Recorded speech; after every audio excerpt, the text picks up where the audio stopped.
And we are live. Welcome to the SDPN live draft official stream. It's our second year of doing this. Last year, we were down in Nashville. This year, we are avoiding the hotness of Vegas, and we're in the kind of coolness of Toronto.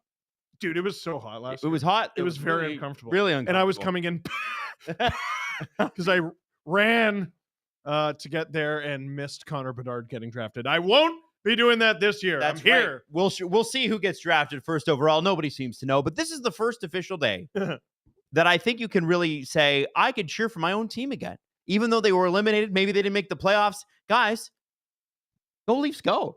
Am I right? Yeah. I think they're trading up to 1. You think they're trading up to 1? Yes. They're gonna celebrate a Celebrini. Listen.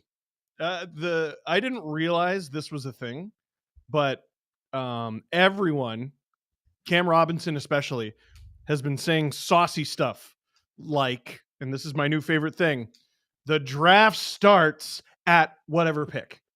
The draft starts at when things go off the board. Right. When everyone gets confused. Elliot Friedman said the same thing. He said Columbus for pick 4. Yeah, at 4. I think the draft starts at 3, actually. Why? Because I've heard Zeev Buium 3.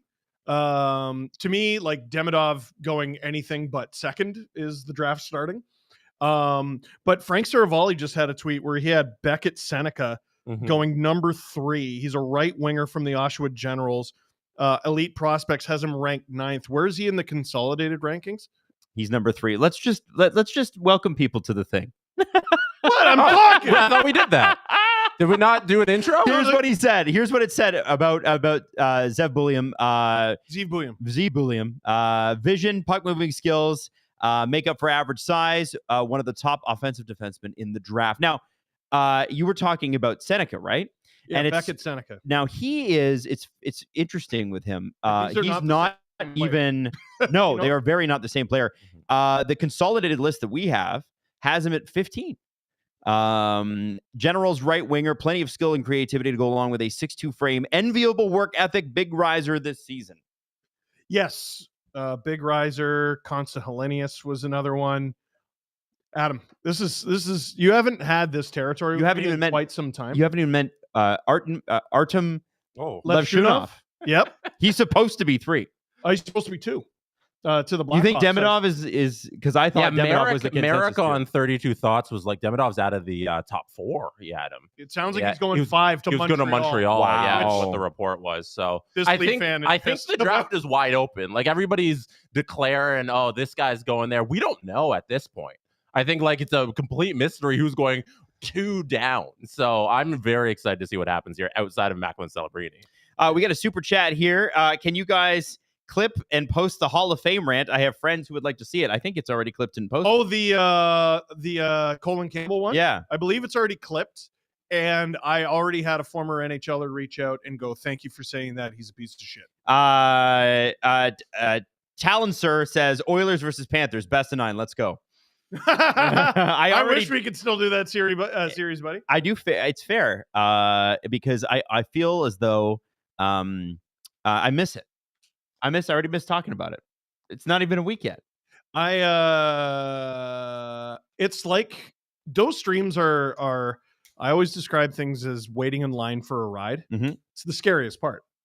The ride's fun. The waiting in line is the fear with none of the payoff. That's true. The ride is the fun part. That's true. So doing the stream is the fun part. No, I've been anxious and fidgeting all day. Now we're doing it. And Cassie has gifted 50 subs. Cassie, you maniac. Thank you. That's amazing. Hey, so CJ said something interesting on the CJ show, guys, and I wanted to know what you guys thought about this. I love that CJ backs off with the draft, and he goes, you know what?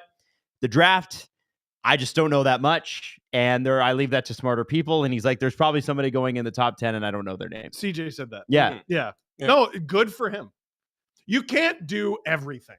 No, not even close. Not who's even signing close. Where, who's getting traded, fired, whatever. He's all over that. You need draft experts. You just do. There's friggin' the Elite Prospects light draft guide I have in front of me. Paid for it. It's over 600 pages. The light one. And I told Cam that when we had him on, and he's like, yeah, the full one is like 1,100. These guys just work themselves to the bone all year just for these GMs to be like, I don't know. We got a question from Andrew. Why are Jesse and Steve overdressed in your studio? I thought it was just Jesse. Although that shirt looks nice on you, Steve. I'm wearing an overdressed dress. What does that mean? I guess I'm underdressed because I always wear a black t-shirt. But Jesse, you went to the door to grab pizza, and what did the guy ask you?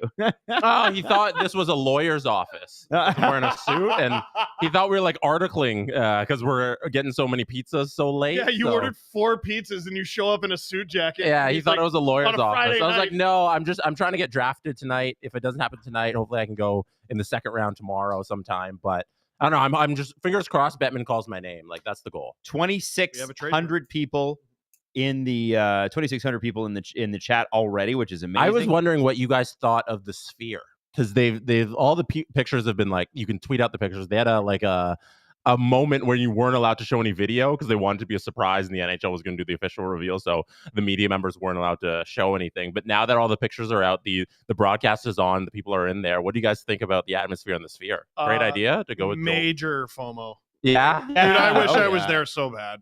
Absolutely. I wish I was there so bad. No, great idea. If they're going out with a bang. Alan Walsh said he doesn't think this is going to be the last in-person draft, right? Well, he said that there are a lot of GMs who voted for decentralization on behalf of their owners, but they personally don't want it. The owners don't want to be there because, frankly, having an entire entourage go up on stage with the general manager looks and sounds and is stupid. It looks like they've gotten the when I'm looking at the Elliot Friedman on television right now, it looks like they got the visuals together. Mm-hmm. It's not just some dank, crappy thing that is like just the arena. Yeah, well, and it looked dank and crappy. It was bad. They actually have done this at an entertainment venue because this is an entertainment product, and I'm grateful for that. And we're about to see whether or not each and every general manager gets his ass up out of his chair and walks with 14 other people to make the pick, or if it's everybody's favorite charisma guy. Mm-hmm. Bleeding charisma, mm-hmm. Gary Bettman. I have to do a double take on what the time was actually on last year's stream, but I'm pretty sure it crossed like 3 hours and 10 minutes. Yes. Us sitting in the room last year doing the stream. It was just crazy. 3 minutes between each pick. Yeah.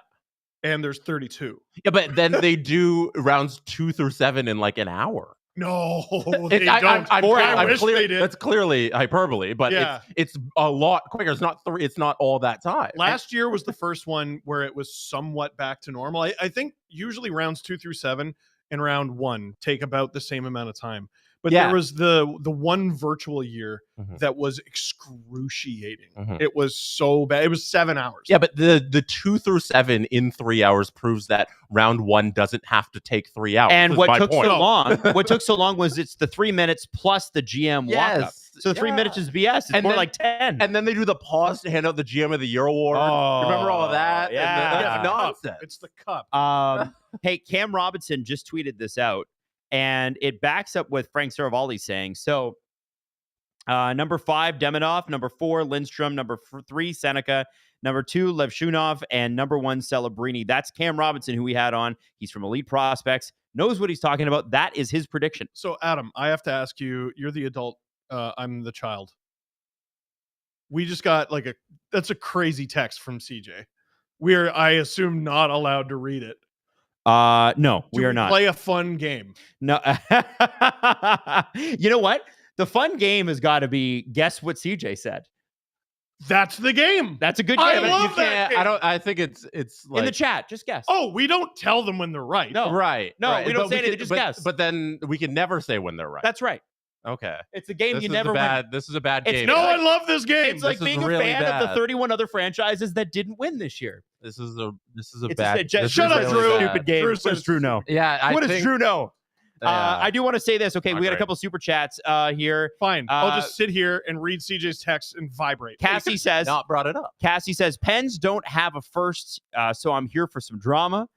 Scott Morton, will Adam appease Gripper Nation tonight? I don't know. We're going to have to come up with something for that. Depends how hot it gets. Actually, I'm going to... You know what? Gripper Nation is all down to Jesse. You realize that.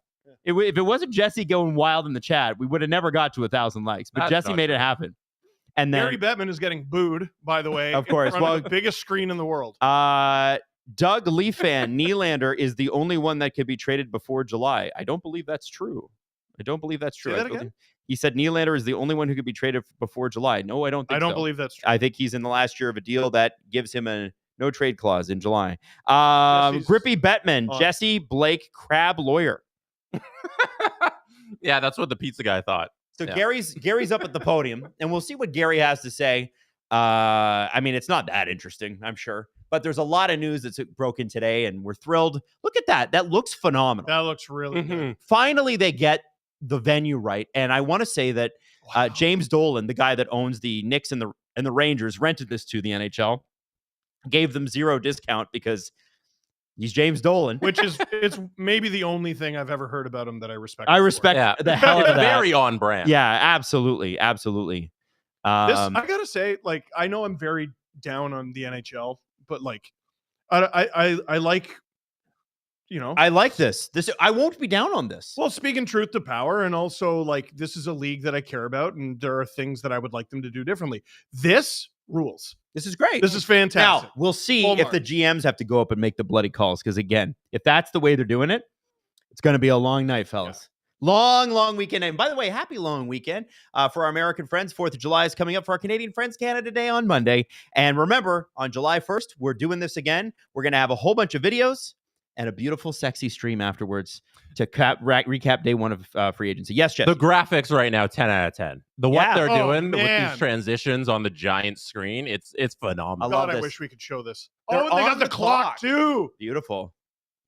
Mike Greer's looking around like Greer looks so confused. He's like, what do I do now? What do I do? I am so upset that they're taking their 3 minutes. Are you kidding me? Yeah. You had months to do this. We all know who you're taking. Just go up there and stop doing the show. Who's among us? They're definitely instructed to do this. No, they're not. Surely not. There's no way. All right. Is Greer's... Who's going... So here's the thing. Is his chair funny, or is he sitting next to a very tall person? I think his chair is funny because he's a tall person. Yes. And I want to know who's going up to that podium, unless it's Gary. He's got a microphone. Does he make the call from the desk? It looks like that. Yeah. So I do enjoy the general managers kind of sweating in front of a microphone. You can see the ones that are good at a party, and the ones that are like Bill Guerin. He walks up, he's like, "What's up?" And everyone's like, Bill. That's why Agent Provocateur is the most perfect podcast, because you get like great hockey news and all this stuff, but you also get a look into these guys in real life. Like the amount of GMs you've had on who people are like, oh, I didn't know he had a personality. Yeah. Like when you had Steve Yzerman on, you shocked Red Wings fans. Man. They were like, oh my goodness, we heard him talk. Yeah, he was good. Doug Armstrong too, in season 1. Doug Armstrong does not talk to the media very much, doesn't have much, but he turned out to be a hilarious guy. Alan might be on TV tonight. Yeah, I think he is. Biggest highlight of his career. He's so Adam Yurachek actually has a designated seat. Alan was tweeting about that earlier. It even has his name on it. I would keep if that was a seat cover, I'd keep the seat. If you cover. Could take it home. Yeah, you take that home. So what are we whispering about, Mike Greer? Just make the call. You don't have to wait the entire. Now you're on my team. Now you're on my side. No, you're right. You're right, Jesse.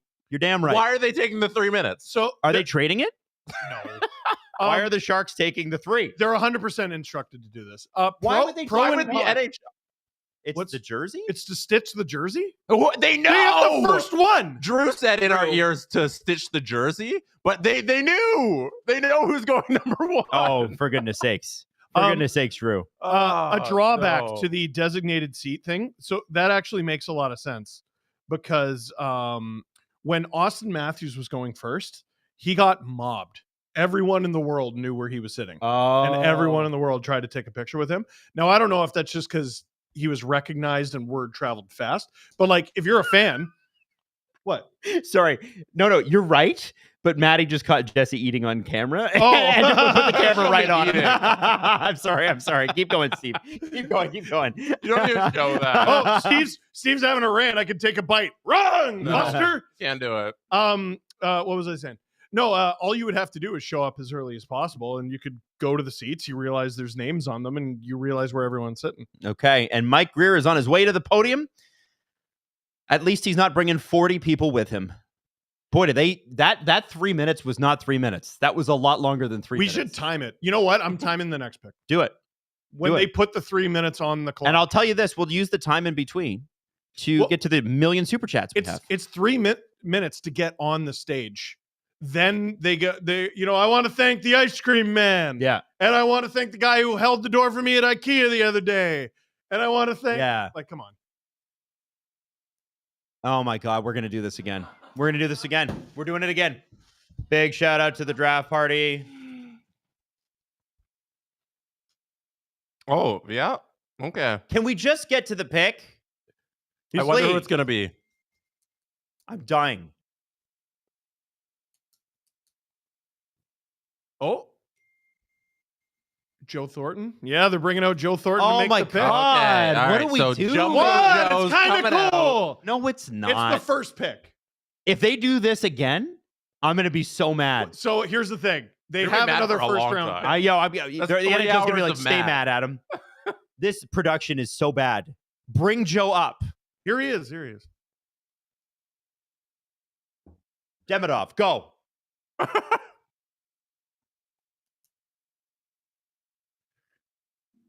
Macklin Celebrini. There it is. All right. You know Ladies and gentlemen, you know we got what I love? first pick. You know what I love? Bring up an NHL player. And I like Joe a lot. But I'll say, bring up an NHL player who wasn't even drafted there. What? Adam? He wasn't drafted there. Sharks great and a first overall pick. Yeah, that was cool. You know what? The Bruins should bring him up. Bring up Marleau. Too. They should. No, I'm saying Marleau went second. Why would they bring up Marleau? Oh, okay. Kiss my bottom. All right, so we got some super chats to get to. Falcon Strike 21 is chirping us. You guys can't even fly to Vegas. Shake my head. Take this $5. Maybe someday. Hey, thank you. Omar, would Steven Stamkos not be a perfect winger for Leon Draisaitl? What city though? In San Jose. In San Jose. They can't afford that. No, I don't think so. No. I don't think so. I already dropped my pen. Okay, here we go. Coley Boyer. Are we taking bets on if Bedard or Celebrini, if he joins the NHL right away, are going to lead their team to a better standing next year? Well, we already got the answer with Bedard. But I don't think Celebrini could make the Sharks better. I think that's unfair. He'd make them better, but I don't know if they'd be better enough to get out of the draft lottery. You know? It's like, who's going to be on his first line with him? Well, here's the thing. All the teams that were dog ass last year, dog ass. Okay. Most of them are making efforts to improve. Like, not make the playoffs necessarily, but improve. Yeah. The Sharks are trying to improve. Yeah. If they get Celebrini, that will help. If they get Will Smith, that will help. You know, if their youth movement comes in and they sign some guys. Same with the Ducks. Blackhawks haven't really done much, but maybe them. You know, this thing earlier today with Darren Dreger saying the Flames aren't in full teardown. I got news for you. The Flames don't want to say they're in full teardown. They are, though. You know, they've been in full teardown for a year. It's what a teardown looks like. Your goalies are Dan Vladar and a child. You, in the last year, have traded Tyler Toffoli, Nikita Zadorov. You just traded Andrew Mangiapane, Elias Lindholm. Who am I missing? Like, I know I'm missing. Chris Tanev. Don't forget the main Jake point Markstrom. about the Sharks being out of the lottery. Yeah. Well, sorry. I'm using that to jump on to because we could go into a whole Flames thing for like 30 minutes. No, you're right. So let's not digress. Also, I have a billion super chats to get to. Go for it. Leafs are drafting. These are people guessing what CJ said. Leafs are drafting Sam O'Reilly, 23rd overall. It wasn't a Leaf thing. Cassie That's said, all I'll say. There's 31 other teams. Cassie says CJ says Stammer is a Leaf again. It's not a Leaf thing. You know what, Cassie? You got it. Honest thoughts about the Oilers. Do they take a step back next year? Cheers from enemy territory, a.k.a. Edmonton. It all depends on Leon Draisaitl. What do they decide to do with Leon Draisaitl? Is he... CJ and Julian talked a lot about it in the CJ show. Is he staying? Is he going? Are they trading him? Are they extending him? Are him and Connor McDavid getting together at somebody's cottage this summer going, all right, what do we do? What do we do? And the one thing that nobody is talking about here, and this person is a passenger in this conversation, is all of what McDavid and Draisaitl decide to do that will affect Evan Bouchard's future as well. The 32 Thoughts conversation about it was very funny. Well, I can't remember which one, but one of them goes, yeah, and Bouchard. And the other goes, Merrick. It's Connor and Leon. I honestly think they're Oilers for life. I think you might be right. Yeah. I think they stick around. I am unconvinced. Okay. I'm unconvinced. Okay. I think they're going to want to know what the Oilers do this summer. I think they make that decision in the fall. And that's what I would do. Hindrance Gaming. Do you guys think, given the corruption, Yager is denying his Hall acceptance until McGillney gets the overly deserved call? No. He's a legend. It wouldn't shock me. They are being giant jerks, the Hockey Hall of Fame, and their secret cabal of how they pick people. And they're sticking to imaginary rules that Yager is a professional hockey player and you can't get in when you're still playing. It's nonsense garbage. I don't want to muck this story up, but Yager wears 68 because I believe that was the year the Soviets invaded his home country. Yes, yeah. With tanks. So I don't think he's holding out so a Russian gets in there. That's a Russian defector, by the way, a guy who hated the Soviet Union. That is true. So, and I think that's really important. They threatened his family. They did a bunch of stuff. McGillney was like guys like Slava Fetisov came over. They were still card-carrying members of the Soviet Union. They gave half of their income to the Soviet Union as a part of their contract. Oh, no, we got him going. No, it's all part of it. McGillney said, F you, I'm out of here. Yeah. And you can't intimidate me. And then the Soviet Union fell, which is cool. And McGillney fought in World War I, right, Matty? Did not. And do we get a history corner at any point? It's a live stream. Here's a history corner. Slava Fetisov. Oh, Steve Nash. By the way, Chicago's going to be on the clock here, but I can't tell from the TV screen if they're on it or not. Their graphics up. Slava Fetisov is one of the guys. He's really embedded in Putin's regime. He's one of the head guys in the in sport in Russia. Yes, and it's unfortunate, but like there are guys that are absolutely like that. McGillney is a absolutely opposite type of player. I want to know what McGillney did. I want to know who he made mad because no one holds a grudge like the NHL. Now let's move on. 10 team no movement for Nylander July 1st. One of core 4. Yeah, Nylander's not moving, Doug. He's not moving. No, he's not moving. I want you to check that, but I don't. It doesn't even matter because he's not moving. Damian C. In the NFL draft, they are instructed to take 7 to 10 minutes for the first overall pick. Well, they sure have. I got the Nylander stuff. Player submits a 10-team no trade. As part of his 8-year contract extension, the modified no trade clause was changed to a no movement clause. So, yes, he has a no movement clause as of the signing of his 8-year extension. What if it's not? I'm just giving you shit. It overrode his previous contract? Yeah. Yeah, you can do that. Yeah. It's an addendum. Yeah. An addendum. You just can't do it on money. Oh. Lampkin. Guys, it's the middle of the night. Kevin Lankinen. No, it's not Kevin Lankinen. Guys, it's the middle of the night here in Sweden, but man, this stream is the highlight of the week. I'm a Red Wings fan, but I love you guys. Never stop making the podcast. Don't worry, we can't. Our livelihoods depend on it. The highlight of the week for you, Kevin Lankinen, will be when, because you're a Red Wings fan, Steven Stamkos becomes a Detroit Red Wing. Yeah, it's true. Now, do you think Nashville or do you think Detroit? I have my rankings would be Detroit, Boston, Nashville, Montreal. Boston would be Utah. Here's my ranking. When was the last time something bad happened at Tampa? It's been a long signing time. in Tampa. Tanner Jeannot. Oh, damn. But that was good answer. But nobody leaves. Nobody leaves. Landon, if San Jose and New York make a deal to complete the Goodrow deal / claim, we will have made our first trade for past considerations. Number two, Chicago Blackhawks. There appears to be a fan on the stage. Yeah, oh, no, it's just Davidson. Oh, it's Kyle Davidson. By the way, that interview was a year ago today. That street interview. Very funny. Oh, he's going to say more shit. Come on. First of all, no one cares, Kyle. No one cares. Steve, who's your pick? Official pick. Lev Shunov. Adam. I'm going to go Demidov. Caden Lindstrom is mine. Oh, they're bringing up Connor Bedard. Connor Bedaddy. Connor Bedazzle. Why are we doing this? Connor Bedangles. I like Bedard. I like him too. Why are we doing this? I'm a big Bedard guy. Let's make a call. Okay, if it was Adam, you'd be running this like a dad. All right, ass in seat. The draft is over by 8:00. Because what people... All right, okay. Second overall pack.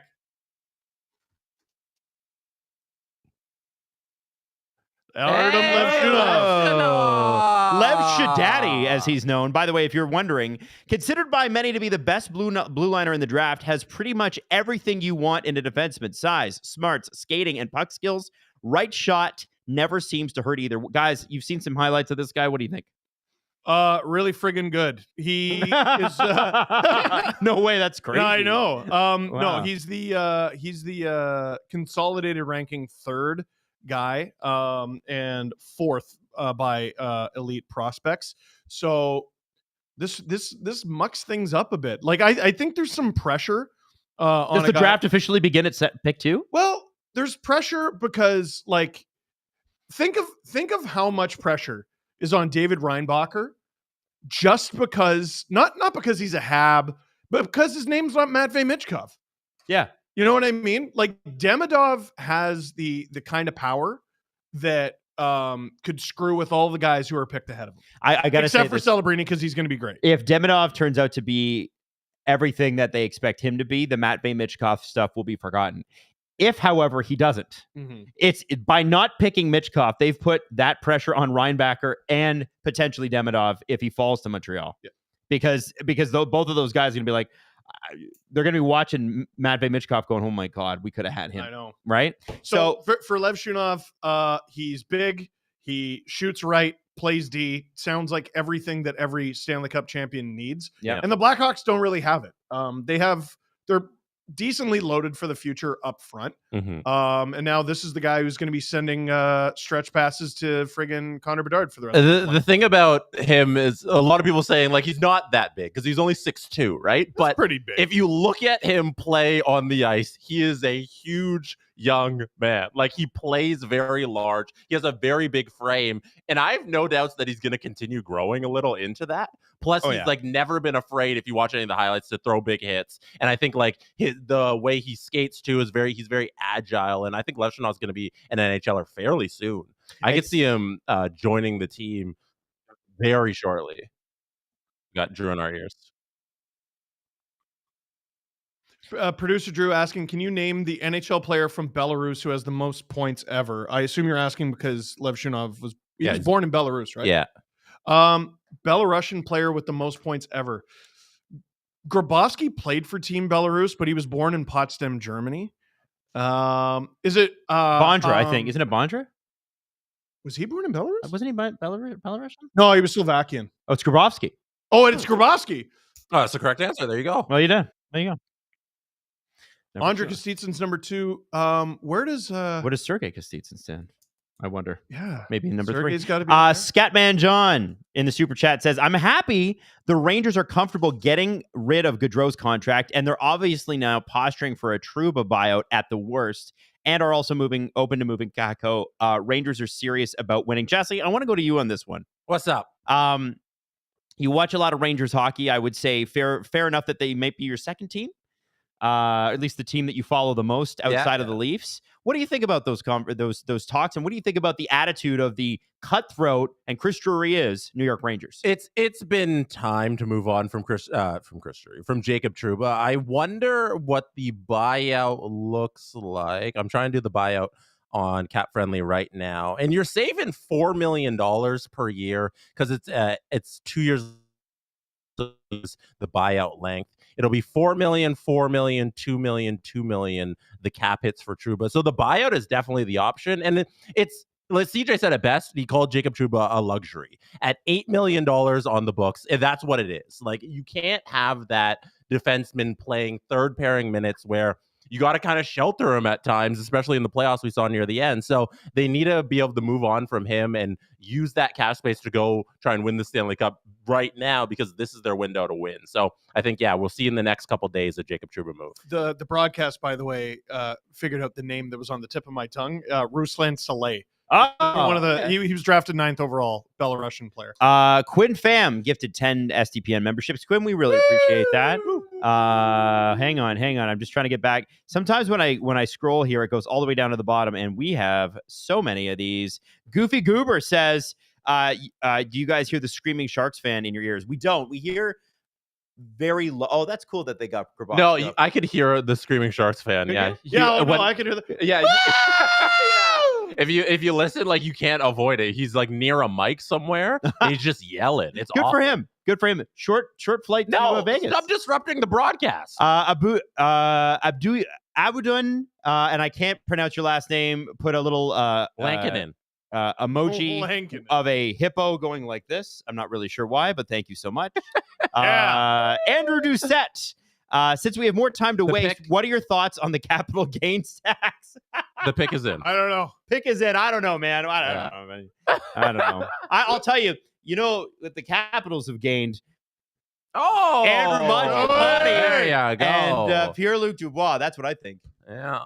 Oh, they're going to dedicate the pick. Blah blah blah. Adam. It's in. I know that was. I just want to get to the pick. As soon as I didn't know they're going to dedicate the pick. I didn't know he was dedicating it to somebody who had gone through something like that. Adam, here's a little bit of advice. Don't get pissed until like pick 20. Why? Because it's not good for you. Okay. All right. Fair. Yeah, you're gonna die of a heart attack. All right. Fair. They're bringing up. Fair. Your blood pressure is going to be driving high. me nuts, guys. Driving me nuts. Oh, they did go Beckett Seneca. Wow, he's shocked. He's shocked. He's shocked. God. He said, "Oh my God." Wow. So the Generals right winger has plenty of skill and creativity to go along with his 6'2" frame and enviable work ethic. Big riser this season. No kidding. That is a huge jump and really kind of fascinating. I'm really what do you guys think about this? This is a guy that for a lot of people, I think Mackenzie had him at 11. I'm looking at Sportsnet's predictions, but it's very difficult to read Sportsnet. They had him at 11 as well. Wow. The Athletic had him at. There's a dude. He's bumping into walls right now. He's shocked. There's a few wingers or forwards even I would have considered ahead of him. Like if you just go wingers, obviously there's Ivan Demidov. I think there's some Russian factor there. Mm-hmm. Like maybe he's doing what Michkov did a little bit and saying, "I'm not going to come play for you," dude. TJ Inlet. Yeah. Is a winger, granted left, but still. Cade Lindstrom. We're talking about Cam Robinson was talking about shades of who's the guy in the Kings? There's too many names going on in my head. Quentin Byfield. Even Berkeley Patton, who's like kind of small. Maybe they're going for something. Consta Hellenius is another riser, and another guy who I thought might rise up the rankings was Cole Yzerman. I want to read these to you because The Athletic said something. As we've gotten closer to the draft, the Seneca hype train has continued to chug along. I think it's gotten a bit over the top for a player who didn't have an amazing regular season and has some minor attitude questions among teams, but he's super talented, and we get the top 10 case for sure.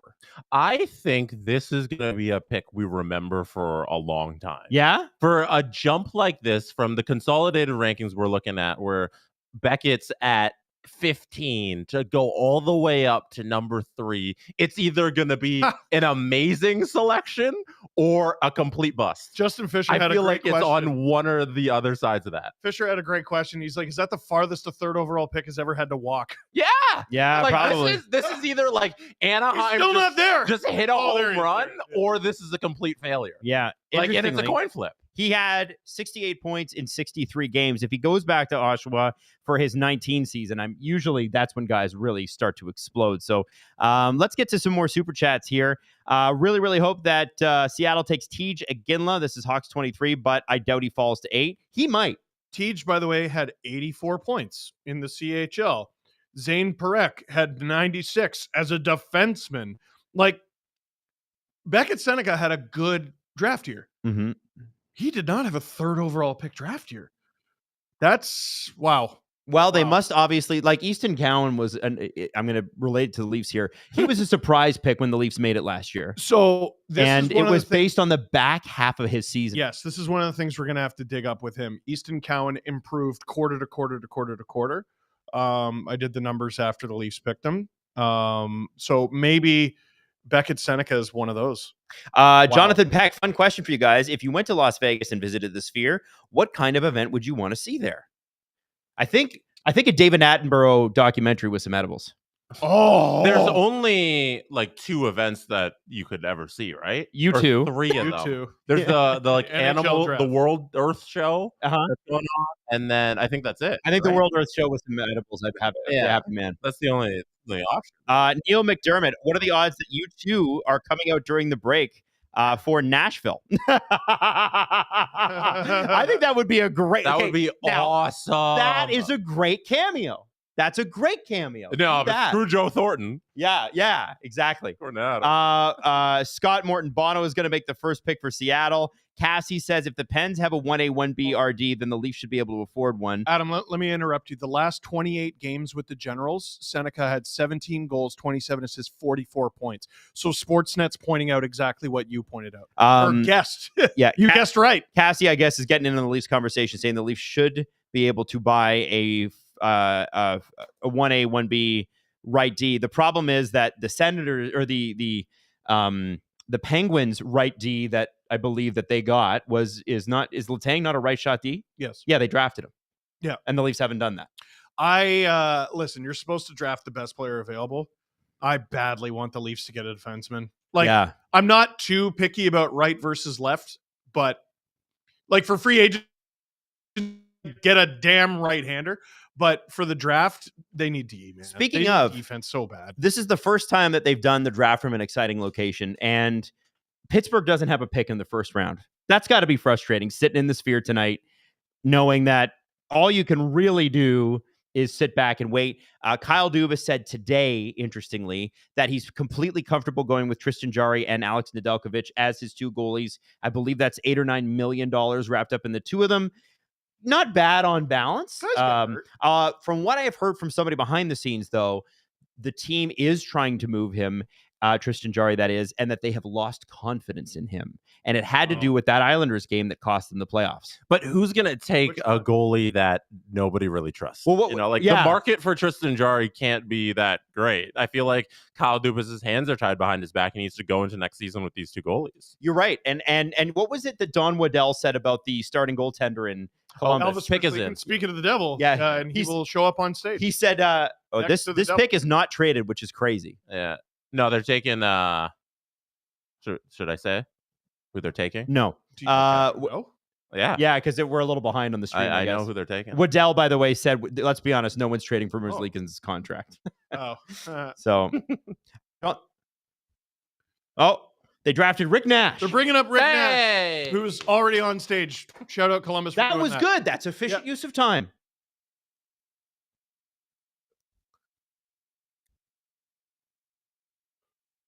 Caden Lindstrom. Caden Lindstrom. Good for him. Sportsnet ran a great piece on him beforehand. He's got 3 sisters. He told his mom, I want to take care of you once I get into the NHL. She said, no, don't worry about that, but take care of your sisters.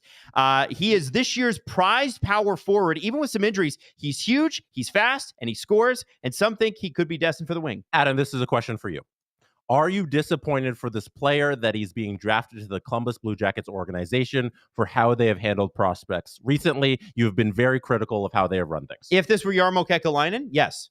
But I actually have a ton of faith in Don Waddell, and I think what Don's really good at is if he's not the smartest guy on a particular subject, he hires the smartest person on that particular subject. Look at Eric Tulsky in Carolina. Look at the system that they built. I'm sure Don's awfully tired of Tom Dundon messing around with the AHL part of things, because that's got to be frustrating not having an AHL affiliate direct, right? That's annoying. These guys need to overspend in free agency. Like Columbus? Yeah, 100%.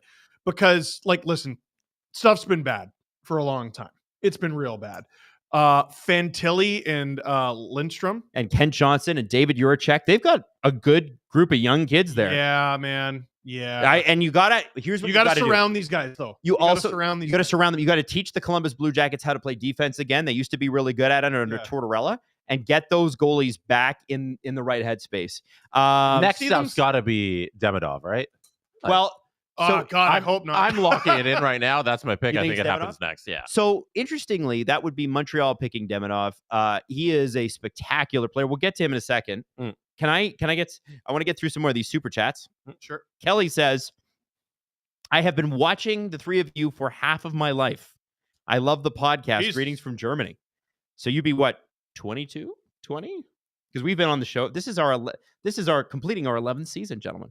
Wow. Oh, isn't that cool? Dunk. Yeah. Jesse's Pizza Box weighing in with the 7th overall pick in the 2024 draft. Jesse's Pizza Box and the Ottawa Senators select LeBreton Flats to let us enter and build a new arena. Jesse, I guess you're going to Ottawa to be the new GM? I got to finish up my business in Toronto, and then who knows where my next destination will be. Tyler Durden says, not the Tyler Durden, hot prediction, Leafs trade Mitten this offseason, and they will draft Baudouin to replace him in the center ice pipeline. I don't think the Leafs draft by position. And it has hurt them a little bit because they have no really great defensemen coming up in the pipeline. I think they ought to. I think maybe should. Yeah. Yeah.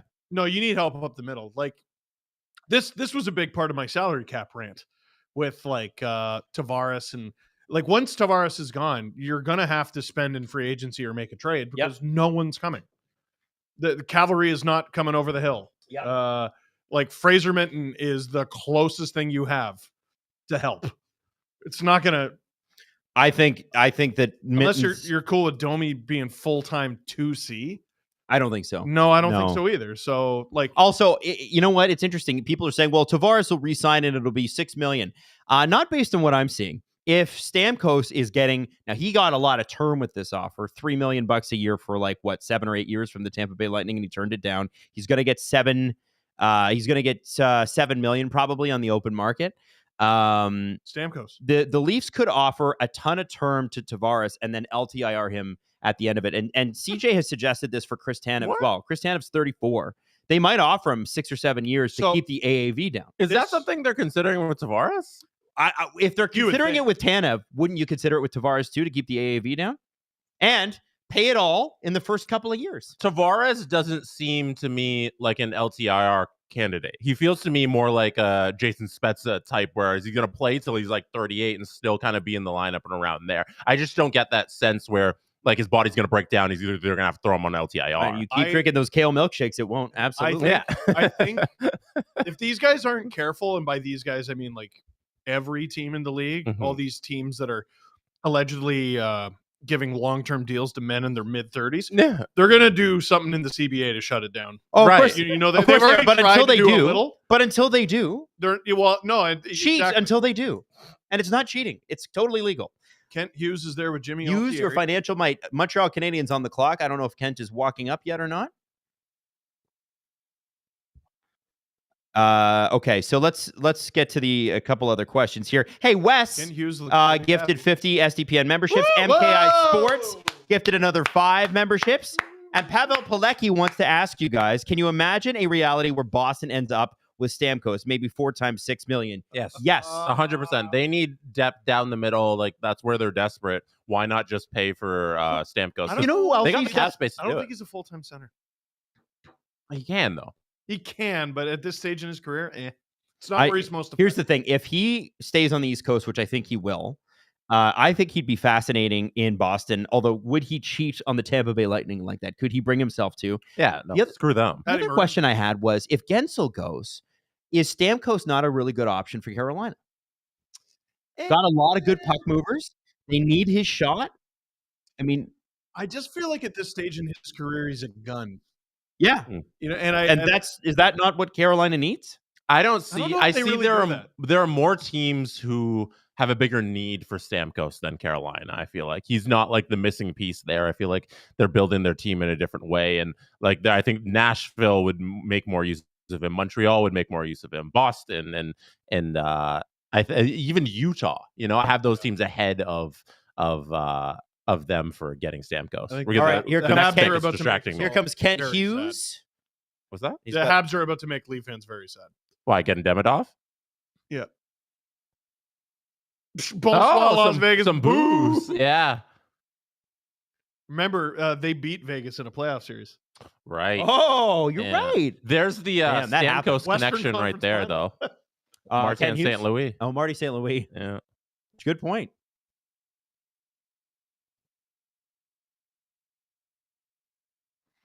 No way. They're bringing on Celine Dion. I was wrong. All right, fine. Celine Dion is making the pick for the Montreal Canadiens. That's incredible. Wow, here we go. She lives there. In Vegas? Yeah, she had a residency there for years and years until she got sick. Oh, wow. So I believe she lives there most of, if not all the time. Do you think Sing the pick. the Steve Dangle podcast could get a Vegas residency where every day we just do podcasts every day and people just come to see us? God, I would love that. No. I would move my tax-free state, would move my no, we'd entire have to family live down there for the year that our residency is. All year? You are not living in a desert. Shut all year. You'd be all so year. hot all You're the so time. miserable. So good for my asthma, and it's humidity that's hard for Would me. anybody in the chat, would they come see us at our residency in Vegas? Every day. every GD day. Celine Dion's about to make the. By the way, 5,000 in the stream right now. That's pretty. Hey, sweet. shout out all. Hey. That's there incredible. we go. Salut. Bonsoir. She's nervous. She called herself a hockey mom. Oh, she said something in French. Just so we're not silent here, we paid attention. We got to talk here on the stream because they can't hear Celine. Bettman's beaming. The Montreal Canadiens are proud. She's taking her time with this. To select Ivan Davidoff. She did. They got him. Yeah. Hey, Montreal didn't pick a defenseman. How about that? That is exactly how everybody said it would go today. I know. And as soon as I saw it, I was like, that sucks a lot. I want to say this. Montreal are going to be pretty damn good pretty quickly here. Yeah, man. This sucks for Leaf fans. This is awesome for the Habs. I've been watching footage of this guy all week. And oh my God, he's so good. He's so good. His skating reminds me of Marner's, actually, like a hybrid between Marner and Crosby. He skates sideways as much as he skates forward. That's a really good comparison. He loves a good mohawk. Our internal Justin Fisher recap of him is one of, if not the most gifted offensive talents in the draft. Puck handling and creativity are standout skills, but do not sleep on the 200-foot game and effort. The footage, by the way, is hilarious because he's playing in the MHL, which is junior. And there's like no cameras. No cameras. It's like a fisheye lens. It's a BlackBerry Bold, and there's like 60 people there, and I think they all work there. Yeah, the Habs fan in attendance is. What did you say? What league is he playing in? MHL. So not the ML. What is not it? MLH? MLH? No, not that one. Steve? Is he eligible to play in that league? You had a lot of info on the people who are eligible to play in that league. He would have been eligible. Oh, okay. Just checking in. One thing I want to talk about related to the Montreal Canadiens and them picking up Davidoff and looking really dangerous is a long time in baseball. The AL East, as it currently is like the murder division. You never want to be in there. Every team is good. The Atlantic right now is looking like that. The murder division. Every single team might do something. Which is why I'm thrilled the Leafs are crazy. Good not getting any better. I'm thrilled. Because you got to think, Buffalo, they're on the come up. Montreal with this, they're looking really good. Tampa's always dangerous. Boston's always dangerous. Ottawa has potential. Leafs and Florida. That is crazy. That's a crazy division. And you're leaving out Detroit, and rightfully so. Sorry. Rightfully so. By the way, on the Detroit things, Jesse, I want to say Clayman V, who's been a listener for a long, long time, left this super chat a little while ago. Wings fan here. If Stevie Y doesn't impress today or July 1st, I'm over him as GM. The Wallman trade was awful. And the final straw for me will be July 1st. So, get it either, but I feel like they had to make a choice between defensemen that made $3.4 million for the next 3 years, and they chose Wallman because San Jose might actually take him. Justin Hall's contract is way too much money. Nobody's going to take that. What do you do? What do you say? What do the Detroit Red Wings need to do? Is it a Stamkos plus? What do they need to do here? And is Stamkos enough? I don't think Red Wings fans are going to love this. One thing Red Wings fans lament, and they're not wrong, is they spent all those years being real, real bad. Yeah. And they had no lottery luck. Yep. None. Yep. So they missed out on getting real franchise cornerstones. It's like, is Moritz Seider a cornerstone, or is he just a very, very good player? Like a very useful player to have. You know what I mean? They have lots of youth. They have guys they could go to next year and give bigger roles. The team isn't gonna be better though. Whiffing on Zadina, I think, is you go back and you look, and that hurts. It's a tough one. Well, and Zadina whiffed too. Oh yeah, because the word was he's not going to get qualified by the Sharks. So he's probably maybe going back to the KHL. Dude, Mark Triven SLP said Red Wings on the Red Wings discussion, possibly waiting for another cash-strapped team to waive someone we want. San Jose gets him and trades him, or gave them Wallman to take Hall later. I don't know. That's a little. Don't understand why they didn't just waive him. I still haven't received an explanation for that. There's no answer for. If you put Jake Wallman on waiver, somebody will take him. You will be relieved of his cap. The Leafs might have taken him. Like San Jose is the first waiver wire. Yeah. They would have taken him. Shut up. The pizza got stuck in my throat. They would have taken him. So I don't know. We haven't gotten an answer for that. There better be a subsequent move in like the next 2 days. Noah B, massive Oshawa Generals fan here. This guy is super talented. I'm going to talk about Seneca for a second here. Massive Oshawa Generals fan here. This guy's super talented and will play next season with Callum Ritchie on to have an insane D+1 year with his size, so much upside in his game. And guess what? But I can't confirm that there may be a connection there. Ooh. There may be a Generals night with SCP coming up. I'm just throwing that out there. Ooh. This pick by Utah coming up at 6. They're walking to the stage. This is the official first pick in franchise history. The NHL made it clear that this week that everything that Utah does is the first ever. Okay, but then what about the Winnipeg records that went to freaking Arizona? They are staying in Arizona. That is so outrageous. So they clarified when Utah plays their first game, this will be the first game in franchise history. This is their first draft pick in franchise history. These are all new records. It belongs Alex to Morello, the city. if you're a little hard up for cash, give it back. Sell it back. So they no, he actually gave it back. I feel like this is how it should be. No, I'm separate thoughts. No. Utah, start anew. I like that. Mm-hmm. You know what? That's got to be pretty sick if you're the owner. Like, I'm going up with my guys. Yeah, the Smiths. Market manager Mike, Steve, do you believe in Joe Hendry now?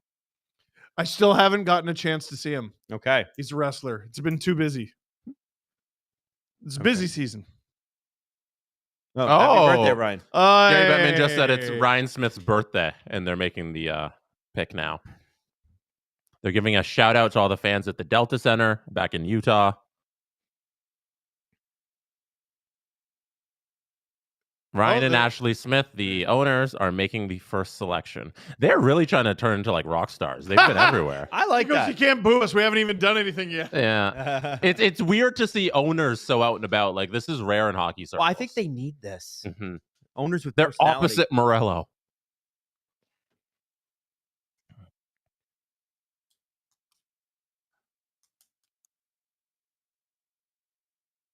Tej. Tej Ginla is going to Utah. Sorry, Calgary. You're done. There it is. That's a great pick. Tej Ginla can score goals and share the puck. Physical, hard on the puck, and a monster along the boards. Reminds us of a guy who used to play for the Flames in 64 games, 47 goals, though, and 37 assists, 84 points for the Kelowna Rockets. Nobody good ever played for the Kelowna Rockets, am I right? He looks just like him, too. I know, it's crazy. You got to look at young pictures of Ginla to remember what he looked like with hair. Craig Button actually tweeted one out. Yeah, because he was drafted by Craig Button and the Dallas Stars. Yeah, no one remembers. Traded for Joe Nieuwendyk, which is a compliment in and of itself. That's a pretty even trade. Dallas won the cup. They got Joe Nieuwendyk and won the cup. That was their goal. Yeah, and the Flames went to this Game 7. Yeah, in exchange, got the best player they've ever had. Yeah. Chloe Kelly, Jesse's right. Either make either a great pick at 3 or Kakaniemi bust like pick. I don't know what that was a reference to. Sorry, say that I again? don't know. No. Montreal? I was talking about how what happened? They drafted the second pick, was it Seneca? Yeah. I was like, this is going to be either the greatest pick ever or the worst pick. That's what they're referring to. Yeah. There we go. Figured it out. We got there eventually. TJ Ginla is friggin' silly. He is a ridiculously good player. Utah got a really good one. People are already asking who we would prefer at 23. Mike Schwer, what do you guys think? Defenseman. Like it's hard to put a name. What about a tall right-hand shot defenseman with pedigree? Do you have one in mind? I noted Alan Walsh client, Adam Juracek, who actually was supposed to be going in the top 10 until he had a knee injury. Consolidated rankings, he's 19, and where is he? He's further down on elite prospects, if I'm not mistaken. Oh man, he's way down, unless I missed him. There he is. He's friggin' 28th according to elite prospects. So he might be there at 23. Stian Solberg, the violent player playing in Norway this year. Oh, I can't wait to talk about him later. Oh, God. I've been watching his highlights all friggin' week. They're showing Tej highlights, and I'm just so happy that he's going to a situation in Utah. That isn't Arizona? It's not Arizona, and he's really going to thrive there. And like he's going to be an impact player in the NHL, and I think Utah's perfect destination. I agree with that, And the pressure of being in Calgary, like it would have been a little much. Also, the Flames aren't the Flames aren't the team to have this young talent. I think you're right, and I know Flames fans won't love that, but I feel like it's better. Jesse's right to have a little anonymity in a hockey mad market like Calgary. TJ Ginla, that would be painful. There's just how do you live up to Jerome Ginla's career? How do you do it? It's tough. Paul Schultz wants to ask, Scott Morton wanted to ask, will we find out tonight what CJ texted? No, we will not. Paul Schultz, although I will tell you that what he texted fell apart at the last minute and it's not happening. Yep. Paul Schultz, it's 2 a.m. in here in Germany, and I can't think of anything better than to watch this stream. Love you guys. Please keep going for many more years. And as I said earlier to somebody else from Germany, it's our livelihood, so we don't have a choice. What are your thoughts on the German hockey program? And I'm going to say, it's one of the best hockey programs, and whatever they're doing, Hockey Canada should be taking some of the best practices. Oh, yeah. Hockey Canada is resting on its laurels. The next Olympics are going to be so good. Yeah. Oh, yeah. They need depth. The German team needs depth. Star power, they're A-okay. You know what I can't wait? Moritz Seider, Leon Draisaitl, Tim Stützle, JJ Peterka is pretty good too. Yeah. And he's actually, JJ Peterka, noted Alan Walsh client, is doing hockey coverage in Germany in the offseason. So he goes on TV and is a broadcaster. Does this. Yeah. What? Isn't that cool? Wow. I didn't know that. I also want to say that I can't wait for the Olympics because there's going to be so many players on teams like Austria, Germany, and any other teams that are sort of, have 2 or 3 NHLers, but mostly European guys. There are going to be a whole bunch of European signings to NHL clubs after the Olympics in 2026. There's going to be a whole bunch of guys that impress. The teams are like, we should give him a shot. And we don't want to pay a scout to be out there. So why don't we just sign that guy from the Olympics? And that's going to happen. I guarantee it. It's going to be fun. I wouldn't be shocked. Kibolsi, when will the SDPN crew make it to Vegas for a game? I know Jesse has been here. You would get a decent turnout. I appreciate that. I have never been to Vegas, but Steve and Jesse have. Yeah, I've seen a Golden Knights game. It was one of the best games I've ever been to. Oh, Steve, when was that? You've been to Henderson? I've been to Vegas. I stayed in Vegas when I had to work in Henderson. Yeah. Have you been outside of that trip to Media Day? Yes. I went to the 2015 NHL Awards in Vegas. Oh, nice. I didn't know that. Yeah. I did a thing with Samsung and PK Subban. Oh, wow. I don't remember that, dude. Yeah. That sounds... Wow. Yeah, I don't think I know that, actually. Well, and the big performer at the NHL Awards was Chris Daughtry. Oh, it's not over. Hey, Vegas is awesome. We should all go. Cool stat here from Q Stealth. Shane Doan and Jerome Ginla played 2 seasons together in Kamloops, and now their sons will play together in Utah. Wow. That's right. Josh Doan and TJ Ginla. Matthew Burst says, into the pick. I heard Steve was showing his feet on the stream.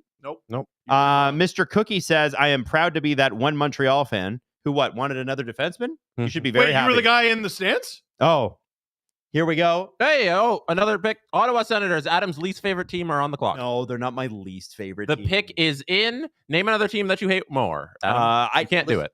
All right, moving on. Here we go. The pick is in. Hate Ottawa. We got the pick. Oh.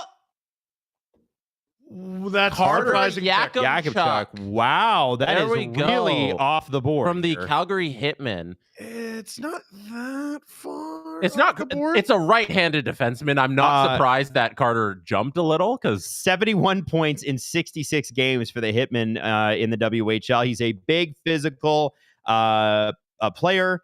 Can handle the puck, and he's got a heck of a shot from the blue line.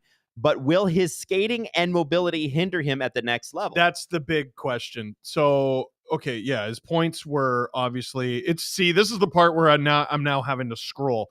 I think you already went through his points. 14, yeah. 77 points in 64 games. 30. Oh, why do I have 71 points? Does it matter that much? Whatever. It's I want to make sure I'm looking at the right person's stats. So listen, you see in 66 games, he has 30 goals as a friggin' defenseman. Yep. 71 points. 6'3". What's not to like? The footage. What? No. Like, I think he's going to be a good player. He's going to be a player. Steve said he sucks. Well, I saw some Sens fans griping about my take on the Korpisalo trade. Like, oh, Steve just hates the Sens. Meanwhile, I'm like, Jesus, Demidov is incredible. Like, he put up a ton of points. If you watch this guy, there are obvious flaws to his game. Now, he's young. He plays young. I'm fascinated to see how this translates because he could be like a massive player for them going forward, but he does have a lot to learn. I do wonder if the Ottawa Senators will start investing, which they never have because, everybody remembers Eugene, in skills coaches that, the way that the Leafs do and a lot of other teams do, where they, the Leafs are really, really good at taking bad skaters and turning them into good ones. And, a guy like John Tavares, who was always a bad skater, always considered a rough skater, still went first overall. They're able to extend careers a little bit further just based on how they change the way that they're able to do that. Yeah, the stride. Yeah. I'm still surprised. Not because he's bad, but if they wanted defense, there's Zeev Buium is still there. Anton Salayev is still there. But Steve, those guys shoot left. All right. Zane Parekh. That, like, to me, in terms of the right-handers available, he's the guy I've been watching this week and just falling in love with. He's a guy who put up a ton of points from the back end, and he also scored over 30 goals in the CHL. Listen, scoring 30 goals as a defenseman in the NHL is next to friggin' impossible. We haven't seen it many times in the last quarter century.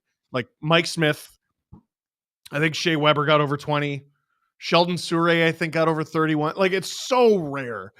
I just see Parekh is such a smoother skater than Yakupchuk. I think there's a player here, but there's a lot of work to do. Spiteful Gannon says, do you guys ever wonder how they have those jerseys ready? Do they just have multiple made, hoping that one is available? And I think maybe what happens is, I believe in a lot of cases, they do register the pick a little bit early, and then they take the time to walk up to the podium, and then it's an iron-on. But yeah, I do think there is some preparation that goes into this. They probably have everybody's name in all those team different colors, and then once the team's done, then they take the name, put it on the jersey. Boom. Steve, they had a graphic up there about Zane Parekh, and he has the most goals by a CHL defenseman right now this season. And you see Carter, and he's a couple of rungs down. And the better by just the stats portion there is Zane, right? And Ottawa went off the board for Carter. Do you think, based on everything you see, that they're drafting not so much the best player available, but for a specific need? I hate when GMs go after need over just taking the best guy, and it feels like Ottawa kind of went in that direction. Well, okay, so they still have Thomas Chabot left. They still have Jake Sanderson left. Chabot might get moved. Yeah, he might get moved. Maybe. Ottawa's like decent on the left. Their right is a bit of a world of hurt outside of like, I don't know, Artem Zub. They needed a righty.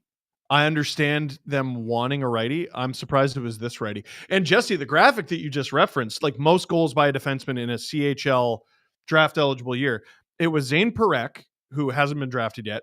Ian White, who's on the board. Yeah, 2002. Then it was Yakupchuk, but then the other guys were Ryan Murphy, who hasn't had a especially dazzlingly offensive NHL career. And Chris Russell, like the Chris Russell, shot blocking man. But the thing is, sometimes guys get to the show and they got to change their game. Exactly. So all I'm saying is, and this goes for Parekh too. This goes for anybody. Your offense in junior against boys is not always going to translate against men. Dominic Lavoie, Montreal also has the Flames first pick next year. That's right. Ooh, I forgot about that. Because, isn't that Monahan? Is that Monahan? That was the Monahan trade. I had a first round pick. James Gentry, is there a scenario where Stamkos, a BC boy, comes home to finish his career in Vancouver? I don't know that Vancouver needs Stamkos. Stamkos is from Markham. Yeah, weird. I don't know. Is that Bublé's burner? It might be. You're Bublé's not getting burner. him, Mike. Yeah. Cracking her up at the mic. Oh, here we go. Seattle. Oh, they did it real quick. Adam, you must love Seattle. They did it fast. They didn't waste any time. No, they did. They did. That's Matty Beniers. Oh, that's not the guy I thought they were making the pick. I thought I was panicking. I went, what? No, my bad. Just bring Beniers up. Yeah, no, that's Matty Beniers walking up. You just went up to the mic and you started talking. I thought that he was walking. Never mind. I know, Jesse. We all wanted it. We all wanted it. Oh, Berkeley Catton. So the player with the most points in this draft, I believe, Berkeley. 116 points. Just got drafted.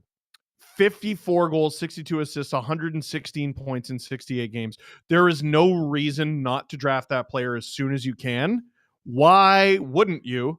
5'11", 163 pounds. At his best, little small. According to our internal scouting, at his best with the puck on his stick, he's amazing with that. Lots of high-end offensive skill, but suffers from the terrible fate, as Steve mentioned, of being 5'11". Yeah, that can hinder you in a league that now is getting bigger again. Yes, but then so now I'm looking at Caden Lindstrom, who went above him. He had 46 points in 32 games. And is huge. Okay, fine. There's T.J. Ginla, who is not huge. He's average height and average weight. 64. We know he'll get bigger on account of his dad. In 64 games, 47 goals, 84 points. That's really good. Berkeley Catton's smaller than both of them and killed the both of them. Yeah. Absolutely. Jesse's Pizza Box. Of the 32 players drafted tonight, how many of them guys are being drafted into the real NHL? All of them so far. Actually, 30, except for the Habs. 31 of the Habs are in the real NHL. Oh, yeah. I guess there's 7 or 8 markets that are not the real NHL because there are actually people care there. Yeah. Okay. Hughes, sorry, we've already done that one. Yeah, so hey Adam, did you watch the sprint qualifier for the Austrian Grand Prix? Do you think Norris can take Max tomorrow? Yes. It was a good sprint quali, and I will say this. I hope Piastri and Norris bully Max Verstappen into a loss. Zach Brown has done a wonderful job with those cars because they're as fast as the Red Bulls now. Yep. I don't think you can't really argue it. The McLarens are fast. Yep. Grippy Bettman, you guys said the Bruins need center depth. Vegas isn't re-signing Chandler Stevenson. I think Stevenson's contract is going to set the market for centerman. It's going to be based on, it's not that he will be the highest paid, but it's well, if Chandler's making this, then I'm this. Well, here, first line centers never become available. So the best center available is always the second line center. And it just continues a vicious cycle of centers getting a lot of money. Yep. Stevenson's going to get I don't know, 7, 8.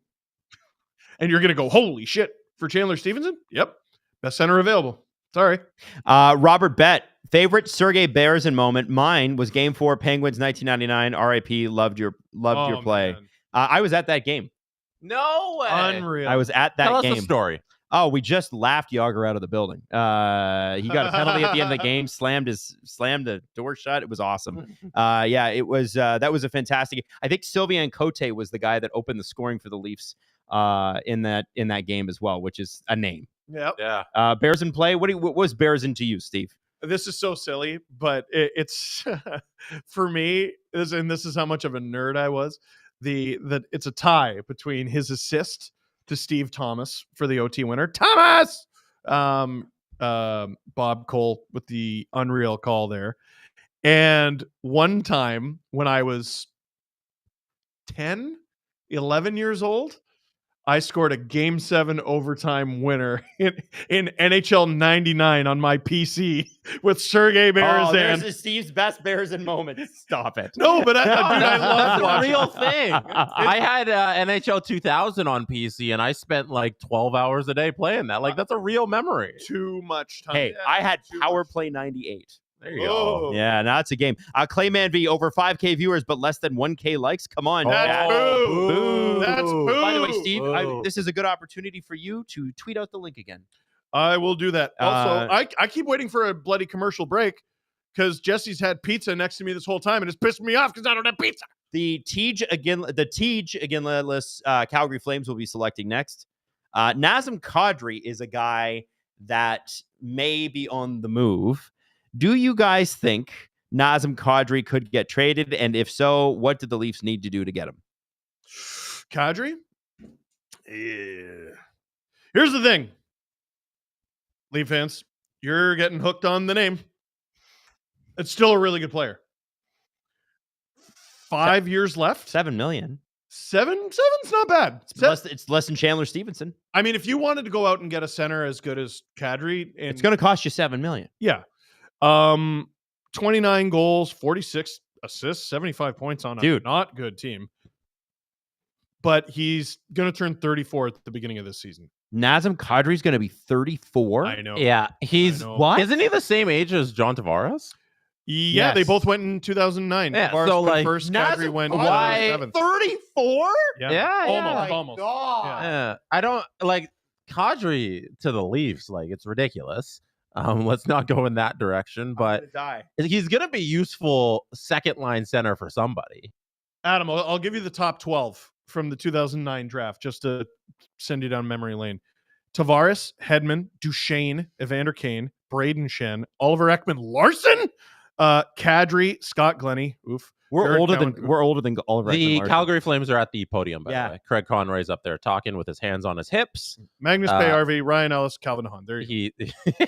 No, it's good. Thank you for finishing that. Hey, Calgary didn't call anybody up. So okay. I guess Calgary did. Maybe they were going to call Jerome up. Zane Parekh. Maybe they were going to call Jerome up, but then they couldn't. There's Zane Parekh going. There it is. Yeah. 96-point defenseman, so you already know what his game is all about. No doubt about his offensive skill, but you'll never mistake Parekh for a shutdown guy or a bruiser. 33 goals from a defenseman. Yeah. Now, how did we not see Parekh play? Saginaw, yeah. Because Saginaw played Kingston. Yeah. No, we saw Parekh. He's good. Yeah, no. I want to know crazy. So there are lots of guys in junior who are able to do this, right? And Parekh is not an overly big guy. He's not an overly tall guy. But there are lots of guys who in junior who are able to do this, but they struggle when it gets to the pro game because the time and the space are not there and the sizes get bigger and bigger and bigger. Is this a game that can translate? Oh, yeah. Is this the next great Calgary defenseman? Because they've had a lot of them. Well, I was going to say, he's going to a good program. We can talk about the direction of the Calgary Flames, which is down. Yeah. But no, this is a really, really good player. He can move so well. I love his decision making. I just again, I don't want to sound like I'm picking on Carter Yakimchuk. He could easily be an incredible player in the NHL. It's just I watched both guys this week, and you hate one of them. Well, I keep going back to this guy's better. I looked at one and I said that's an excellent prospect, and I looked at another and I said that's an excellent junior player. Okay. There's a difference. I honestly think Zane can be a top 5 defenseman in the NHL within 5-6 years. Yeah, when he grows into this, because that's a lot. His offensive ability. You don't think he has I think his he's ceiling, high end. His ceiling is one of the highest in this draft, just because his offensive abilities as a defenseman are so otherworldly that if that translates to the NHL, his ceiling is through the roof. It's all-star potential. Oh yeah. Zeev Buium is a guy that was supposed to go top 5 who has fallen. So has Saravalli was talking about him going 3rd. Yeah. Crazy, huh? I'm surprised. He's the only one so far that hasn't gone, and you would expect to go a lot higher. Sam Dickinson is an 8-9. That's usually what people have him pegged at. So nothing crazy on the fall there. And I want to get to some of these super chats. Cassie wants to know where all the trades are. She needs drama. Cassie, I think we went through the entire first round last year without a trade. But so the Sharks, I don't remember if this was today or yesterday. They moved up to 11. June 27th. So yeah, it was yesterday. I don't friggin' know. Yeah, yesterday. They moved up to 11. The Sabres went down to 14 and acquired the 42nd pick. So it's funny. Like, where are my trades? They might have already happened. The Flames went for Parekh. That LA Kings trade for the moving up 3 or 4 spots. Oh yeah. It was Kings and the Canadians. Canadians, was it not? Yeah, the Canadians paid a fortune to move up in front of the Leafs. Oh, you're right. It was. But perhaps, yeah. The Canadians have a bazillion picks, so it doesn't really matter. Yeah, and the first round, once you get to the first round, trades don't often happen. No. This is going to be, I think, the 3rd consecutive year that no trades happen once the draft starts, because they're at the draft floor for this first round. Usually you have an idea what you're going to do, or you made that move ahead of time. It's not really, we got to here, we're in Vegas at the tables and we're going to make some sort of move. That's for more the 2nd through 7th round. Cassie, here's what I got my eye on. The 25th pick has already been traded 3 times. Wow. And it belongs to the Bruins. I could easily see them trading that pick. Mike Shannon, Columbus might be stacked with prospects and have an entirely new front office, but they're still cursed like every other franchise from Ohio. 2016 Cavs were a fluke. Hey, and we're from Toronto. We can relate. Matthew Bruce. Could Marner for Ryan Pulock make sense for both sides? What do you guys think? Steve, you've been wanting that righty defenseman. I think all of Toronto's wanted that righty defenseman, but what do you think? I think Pulock is more realistic than Dobson. I've seen a lot of Leaf fans saying Noah Dobson. They're not giving you Noah Dobson. Why would they give up Noah Dobson? I know a lot of Leaf fans think I'm kicking Marner out the door. I would absolutely kick him out the door. I would drop kick him out the door. Friggin' for Noah Dobson? Yes. Yes. Oh yeah.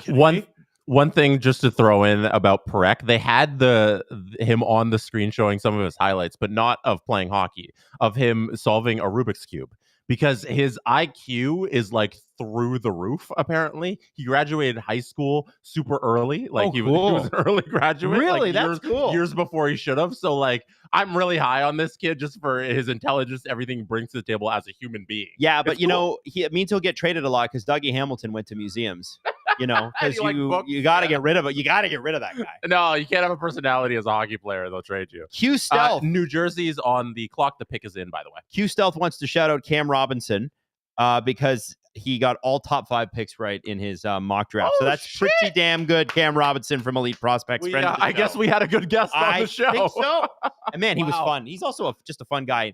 And the whole staff. Did you see the video he posted on Twitter? Yeah, of him jumping next to the freaking pool into the pool in Vegas. Yeah, fun guy. Yeah. Guess you lost your shirt there, Cam. You left it at home. Martin Brodeur is walking up to the mic right now to make the selection. Is that the guy from the Enterprise commercials? Yeah, Enterprise Brodeur is walking up to the mic right now to make the pick for the New Jersey Devils. They have picked Salayev. There it is. Now that's a guy that had fallen. It's interesting to see him go there because I don't think that you can. No, they have him at 10 on the. They had him at 10. Consolidated. Oh yeah, I guess they did. I guess some other people had him higher. That's why I said that. Sorry, I apologize. No, he is 6'7". Skates very well for his size. 11 points in 63 games in the KHL. Now, something you got to understand about the KHL is getting a point a game in the KHL is rare. Yeah. Well, and so you're seeing they also hate young players. Yeah, they hate young players. You're seeing a big numbers gap between Demidov and Salayev. Mm-hmm. Now, I know they're not the same player. They don't even play the same position. Here's the difference. MHL is basically the KHL junior. Salayev played this full season in the KHL. Wow. And players in their draft year playing their full year in the KHL is rare. Yep. Like I think back to Rodion Amirov with the Leafs. He played in several different leagues, which is pretty common practice. You rarely see it out of a defenseman. Yep. That's very smart. Now, the Athletic had Anton Salayev going at number 3. Bob McKenzie had him going at number 4. and Sportsnet had him at number 6. So, but other places didn't, right? Like, again, and here's the thing: you get past number 5 in this draft, and they're saying that 15 to like 40 to 50 are relatively similar. Obviously, there's a pecking order. But if you actually go back into draft history, and Steve, you used to do this when you worked a little bit with Nations Network, they used to take the actual data of how many games played every 10 picks would produce. And from pick 15 to about 40, it's similar. Yeah, around 15, 20 really starts to tail off. So I think you're going to start, well, you've already seen teams move back. It's just they've already done it. Yep. Right. So like, okay, Adam, you're not a fan of the draft getting drawn out for longer than it needs. By the way, it's been great tonight. I do want to say the draft. The draft's been great tonight. It's been such an improvement over last year. I want to give them credit. Go ahead. Sorry, keep going. Well, like they're saving time. Like Bettman doesn't have to go, we have a trade to announce, because there was a trade yesterday. He doesn't need to announce a trade that happened in the past. Right. So this upcoming pick, or no, it's not this upcoming pick. Yes, it is. After the Devils is something where Bettman would usually go, oh, we have a trade. And now he doesn't get to do that. Salayev, by the way, I've been pretty open about calling them this. I think the New Jersey Devils are a good team who are going to get better. They are soft. Yeah, that's pretty obvious from their one playoff appearance. Yeah, they're soft. And I know they got, who was it, Curtis McDermott? Yeah, and Timo Meier was supposed to be a power forward for them. Well, like, you look at their recent moves, and they have a very obvious goal in mind. Like, Meier's a good player. He's also big. Palat, like, you look at, like, they're trying to acquire guys who can muck it up in the playoffs. That's what they want. And Anton Salayev, I think, is going to, he's still a boy. He's 6 foot. But he's 6'7", and he's going to get bigger. New Jersey was soft. They were soft. Like they were soft. That was it. And they clearly are addressing something with a 6'7" man who played in the KHL. And let's be honest, great draft pick. From what we know of New Jersey itself, soft doesn't go over well there. No, and it didn't. And that market torched this team this year because expectations were high after what they did in the playoffs the previous year. And you come out and you lose Dougie Hamilton for half a season and your season crumbles. That's unacceptable. And to not have fight towards the end where a playoff spot was completely up for grabs, and Washington Capitals, who are not a good team, get that playoff spot, they need some toughness. And having a 6'7" guy in your system now is very helpful. Numbage, if a trade doesn't happen tonight in the Sphere, it would be absolutely a missed opportunity. I agree. Josh says, where does Stamkos go? Guys, give me a quick team, because we have talked Stamkos before on the stream, but Josh put a super chat in. Give me a team for Stamkos. Tampa. You say Tampa. Jesse, you say? Red Wings. I say Nashville, because they need to score. Sports Talk Chud, NHL, Nepotism Hockey League. He just wanted to get that in there. Okay, so the Sharks are up next here. I believe here comes Mike Greer. Who will he call up this time? Ghostbusters. Hawks 23. Here are $5 freedom dollars for Steve to get the pizza, because I know, Steve, you've been trying to he got it. Pizza. There it is. Producer Drew with a great point. Devils first round picks the last 4 years. Salayev, no pick in 2023. Simon Nemec in 2022 and Luke Hughes in 2021.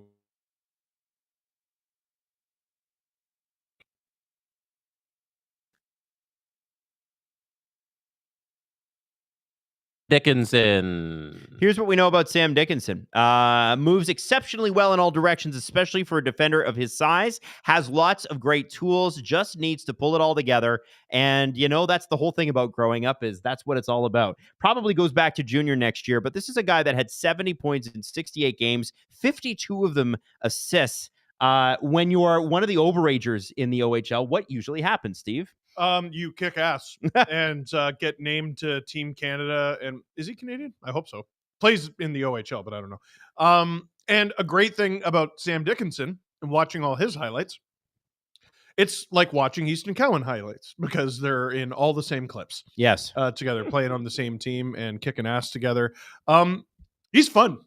He's a really fun player. I like watching him. And now, think about it. Celebrini. I believe Will Smith is a center too. Yeah. And then Dickinson on defense. Gee. Producer Drew sent this through on the text chat. Devils first round picks the last 4 years. 24 Salayev, 23 no pick. Nemec in 2022. Steve you just said that? Oh, sorry. Okay. Yeah. Sorry. I'm just moving between. That's all right. Spencer DeSoyners. Hey guys, one player in hockey history that doesn't get enough credit is Tretiak. Does he make your top 5 all time international plus NHL goalies? Absolutely. Yes. Wait, what? Top 5? Tretiak? Yeah, I think so. Top 5? No. You guys don't. Tretiak doesn't make your top 5? No. He went up against the Canadian all-star team, the Monstars, a billion times. That's cool. For 5 minutes. Oh, guys, that was. Come on. No. He's to me, Tretiak is one of the greatest question marks of all time. Because he didn't prove it at the NHL level. Well, he was never given the chance, right? I can't. You look at the resume of the guys in that conversation.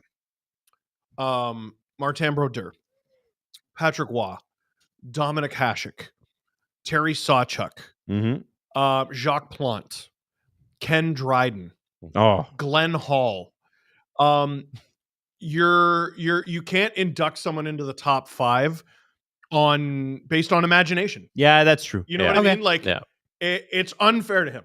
It's unfair to him. I think it is what it is. I think we've done our top 5 goalies in NHL history a couple times in the history of the show, and I don't think he's ever been in the top 5. It's NHL history. He never played in the NHL. Yeah, I guess. But it starts with Waugh, Brodeur, Sawchuk, Hasek. That's a 4, and then whoever you want to throw in there. I would put Dryden in there. His numbers are ridiculous. Yeah, Dryden. So no.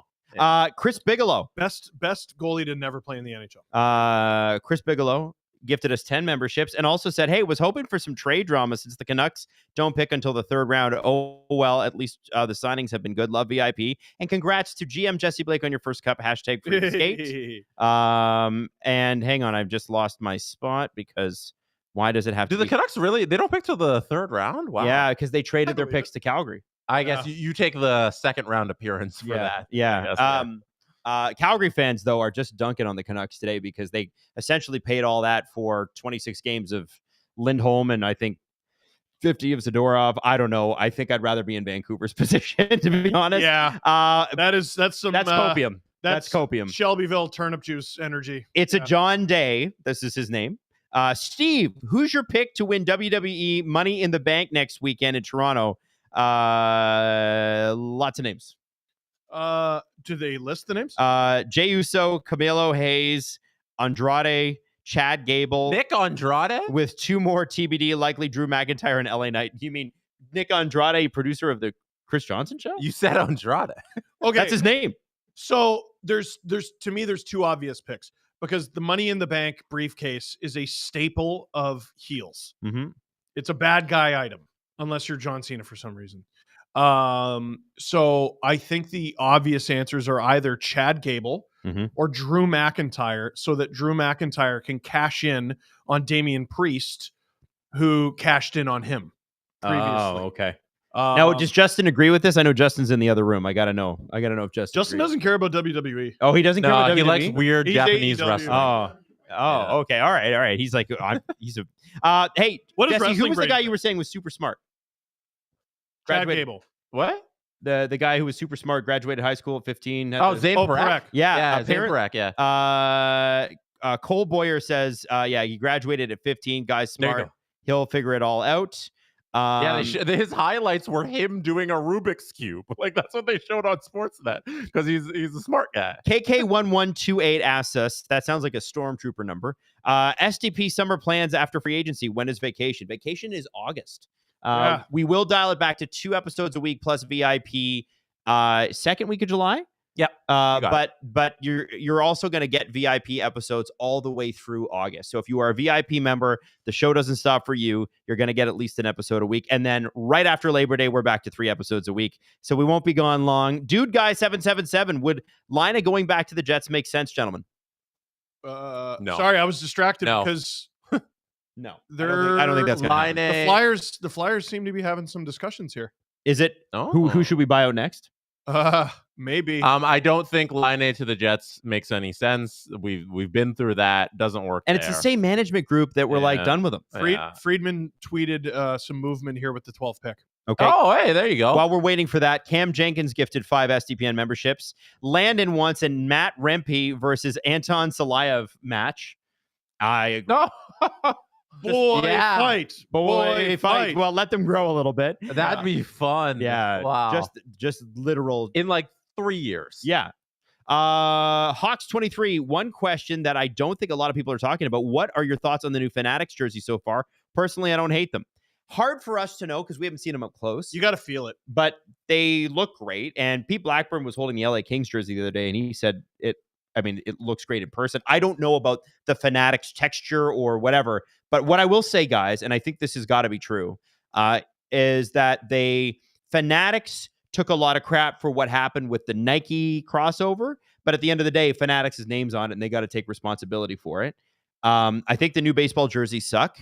It seems like the NHL hopefully has been able to sidestep that and keep the numbers and the names big, right? That's one of the things about the MLB jerseys. They look rinky-dink. It's a different business model, what Fanatics was doing for Nike and what they're doing for the NHL, because with the MLB deal, Fanatics is essentially just contracted to make Nike's design. It should be on Nike, who created these new jerseys, and they were like, "Hey, Fanatics, make this for us." And Fanatics just says, "Yes, master, we will do that."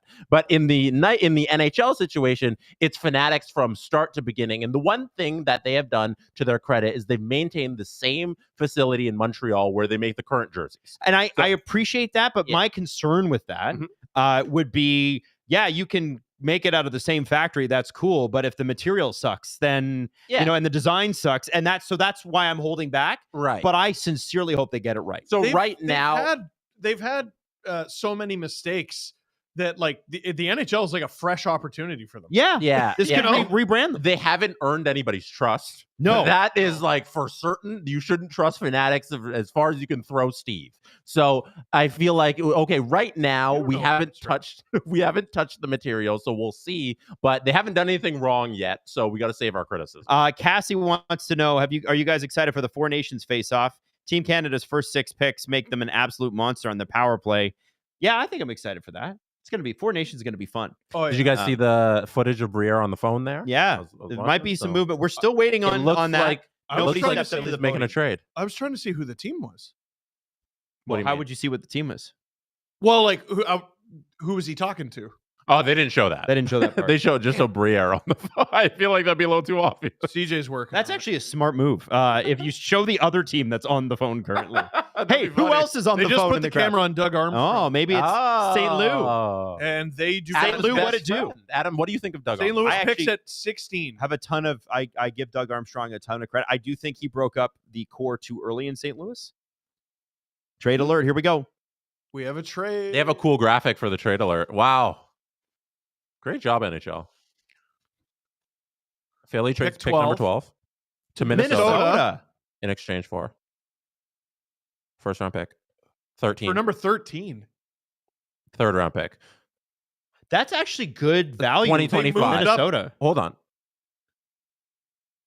Okay, so Philly next year. Philly traded with Minnesota 1 spot down, and in exchange, Philly got back Minnesota's third round pick in 2025. I want to say this. That's the best price anybody's paid to move up yet, which tells me the market's softened. You look at what the Chicago Blackhawks paid the Islanders. You look at what the LA Kings or the Montreal Canadiens paid the LA Kings. A third next year? This has to be Bouillon. This has to be Zeev. Someone should check on Kyle Dubas's pants after he saw that trade on. He would love this. Zeev Bouillon is the 4th ranked player in the consolidated rankings.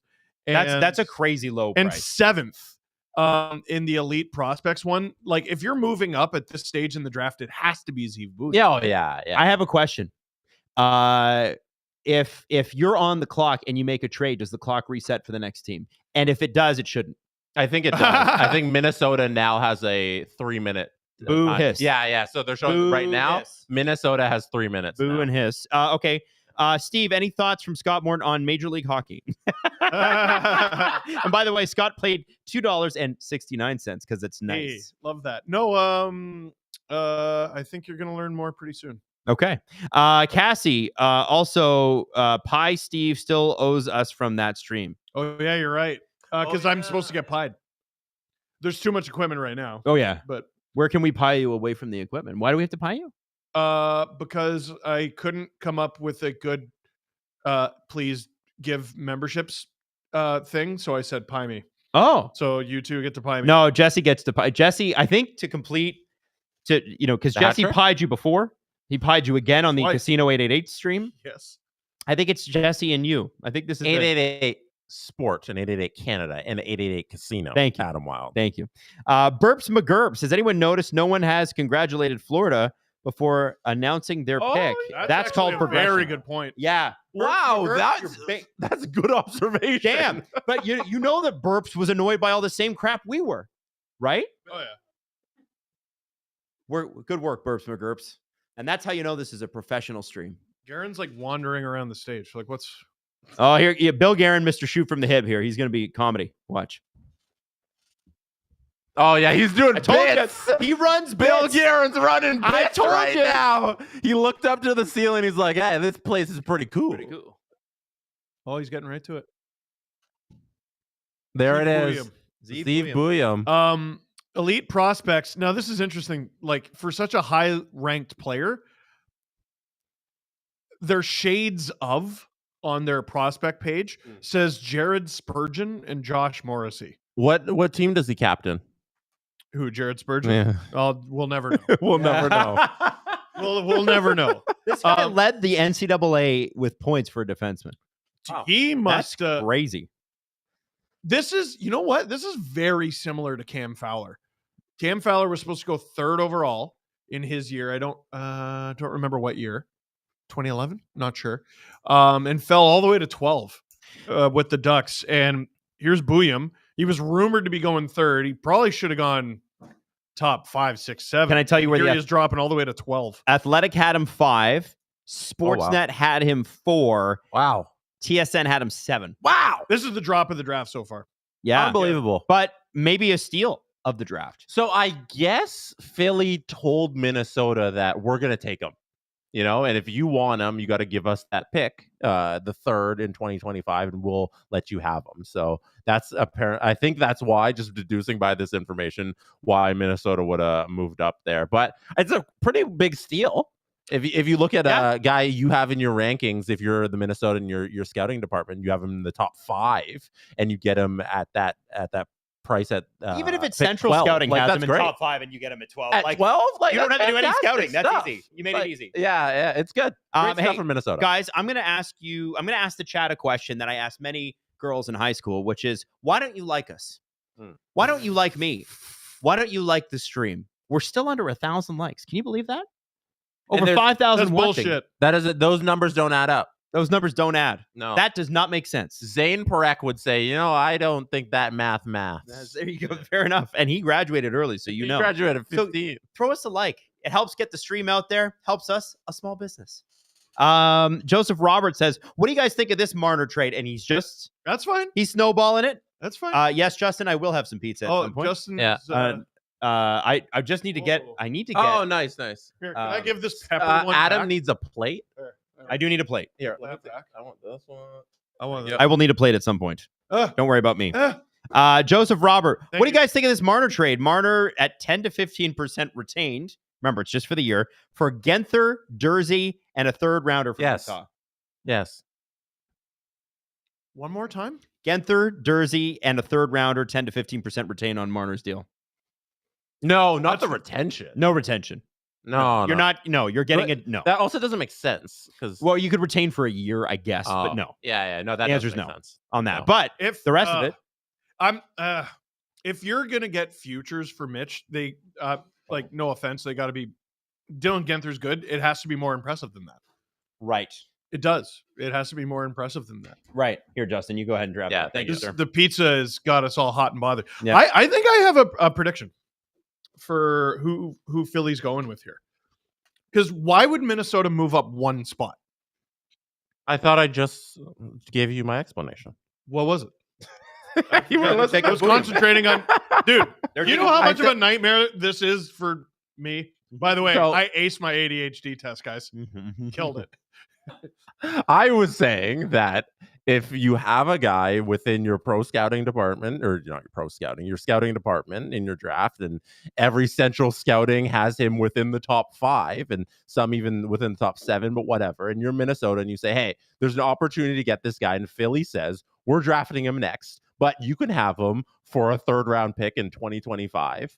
And you do that deal if you're Minnesota and you value that. That's a very simple decision from them. It's also great asset management from Philly. If you're not like 100% sold and you're like, hey, there's somebody else that we could also take if you're 50-50 on 2 guys. So why not take that pick and move down if you're Philly? And why not send that pick and move up if you're Minnesota? Only a 3rd rounder next year. It's crazy low. Yeah. So I think both teams did an excellent, tidy piece of work. Here's what's great, Jesse. If the text we just received is to be believed, my prediction would have been so wrong. The Flyers are about to make a shocking pick here. Okay, well, that wasn't. What? They're going to make it in 5 seconds. I'm trying to make it exciting now, Steve. I'm just going to shut up and eat my pizza. No, I'm going to shut up. Yeah, but you didn't leave me with anything. Maybe if you didn't, I could have talked about the next pick. Like, I don't. What am I supposed to do now? You're just like, oh, we know, and I can't talk about it. So you left, he is not you left me here. You want me to fucking do it or what? You left me here with a thing I can't talk about. Wow, what am I supposed to say? Just watch the swears. We can get demonetized. Oh, really? Yeah. I didn't swear at all. I don't swear on live stream. No, but you made me, and that's just as bad. The pick they're allegedly going to make is not ranked in Elite Prospects top 30. He is ranked in That's ours. Huge. I can't. No, I can't. We can't spoil it. So I'm just stuck here, being like, "Oh yeah, he's being a teasy boy." I get it. Yeah, Steve, that's great. All right. I guess I'll share more information on this thing I can't say. All right, here we go. Kiss my ass. All right. Wow, this is interesting. Adam, give me a super chat. Where are we at on ass? Is ass okay? I probably hold back. Limit it. Yeah. But Suzkai, Habs and STPN fan here. How does it feel as Leaf fans to see the Habs prospects in cap structure? We don't think about it, to be honest. It's not. I think Montreal is going to be really, really good in the next few years, and I'm happy for them. We're good now. You're going to be good later. Yeah, and I'm cool with it. Yeah, that's kind of the way it goes. Michael is feeling really down about things, guys. Can we help Michael out here? Mm-hmm. Leafs are done. They will miss the playoffs. All right. And Michael's a Leaf fan, by the way. Shanny wasted the 34 era as per your salary breakdown, and the sole solution for Shanny is to salvage this team and push JT and Mitch out this season. If they can't, let's plan for the rebuild soon. Wow. Can we help Michael out? Because I don't think it's that bad. Deep. No, it's not that bad. The Flyers listen are to about this. to make their pick. Oh, there we go.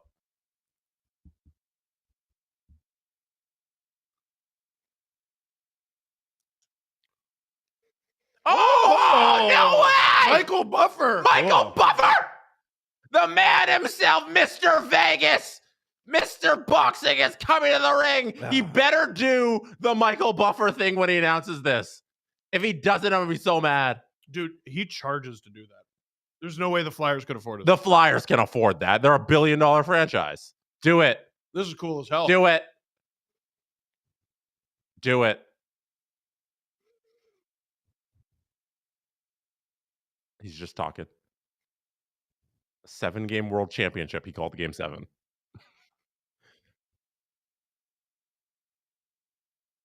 All right. Don't boo Bruce Buffer. Michael Buffer. Bruce Buffer is the UFC one. My bad. No. Bruce Buffer. Who's this one? Michael. This is Michael. Yeah. Ah! Hey, he brought out the voice. All right, he's milking it. Let's go. There we go. Michael Buffer did the Let's Get Ready to Rumble. That made the whole thing worth it. Adam doesn't care. Start with Let's Get Ready to Rumble, please.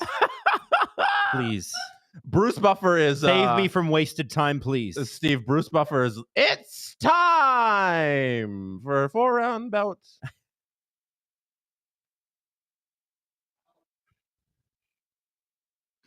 Jet Luchenko just went to the Flyers at 13. I'm a big fan of Michael Buffer doing Let's Get Ready to Rumble. Dude, he's going to have that forever. I'm ranking. Yeah, that's kind of cool. I'd say Celine Dion, Michael Buffer, Matty Beniers. Now, Jet Luchenko was a Guelph Storm player last year. 74 points in 68 games. He's got wheels. He plays intelligent, relentless, and a physical game. One of the youngest players in the draft this year, and might have some untapped offensive potential, which is hilarious because he already is up over a point a game. Getting young players in the draft that perform at that level is really tantalizing for teams. And tantalizing for the Flyers, and they must have seen something that all the experts didn't, because he is on page 121 of Elite Prospects. Wow. NHL Draft Guide. He was ranked 34th by Elite Prospects. My goodness. Consolidated list, I have no idea. Mackenzie's got 22. him at 19. 22? Oh, so he was... Oh, so the consolidated list liked them more. Yeah, but Bob McKenzie had him at 19. I'm just looking at the Athletic and TSN was Bob McKenzie. Athletic had him at 18. And Sportsnet, which is the hardest one to read, unfortunately. I will find him. So not as big a leap as it seems. Yeah, maybe 7-8 spots. Still impressive. Damn. They really like this guy. Dude, as soon as they made that trade with Minnesota, this is brilliant. This is actually brilliant what Philly did. Why? Because if you're Minnesota, you move up so that Zeev Buium doesn't get taken. Hey, Sportsnet had him at 12. Sportsnet had him at 12. Wow. So at Jet Luchenko? Yeah. Oh, okay. And by the way, the person ahead of him that they had at number 11, Beckett Seneca. Oh, wow. So interesting. This draft has been really great. I mean, I remember the Shane Wright draft. That was crazy, but the rest of it was pretty pedestrian. But did the Flyers just get a free 3rd round pick from Minnesota? Yeah, but that's okay. Because yeah. You're talking about a left winger, a right winger versus a defenseman. Mm-hmm. This was always the guy you were going to pick. And you just scared Bill Guerin. If you're Danny Briere, you lie to Bill Guerin's face. And you say, I want this man. This is who I'm taking. But you can have him. We're kind of 50-50 on it. If you send me a 3rd, I'll let you move up and you can have him, and that seems what happened. That's fair. If you're Danny, you'd be like, you know what? I like both of these guys. Yeah. If you give me a 3rd, you make the pick for me. Right. And that's business. And I think both teams they both come out like that. wash. You go, man. Minnesota gets the guy they want. Cassie says if we get to 2,500 likes by 9 p.m. chat, she will donate 50 subs.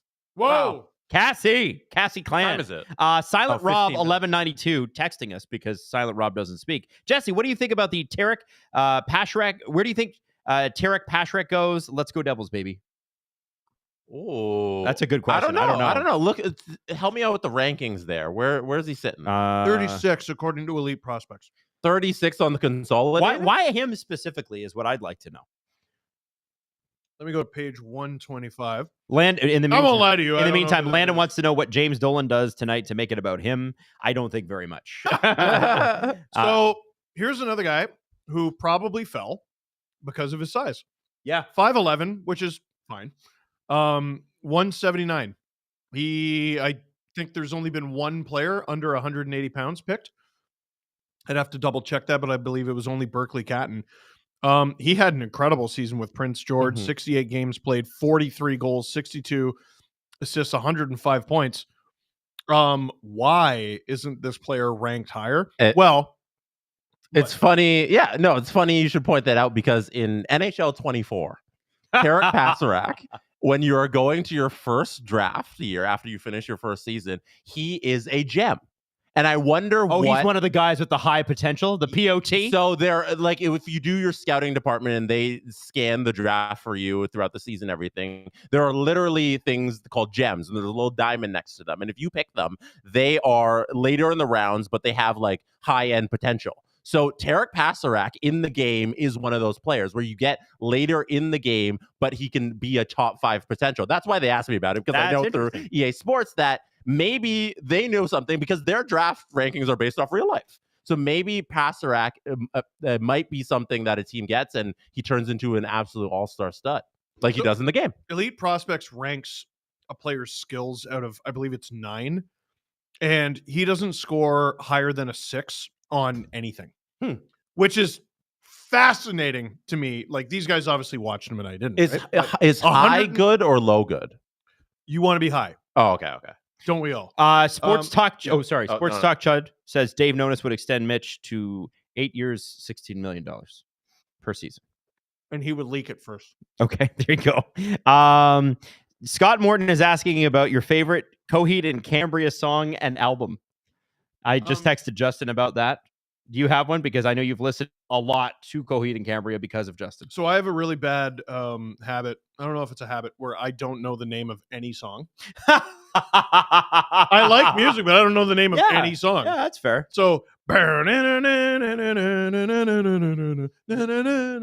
whatever that one is. Yeah, that one. I like that one. Chris Bigelow, he's just a Bigelow everywhere he goes. Steve, are you giving Shanahan a special thank you in your new book, Hockey Rants and Raves? I did that with my first one. I will not be doing it again. By the way, Justin says you were describing the song called Welcome Home. Yes. I heard it many times in Justin's basement. For 77. So how much do you swear on this live stream if we see Marner get moved? We got to pick, you guys. We got to pick. Buffalo Hellenius has selected. Costa Hellenius. Interesting. That is fascinating. Now he's going where he needs to go. Highly intelligent with all-around skill, youngest player to play and suit up for Finland at the Men's World Championship. High floor, but how much offense can he bring to the NHL? Now, Steve, how does offense translate from Liga in Finland to the NHL? It's where offense goes to die. Right. And that's why it's so crazy. You look at his stat line, 36 points in 51 games. For a draft year player playing against men, that is absolutely ridiculous. I'm trying to find his stats on here because was it the top tier Finnish Liga? Where the hell? I believe it is. He was playing well, and Costa. Oh, there he is. Sorry. Ukret in Liga. Yeah. Holy crap.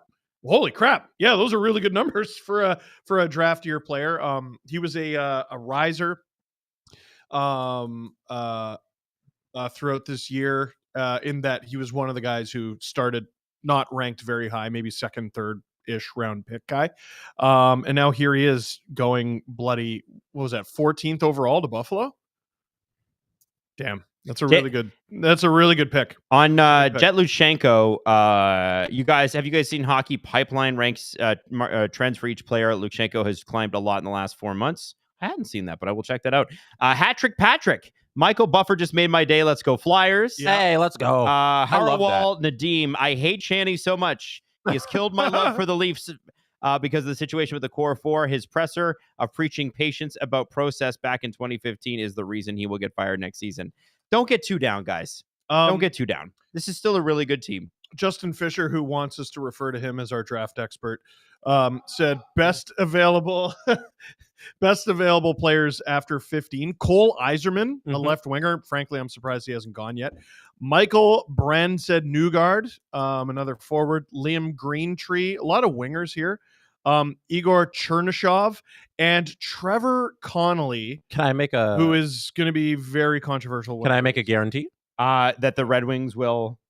Yes, do it. I think the Detroit Red Wings, who are on the clock next at pick 15, will select the man with the last name Yzerman.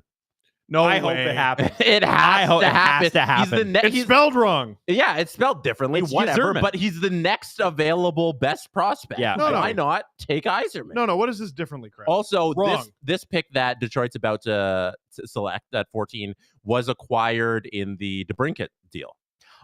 Oh, I'm pretty sure that's really? That's how it went down. Wow. No, Drew's saying no, it wasn't. No, Drew's saying no. What is it correct? What is it actually? This is just their pick for this year. It's an OG pick. So they had the option to send it. I'm reading on Cap Friendly right now.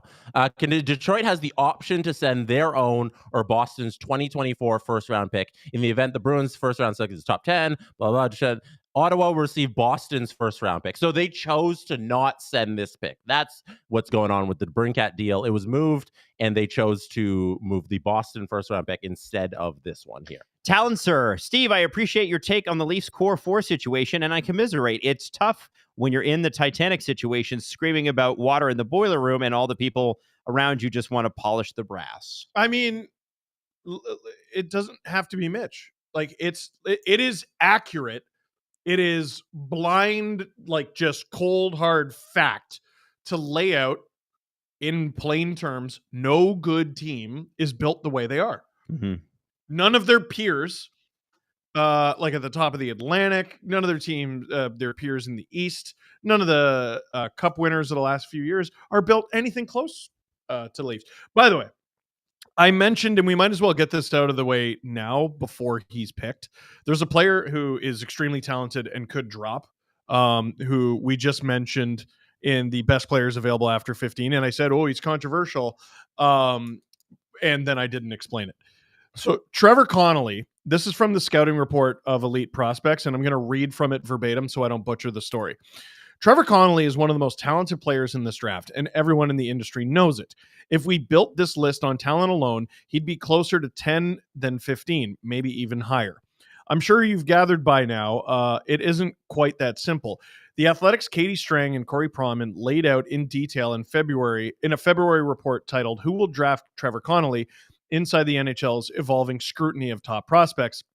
Many NHL evaluators were already aware that in 2022, when he was 16, Connolly posted a Snapchat picture of a teammate sitting on the floor of the children's area of a library with building blocks assembled in the shape of a swastika. Strang and Pronman reported. Connolly added the caption, "Creations." So this kid, when he was 16, did something real Detroit dumb. Red Wings are at the podium. Their pick is in. Gary is giving one of the gentlemen a pat on the back. They're walking up to the stage. Gentlemen. Jesse, that is St. Brendan Elementary's own Chris Draper. Chris Draper is holding a Red Wings jersey. Who's still jacked, by the way. Yzerman's behind him to make their first selection tonight. 4-time Stanley Cup champion, 7-time Norris Trophy winner, Hockey Hall of Famer. So many guys. Vice president. Oh, let's go, guys. Come on. Guys, we're looking at this draft. This first round could be 4 hours. Nick Lidstrom is now at the mic. They're going sweet here.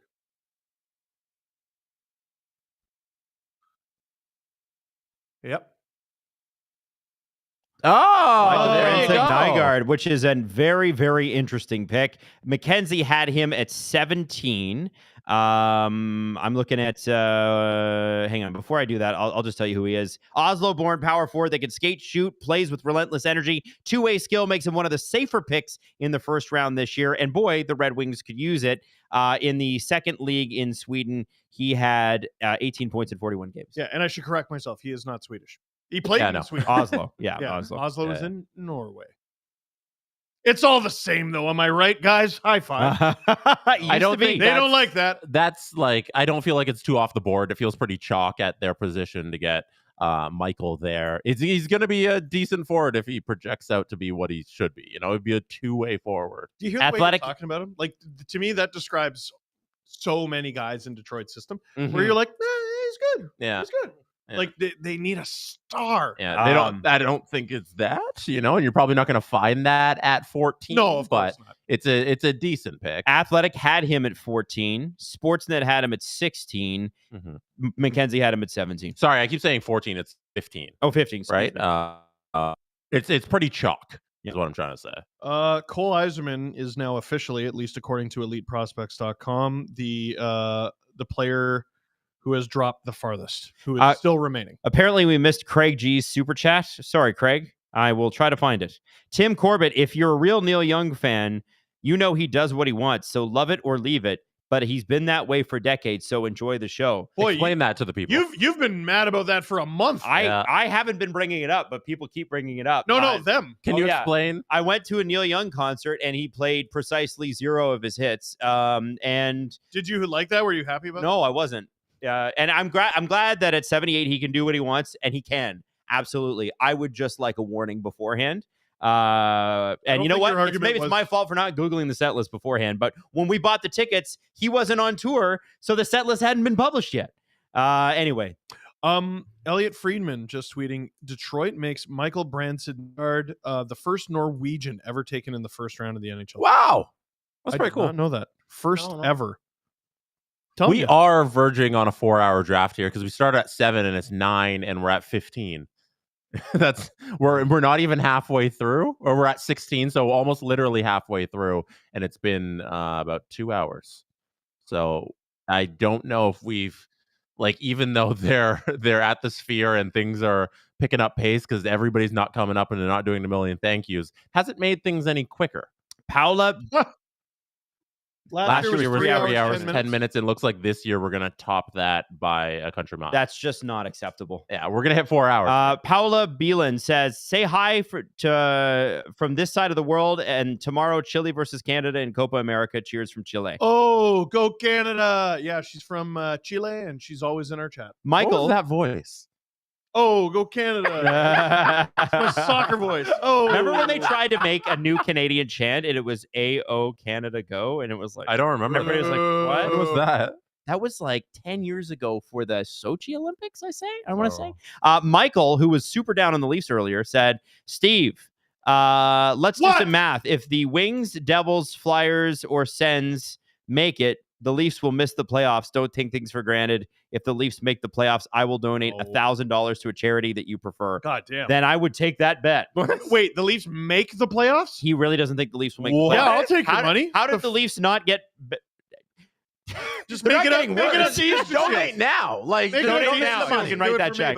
What? Yeah, no, my criticisms of the Leafs are not about them like, oh man, they're on the cusp of missing the playoffs. It's they get there and like, I shouldn't have to explain that their reputation is granite, like carved in there. We know their brand, and they'll go to the 7th game. Good regular season. Do not win the division. You're not allowed unless it's a fake made up division.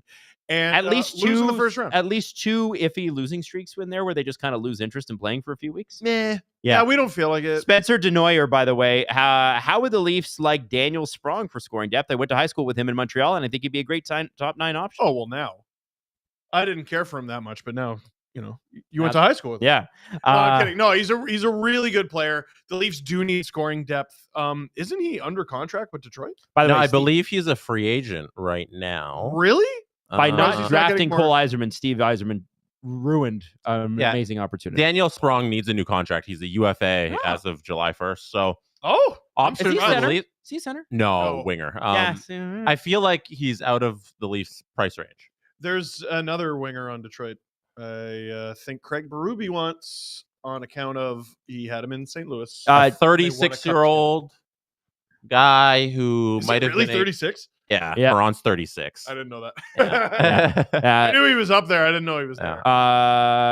Cassie says, Jari seems like a Leafs goalie, really good at the start of the year, and when the season comes to a close, falls off a cliff. Like, why are we signing Canadian Samsonov? I don't know. I don't know.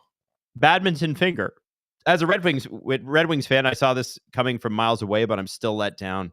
Man, and then Sports Talk Chud, how's Detroit going to fit that last name on a jersey? That's a good question. You need the small St. Louis. Right. St. Louis. The Blues aren't going to screw around. This is for pick 16. The pick is in the halfway pick. Pick 16. Oh! Solanin. Wow. Adam Juracek. Wait. Oh, that's Juracek. No, it is Adam Juracek. Was that Alan Walsh on TV? Noted Alan Walsh client Adam Juracek. We saw a little peek of Alan Walsh. I'll try and get the... I got to say this. Adam Juracek was expected to go later. He was expected to go between...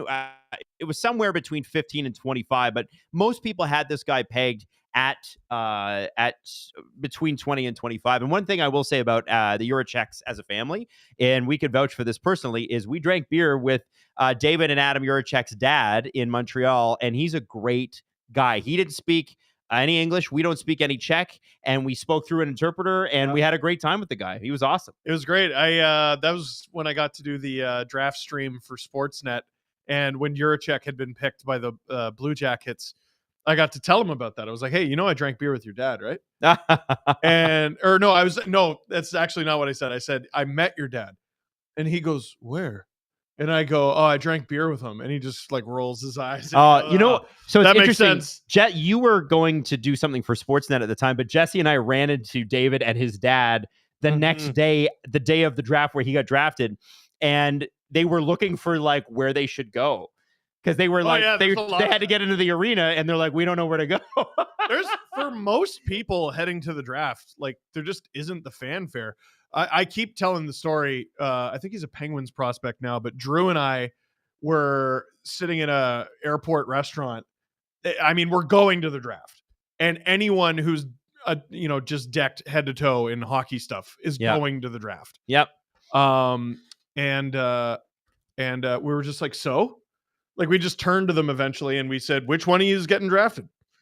And the one guy raises his hand. He goes, it's me. It was Sam Plant. Wow. Sam Plant. He's a prospect with the Penguins. But most of them, it's just like a ton of friends and family. And they just show up and hopefully you get picked. Mm-hmm. And you show up and it's not like every one of the 250 or whatever players has a handler. Maybe like the top 5. Yeah, it's not a lot. No, not a lot. No, so most people are just like, so where's the arena? And by the way, agents don't become agents until the player is drafted. They're advisors before that time. Craig G, sorry, apparently Jari's American. My bad.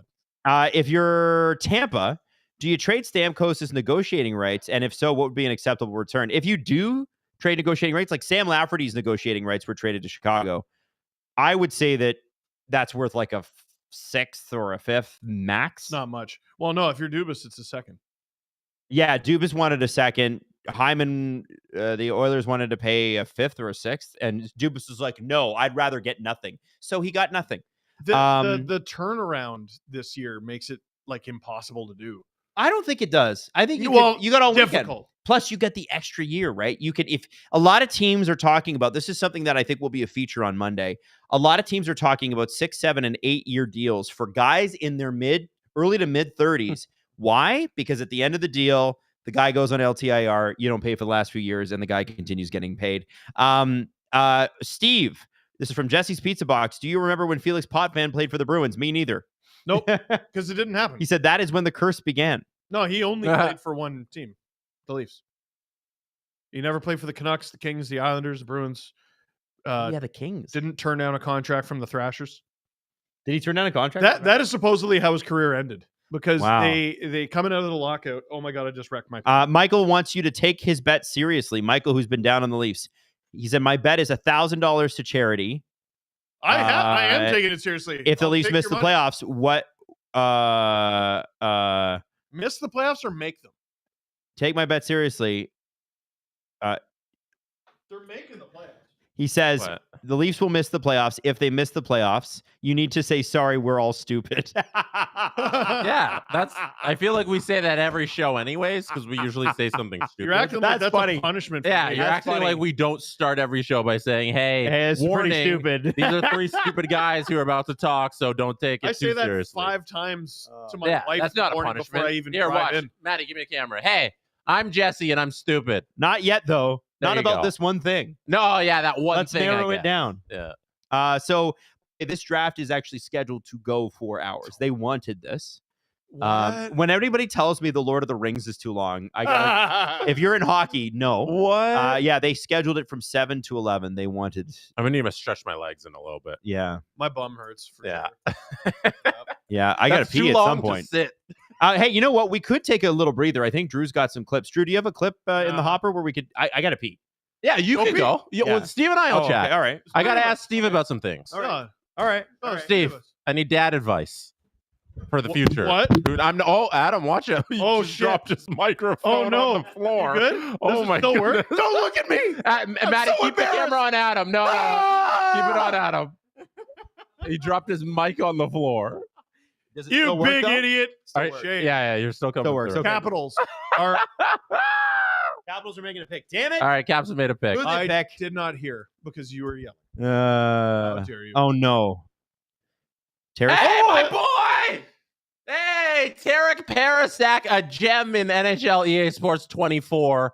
You can get him very late round pick, but he'll turn out to be an all-star in the game. Parasak, a member of my organization, was just drafted to the Washington Capitals. He had 105 points in 68 games in the WHL. What are you still doing here? 100 plus points in your rookie season. Well, he's a draft pick. Pretty impressive. The skating apparently is holding him back. He's also 5'11". What? Look down at you. Look at your mic cord situation. No, he fixed it. He fixed it? Yeah. Sorry. We were just like, listen, anything for the show. The show must go on. Still got to pee or what? The show, yeah, you got to pee, but the show must go on. Here, let Steve and I talk about Parasak. Go to the washroom. Yeah. Which sounds like a disease. I'm not going to lie. No, you got a little of the Parasak. Oh yeah, I got to take over. Steve, what do you have? What do you have written Jesse, down for him? Don't worry about the Super. No, we're worried about. What do you have written down for him? What the fuck?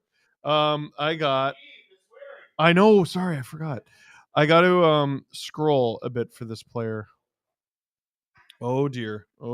I'll read a super chat. This Please is do. from Michael. I'm hoping the it? Leafs draft the most violent player in the draft.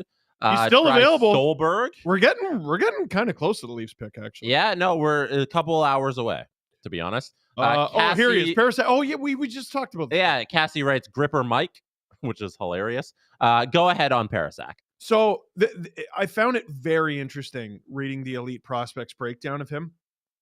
That he had 43 goals, 62 assists, 105 points in 68 games in a draft year. Like, that's friggin' incredible. But what? No, keep going. But Elite Prospects, in terms of his skills, skating 4 out of 9, shooting 5.5, passing 5.5, puck handling 5, hockey sense 6, that's his highest one, and physicality 5. Like, where's the sizzle? Where's the anything special? Also, 4 for skating. It's an odd. How the hell did he put up? He's up. Not even big. So how the hell, if he's not big and he can't skate well, how the hell did he get 105 points in 68 games? For comparison, pull up just the guy before him in the rankings. So he's 36 in those rankings. Who's 35? Dominic Badinka. So you'll see there, it's not too far off the other rankings. You know, it's the guy, you can tell me there, it's 5, 4, 5, 5, 6, which is pretty similar. Still higher. Like, yeah, but his shooting, this is the difference. Mm-hmm. His shooting is his worst attribute. He's a defenseman. I'm okay with that. Go to 34. Yeah. Jet Luchenko, who 6.5, 5, 5.5, 5, 5, 6, like higher. Right. Across the board, basically. Ahead of him. Marek Vanaker, 5.5, 5.5, 5.5, 5, 6, 5.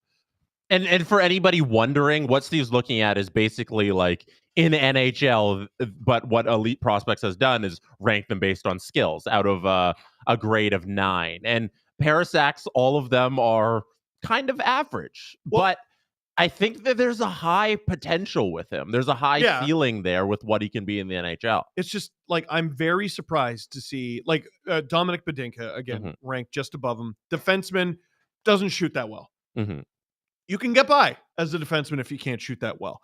This dude, Tom Parasak, is 5'11", 179 pounds, somehow put up 105 points, even though his skating is supposedly his worst attribute. That's a little weird to me. Because based on what I've seen, he's a pretty good skater, and like his size is how he gets around things, is through his small size and skating. Interesting. It's like, I don't understand that. It's an interesting pick, and I think the Caps must see the high potential that he has. Yeah, and to be clear, like, I'm not saying I don't understand the pick. No. I'm just saying, like, listen, all I can do is, I can be yelly, screamy man and make all the content, or I can watch 50,000 games a year. I know which one I picked, but so I got to rely on the draft experts here. The numbers do not match what the experts are saying about this guy at all. Michael Borland, super chat. Did you guys get to this one about Solberg? Yes. Okay, I just want to make sure. Yes. Stamkos 8-year. If Tampa signs Stamkos to an 8-year sign and trade, what would be an acceptable return? The Lightning getting fined for cap circumvention. Stop it. Come on. Dude, he'll be 42. Yeah, I know. And he's not going to play the last few years, but who cares? I know. Why do you Who care? cares? The competition. That's never going to happen. Leafs can do it. If the Leafs can do it, I'm in. To me, it's fair game. Oh, I know it's within the rules. Be rich, get wrecked. So the next pick has some conditions on it because this is the Chicago pick from the Islanders trade that was so perplexing. Okay, so here's the guy they needed to have. And Kyle Davidson is at the podium here speaking with the crowd. They've taken Sasha Beauvert, I believe is how you say it. Yes. He's out of the USHL. He has size, offensive skills, plays a power game down the middle. He'll need to work on his skating at North Dakota. So going to the NCAA, I'm assuming? Yes. Yes. Sorry, I'm going to... There he is, Sasha Beauvert. Tall player. I assume he's going to grow into that frame. See, Jesse, there's another guy. Except he's big is the difference. Yeah. His skating is ranked as a 4. But the rest of them are like 6s. Yes, the rest of them are 6s. He's physical. I feel like this is the sort of player teams were shying away from for a few years there. And then after a few years watching the Stanley Cup playoffs, they went, no, overcorrection. We need big guys still. Yeah. We need big guys who will mess you up. So they say he's, Sportsnet says he's tall, lean, difficult to contain, ability to make plays in small areas and slip off checks in the process. Lean's goal scorer more than distributor, has come a long way since last season. He's becoming more of a consistent threat off the rush. If you got a guy who's 6'2", and he's 183 pounds now, you would expect that to go to near 200 by the time he's full NHL player, but they're saying he could be a first unit power play guy. And it's not insignificant that this player, Sasha Beauvert, cost the Blackhawks a second round pick. They sent a first and 2 seconds to the Islanders to move up 2 spots in this draft, and they were at 20, and now they are at 18. Do you think they knew? This is the player they wanted. Do you think they knew, Jess? I don't know. There's no way they knew. No, you can't. There's no way you know. Look how much of a mess our draft board is. Well, they couldn't have known. Yeah. Michael Borland, by the way. Oh, no, you guys already got that one. Sorry. Cassie, Steve, when players put their numbers in their contracts, is it always something that annoys you, or is it just the Leafs? Just the Leafs. Okay. Well, no, okay. So the discussion... Saros deal has his number. Yeah, the discussion with Saros is like, maybe he could have had 8, right? But instead he has 774. So maybe it was a discount, right? But like, I was losing it with Matthews and Marner because not only did they have their jersey number in it, it was like an insignificant amount of money. Right. And it's like, you're just making Brandon Pridham's job harder at that point. Like, Marner either took a $7,000 discount, or like at that point, who gives a damn? At a certain point, Kyle probably should have stepped up and said, yeah, we're not doing that. We're the Toronto Maple Leafs. Do you want to play here or not? He got pushed around. And everyone says he got pushed around in the Nylander deal. Maybe that's true. I mean, the Matthews and Marner ones, he got murdered. Yeah.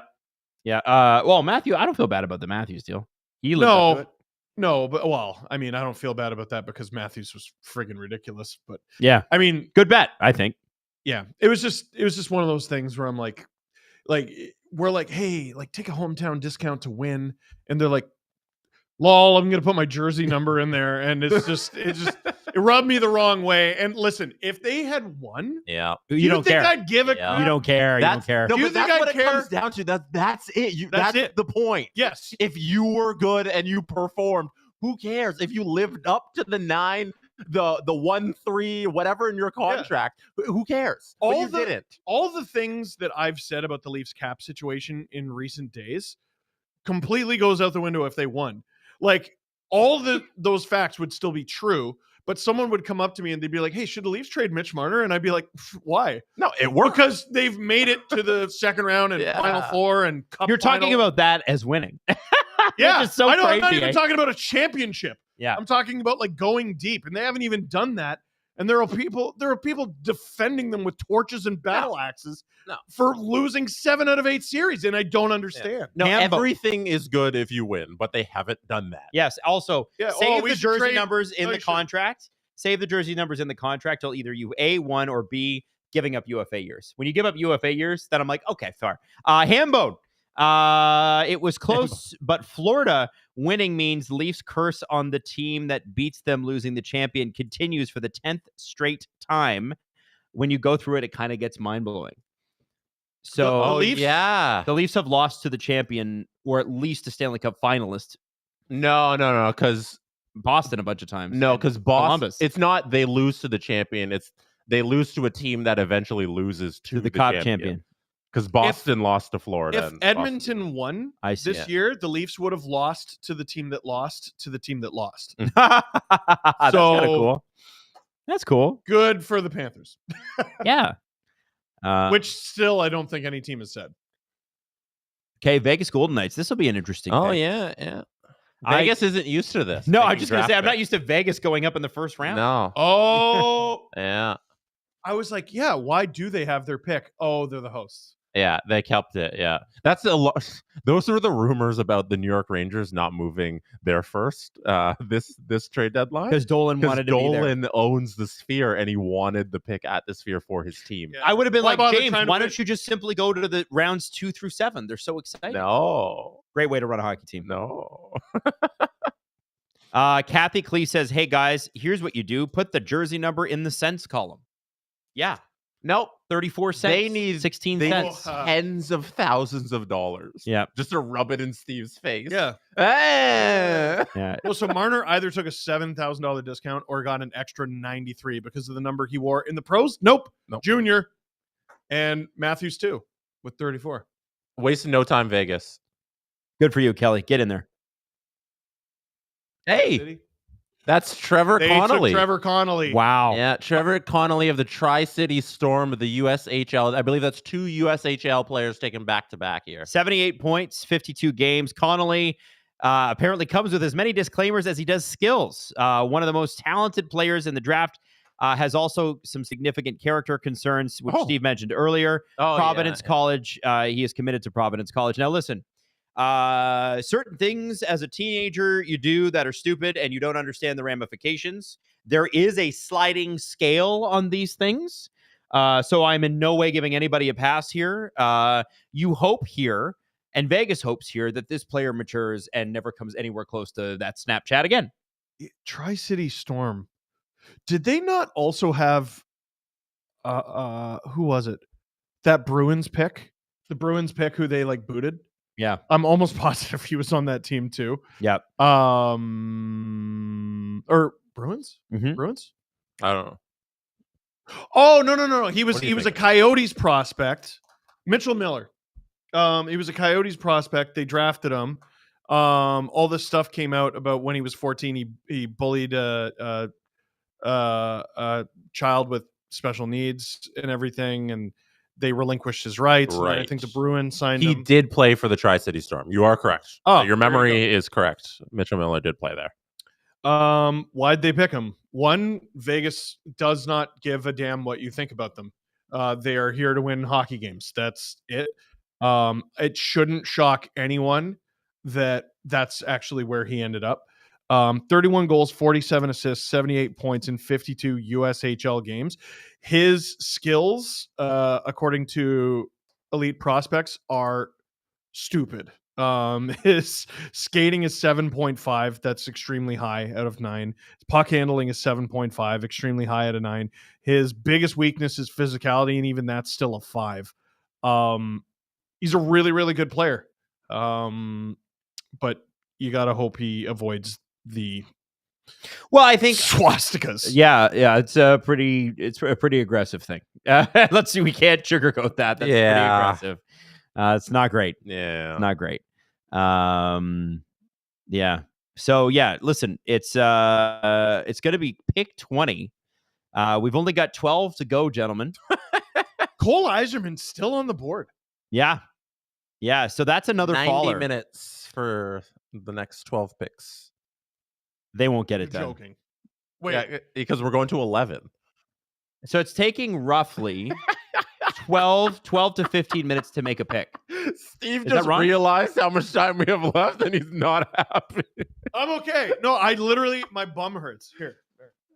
Okay. It's taking 8 minutes. It's roughly 8 minutes. Yeah, the 3-minute clock thing is a lot. Well, they stopped putting it on screen. Yeah. Because they know like the 3 minutes, and then you get the walk up, and then you get the draft player walk up. It's not like bang, bang, 3 minutes each time. It's about 8 minutes a pick, like Adam said. Axis 21, I know it's wild to imagine, but imagine a few days ago you said Cole Eiserman actually fell to the Leafs. What is going on with this kid? Well, I remember That'd be cool. Timothy Liljegren falling to the Leafs. That was a guy that was supposed to go in the top 5 originally, and he fell a lot in his draft year.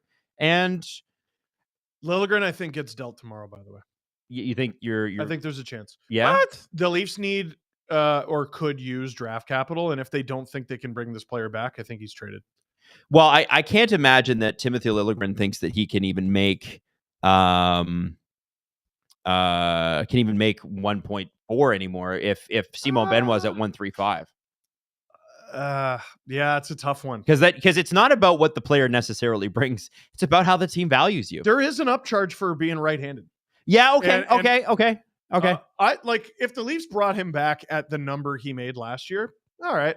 Mm-hmm. Sure. They still need to I don't give a damn if they bring him back or not. They need 2 right-handers. Like I was hearing, I can't remember if it was 32 Thoughts or CJ Show. Oh yeah, they might get a right. No. But stop. 2. You need 2. Yeah. Stop. Yep.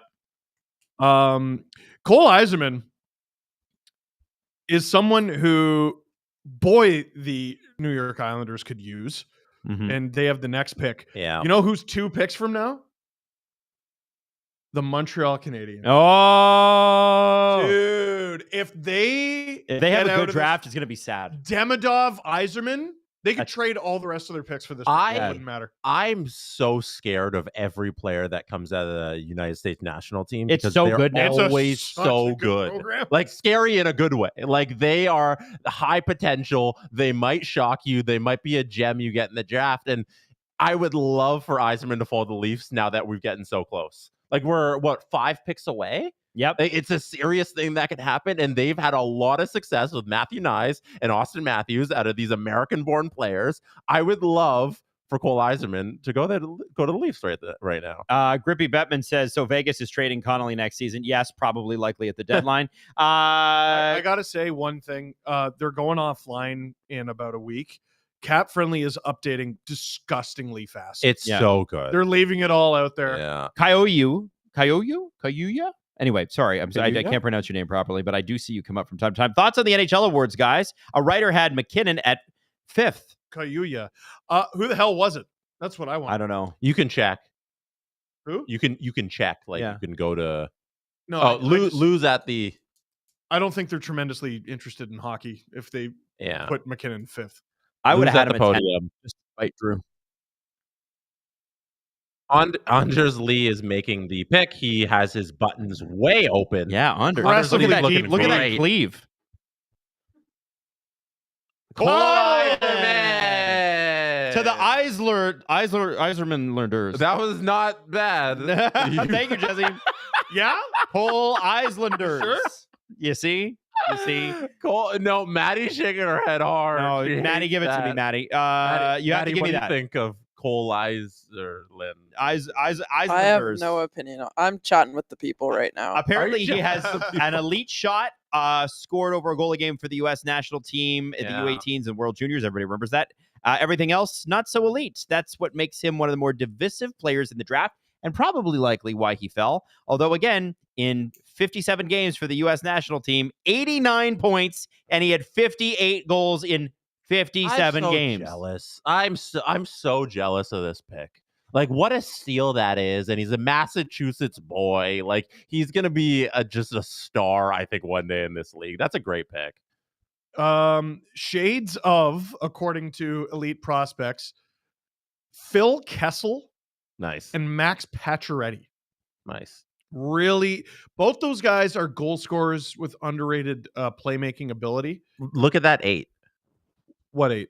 The 8. on. Oh my God! Look at that 8. That's what I'm talking about. So his skating is not that great. He's ranked a 5 by elite prospects at a 9. Puck handling is a 5. It's, you know what's funny? Most of his skills are actually mid, according to elite prospects. Skating 5, passing 5.5, puck handling 5, hockey sense 5.5, physicality 5.5, shooting 8. That's probably one of the highest, if not the highest, in the whole draft class. He scored over a goal a game.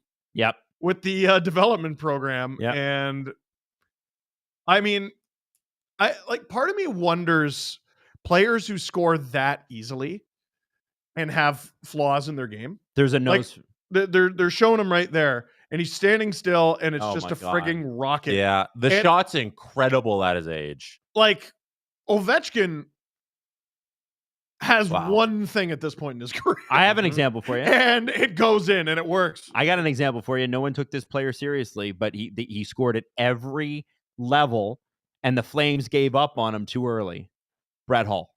Oh. Brett Hull was a bad skater. He was a bad passer, but he had a lightning shot, and they traded him. And obviously it worked out for the Flames because they won the cup. But Brett Hull also went on to score like 70 goals a year. Yeah, this isn't an apples to apples comparison, but this reminds me of Cole Caulfield a little bit, because it's like, well, you know, there's this, there's that, there's that.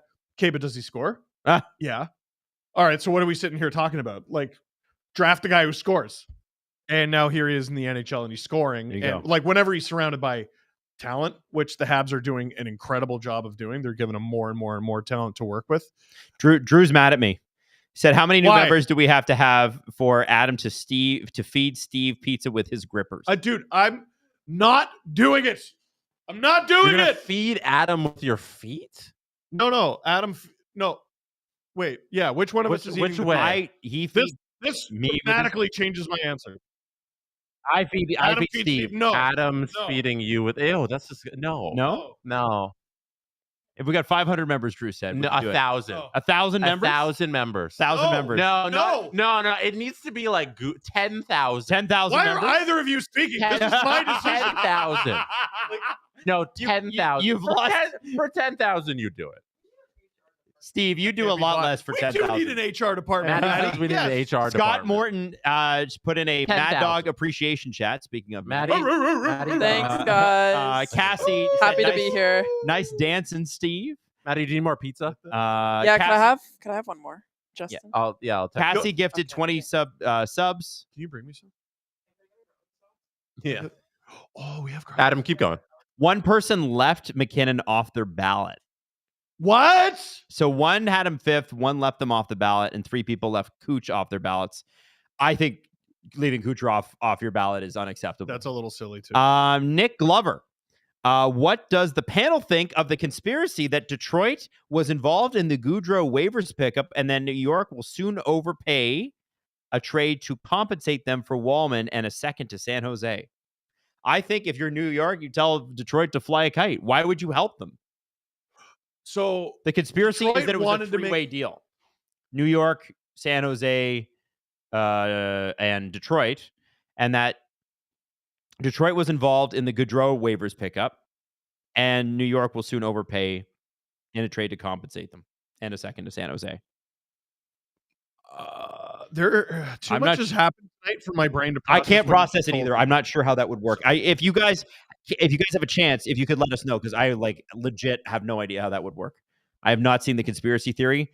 But yeah. I'm gonna put my plate here and hope Jesse sees it. Andrew Doucette, is this a draft chat or a chat of Gripper Nation? Well, it's always a chat of Gripper Nation. Even when I'm not on and Steve is, Gripper Nation takes over. They do. How much fun have you? How much have you enjoyed Gripper Nation in the playoffs? Did not. Montreal Canadiens are up to make a pick, and I bet they get the big scary guy the Leafs want. Chicago Steel. Oh, Michael Hage. Michael Hage. Okay, here we go. Ontario-born center playing in Chicago for the Steel. Committed to the University of Michigan. His playmaking stands out, but he owns a nice all-around skill set. So what do we think, Steve? I'm fascinated by the pick. So I think we're gonna start seeing some very interesting picks here because now we're starting to get skint on centers. Right. So just based on like I'm going to go through the elite prospects ranking. Liam Greentree still available, winger. Andrew Basha still available, winger. Igor Chernyshov still available, winger. Stian Solberg, defenseman. Ryder Ritchie, right winger. Teddy Stiga is interesting because he's lifted as a left wing / center. Hage goes at center, and then the next ranked guy is Cole Beaudoin at 29. He's already gone, isn't he? No, he hasn't. Oh, no, he hasn't. Okay. Dean Letourneau at 32. And then it's a big old fall to Lucas Pettersson at 41. Sam O'Reilly at 48. Like, there are drafts are usually you can't find wingers. Yeah. Like, it's usually you draft a center, and if they're a center, great. And if they don't work out as a center, you can make them a solid winger. Nylander. Yeah. Yeah. Marner. Wasn't Marner a center in junior? I think he might have been. Yeah, I thought he was. I'm not sure. Hage, by the way, according to Sportsnet, is a strong skater who's a threat off the rush, massive threat to score goals and create offense on the power play. Clear-cut element is of offensive upside. Defensive detail is a commitment that Hage has to work on as he matures. Well, but that's how it goes. Sportsnet had him there right at 20. Washington. The Athletic had the Capitals taking him at 17, and Mackenzie had him at 24. You know what? Let's just talk about what's going to happen as the Habs pick Michael Hage is putting his jersey on. Leafs are 2 picks from now. Leafs are 2.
Apparently.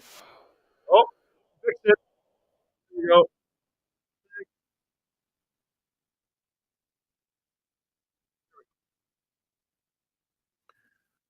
I think you did. Fred's on the clock.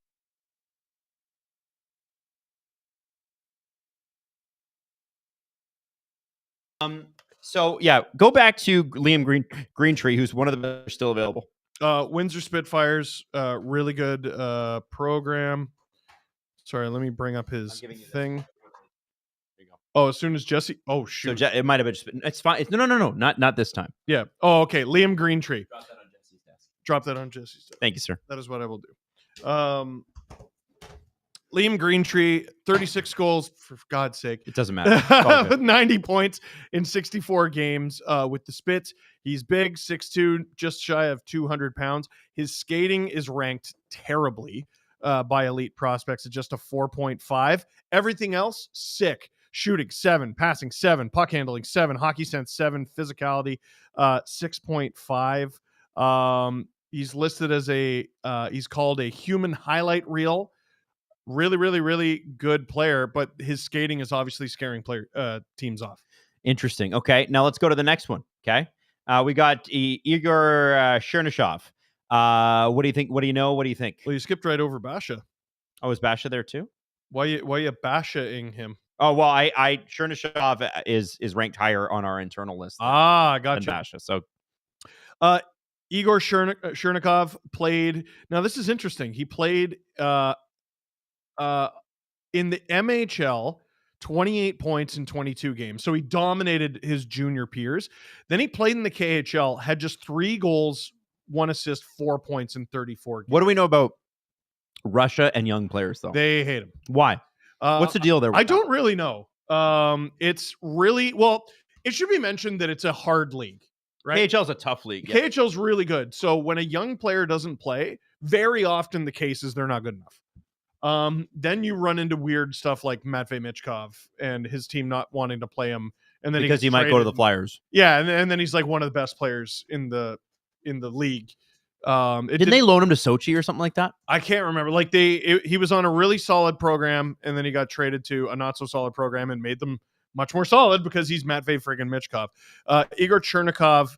This stat line reminds me, unfortunately, of Rodion Amirov. Where I remember he had something like 3-4 points, whatever it was, in his draft year, and that was all that came up on HockeyDB. Yeah, because HockeyDB doesn't have VHL and MHL stats. Right. You have to go to like a Hockey Reference. Does Hockey Reference even have it? I think Elite Prospects might be the only organization that keeps it.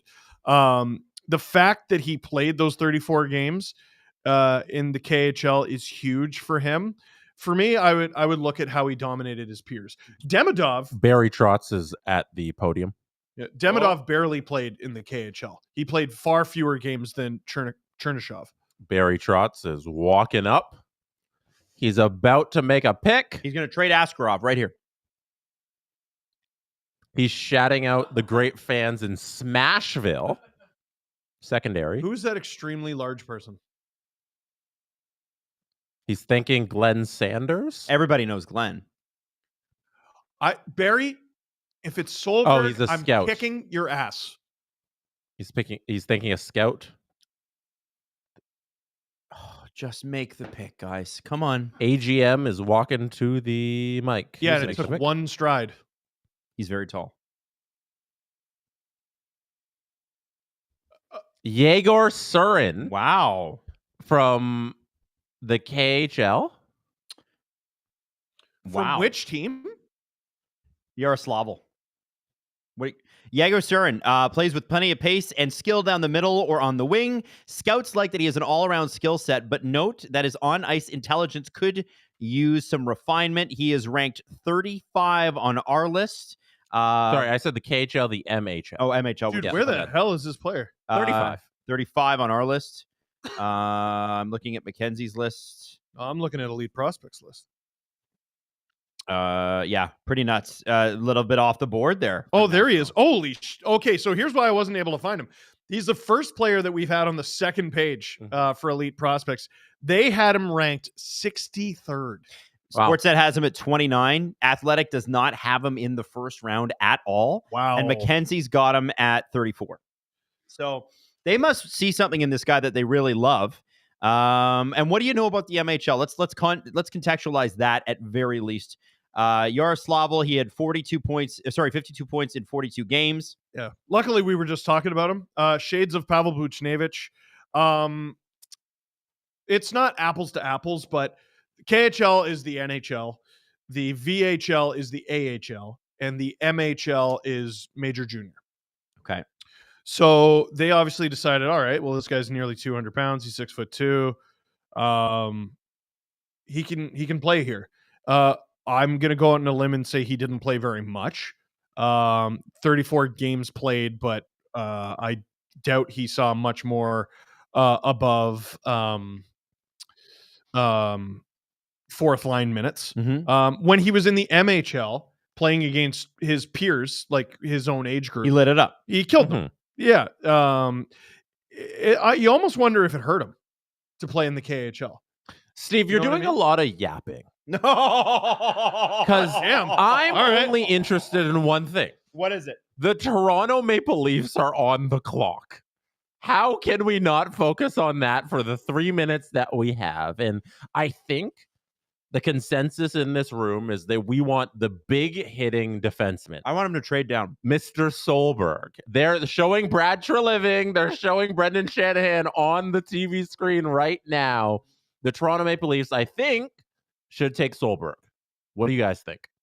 No, I'm done yapping. No. You're done yapping? I'm done yapping.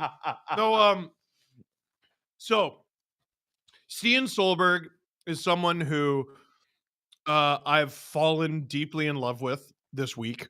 Cam Robinson, when we had him on just a few days ago on this podcast, I said, who might be available at 23? He said Stian Solberg, who he described as the most violent player in this draft.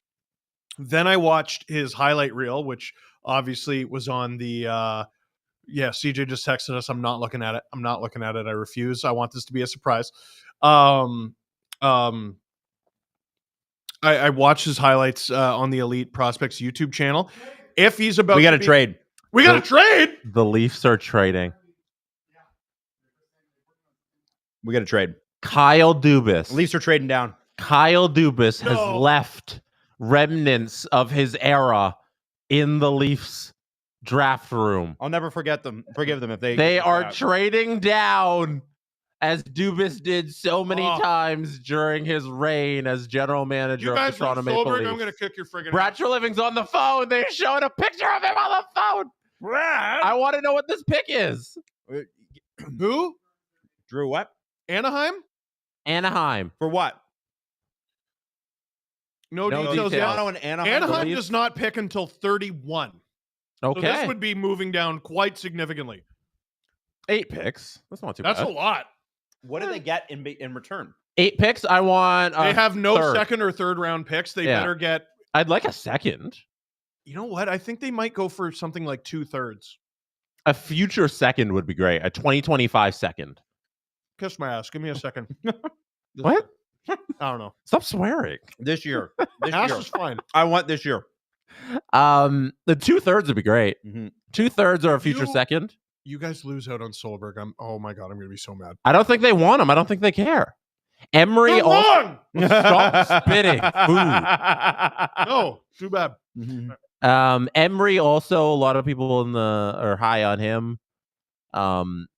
EJ Emery. I want to know who the Ducks want so bad that they don't think is going to be around. Probably Solberg. Oh boy. Or Greentree. Listen, I trust the Leafs scouting staff. They do. Yeah. They do. If EJ is available a little lower, like, why not just move down and take him? 31 and a second. Okay, but what year? This year. 23. For 31 and 58. The Leafs have traded 23 for 31 and 58. I love that. You do that 100 times out of 100. Having that second round pick is a lot more valuable than those 8 spots you slip. I think that's good work by Brad Treliving. Whoever they really value is clearly still available at 31, and the guys at 23 aren't that special. So I'm okay with this. Wow.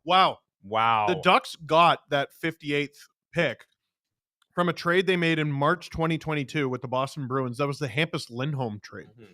Wow. Yeah, right? Thumbs up for me. That's a 8 out of 10 on the trade rankings. What do you guys have it? Well, Drew says 10 out of 10. Yeah, he's certainly better than what. Listen, who traded up? Who traded and got a third next year? Minnesota. That was the Minnesota Philly swap of 1 pick. It's better. Listen, yeah, because it's 8 slots, right? There's obviously a player I want. The smart thing to do is what they did. Exactly. Yes. The smart thing to do is what they did. They obviously have a cohort of people that they go, we know at least one of these guys will be available, and we group them. Well, and you know, the Leafs have confidence in their amateur scouting staff, and they should. Tell us about that. I'm down on some of the things they do. The big problem with the Leafs and the reason their prospect system's so bare is they trade all their picks, but they got to make the picks that they pick count, and they're nailing it. Like Grabonkin looks like he should play NHL games. Who's the goalie that just came over? Artur Akimov, Dennis Hildeby, Joseph Woll. Like, they've done pretty well in net. D does still leave something to be desired. Minton was a good second round pick, like, regardless of what people think he tops out as. Nyes was a ridiculous pick. Easton Cowan last year at 28 was a ridiculous pick. None of us were talking about him. Yeah. Robertson, like, another reason why their prospect pool is a little bare as they graduate a lot of forwards. Pontus Holmberg was a diamond in the rough, like 6th round pick. The Anaheim Ducks are at the podium.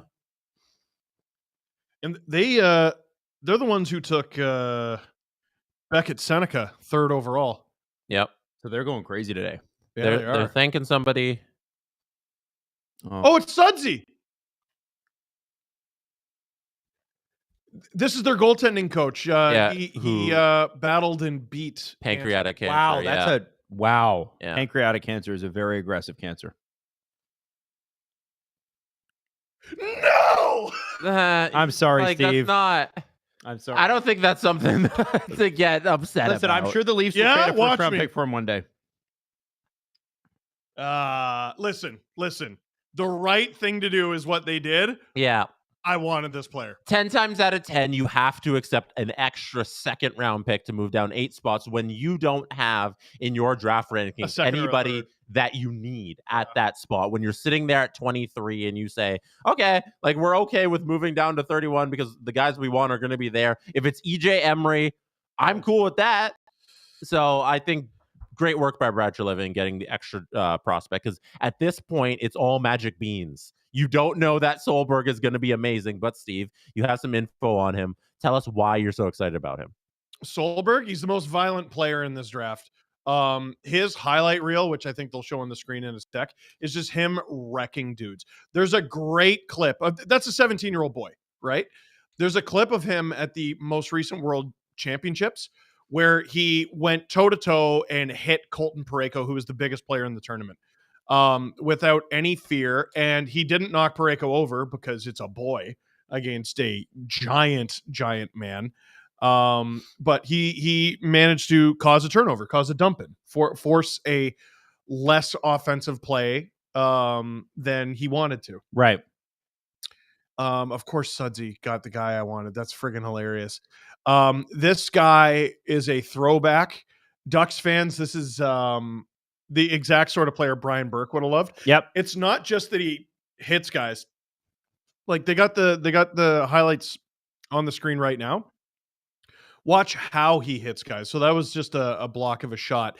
He's good at like rubbing guys out, driving guys wide. He does all these smart things that you want a defender to be able to do.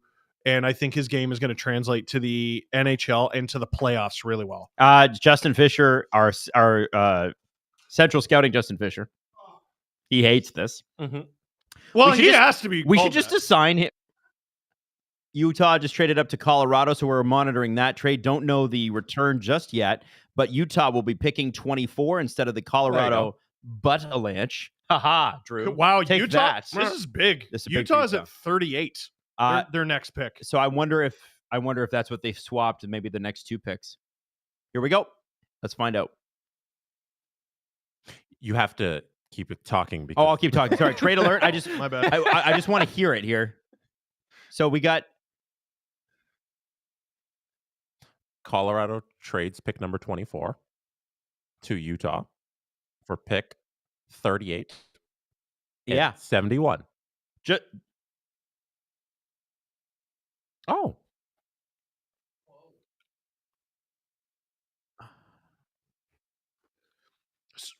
So it's 24 for 2 seconds and a third for 38 and 71 this year, and the Rangers' 2nd round pick next year. Yeah. So which will be a low. That's a lot. Assuming it'll be in the 50s to 60s next year. That's a lot. The Rangers. 2 seconds and a That's significant. I want to go back. I want to go back to. Isn't it interesting? So isn't it interesting to make one switch for the Minnesota Wild to move up? They dropped a third next year. Mm-hmm. Now we get into the 20s in the draft, and we've seen the Leafs trade down and get another first rounder and a second out of it. And now we've seen 2 seconds and a third out of it. So the price to move up has actually gone back up as the draft has gone on. Does that make sense? Yeah, but like, I think no, it is. It's because it's one spot they swapped so you're paying for the amount that you moved up. The picks that Utah sent to Colorado are 38, 71, and a second in 2025. They moved up 14 spots, I suppose. Yeah, you got to look at the spots they moved up. Like the one we just had with Anaheim, they moved up 8. So that's about a little bit more. So it's a late second that Toronto got, which is very close to a future third. Right. So I feel like the ranges are all kind of the same. Fine. That's just no, my you're opinion absolutely right. No, it's a great way to look at it. I do want to say, some random guy as a Vegas fan. After our pick, I will absolutely look forward to us trading away yet another person we picked in the first round. Good point. Andrew Doucette, the Leafs will trade. Will the Leafs trade that first for 2 more in the second? I don't think so. You'd have to trade it to a team with 2 seconds. Would that be Utah? Ali Bormond, remember when the Leafs traded down and the Flyers took Travis Konechny with the pick? Yes, I do. But the Leafs could have had, I think it was it Shillington, but they went with Dermott? Is that true? I'm pretty sure it was that draft. Was it Shillington? No, one of the drafts they could have had Konechny, and the other draft they could have had Shillington. And Konechny was the Dermott one. Oh, was it? Yeah. No, but they didn't pick Dermott over Konechny. You know what I'm saying? Yeah, they did. Oh, they picked him before. Here, let me. Oh my God. Okay, so 34th overall. No. Sorry, I'm getting it mistaken. They the Leafs. No, that was the Sandin draft. Anyway, Dermott went 34th overall. The next pick to the Carolina Hurricanes, Sebastian Aho. Ooh. Even defensively, like they could have had Brandon Carlo. Ugh. Boo. Eric Cernak. Ugh. Boo. Oh, well. Yeah. He's a nice guy. I like him. Just to circle back on the Colorado trade, they traded out of the first round. Like, because the pick they got back from Utah is 38. They need picks. Yeah. So they need accumulating assets. They need assets. Okay, that makes sense. Joel Sloss. What do you guys think about the Leafs trading back because they want Adam Kleber, big 6'6" right-handed defenseman? And Jeremy Bracco was taken after all of it. It was Bracco. That's it. It wasn't like they could have had him. They had him next. They took Bracco at 61. Shillington went at 60. Okay. Yeah. So there you go. Okay. Let me look at Kleber. Kleber, USHL. Good Lord. 6'5", 209 pounds. Oh, Utah just right to it. Cole Boydouin. Who I know a lot of Leaf fans wanted. Yep. And no one, according to the SDPN Central Scouting, no one will hold their breath for Boydouin to put up gaudy offensive numbers in the NHL, but he's huge, he's a menace, and he simply won't stop coming after you. 62 points in 67 games for the Barrie Colts. He's 6'2" every time he gets on the ice, and he's already over 200 pounds. So look out if you're one of the underagers next year. This is a guy that you probably don't want to match up against. And you know what? Another center that maybe he tops out at third line center. You don't know. You don't know at this point. It's kind of difficult to project that. Yeah. I always watch those projections, but I think you need a couple of years. What's interesting about the Baudouin pick is Liam Greentree and Igor Chernyshov are both players that were supposed to go in the top 20, and we're now midway through the 20s, and they're not there. And we're talking about... And Andrew Basha, who you continue to hate. I Basha him. Yes. Liam Greentree, who had 90 points in 64 games with the Spitfires, and Chernyshov, who had 4 points in the KHL. But remember, he's like a baby. So and again, in the KHL, they hate young people. I don't know why, but they do. Duck 20. The Leafs have had 4 players in the last 5 NHL drafts touch ice. They have not been good at drafting. They've had 4 players in the last 5 drafts? I don't think that's true. That's actually say not. That one more time. Wait. Duck 20. The Leafs have had 4 players in the last 5 NHL drafts touch NHL ice. They have not been good at drafting. No. Okay. Let's review that. No. That's 2019 to now. Let's have the conversation. So Toronto Maple Leafs. I'm on HockeyDB right now. So here's where that's bad. In 2020, I don't know how they pulled this off. The Leafs had 1, 2, 3. No, it's 2019, right? 2019 is what you go back to. Yeah. Oh, okay, fine. So 2019, Nick Robertson nailed it. Second round pick, 53rd overall, nailed it. Then Mikko Kokkonen in the 3rd, Abramov in the 4th, Abruzzese, who has played in the NHL, in the 4th round, Michael Koster, Kalle Lopinen. Okay, their top pick made it. 2020 is the bad one. Yeah. Now, there's an asterisk on it and a very big one. The COVID year was rough. Well, COVID year, but also Rodion Amirov is their first pick. And he passed away. Roni Hirvonen went in the second round. Topi Niemela in the third. Artur Akhtimov is in the fourth. Will Villeneuve, Dmitriev Chinnikov, they've traded away. Vidi Miettinen, Axel Rindell, Joe Miller, John Fusco, Wayne Shingoth, and Ryan Verberg. Here's the thing. 3 of those picks are in the top 3 rounds. The rest are Dubas being weird. Yeah. After about round 4, he was like, I'm just going to pick a guy. Fourth, fifth, sixth, 7, 7, 7. Then here's why I think they haven't had very many players. So none of those guys from 2020 have touched the ice. That's bad. 12 guys in 2020, and none of them have played a game in the NHL. That's bad. Yeah. With the obvious yes, you can't count. So I guess 11. Right. And then the next 3 years, though, A, they were only the last 3 years. B, they haven't picked anybody. They have, in 2021, Matthew Nyes. Nailed it. Ty Voigt was a 5th-round pick. What do you expect? And Vyacheslav Peksa. He had 3 picks. Yeah. And 2 of them were in the 5th and 6th round. Yeah. What do you expect? Fraser Minton. I mean, he was drafted 2 years ago. Then Nick Moldenauer. Fraser Minton? Yeah, he played 4 games. Yeah, Dennis Hildeby was an AHL All-Star last year, which isn't bad at all for a goalie who was drafted 2 years ago. Nikita Grabonkin, when he comes to North America, I think he's going to surprise you. Brandon Lisowski has performed well in Major Junior for a 7th rounder. And then last year, Easton Cowan, they nailed that pick. Hudson Malinowski and Noah Chadwick. Noah Chadwick, they already have signed to an NHL deal. Who they drafted last year. He is 6'4", 200 pounds, and he put up 56 points in 66 games as a defenseman. And let's not forget about Cade Weber, who was not going to sign in Nashville, who the Leafs traded Carolina. Carolina. So my point is they make the most of the picks they have. And that stat is correct. Yeah. They make the most of the picks they have. I think it's just a little, it's not telling the full story, being like they're bad at drafting. No. They're bad at having high picks. They're bad at having picks that have a high yield. Right. Like a first-round pick. They just never have them. Yeah, they never have them. Their firsts and seconds do well. Well, and I think that's why they were so bound and determined at the trade deadline to hold on to this pick because, hey, look at what it got them. It got them a few spots down, but it got them the 2nd-round pick that they needed, which Dubas had traded before. I think he traded it in 2022. I think it was at the 2022 deadline with St. Louis. And so with that, I look at this and I go, okay, yeah, that doesn't look great on its face. And the Leafs haven't graduated a lot of players lately, and that's not been good. We've argued that that's part of the problem on the show. What's been great, though, is the players that they are bringing over. Akhtimov especially.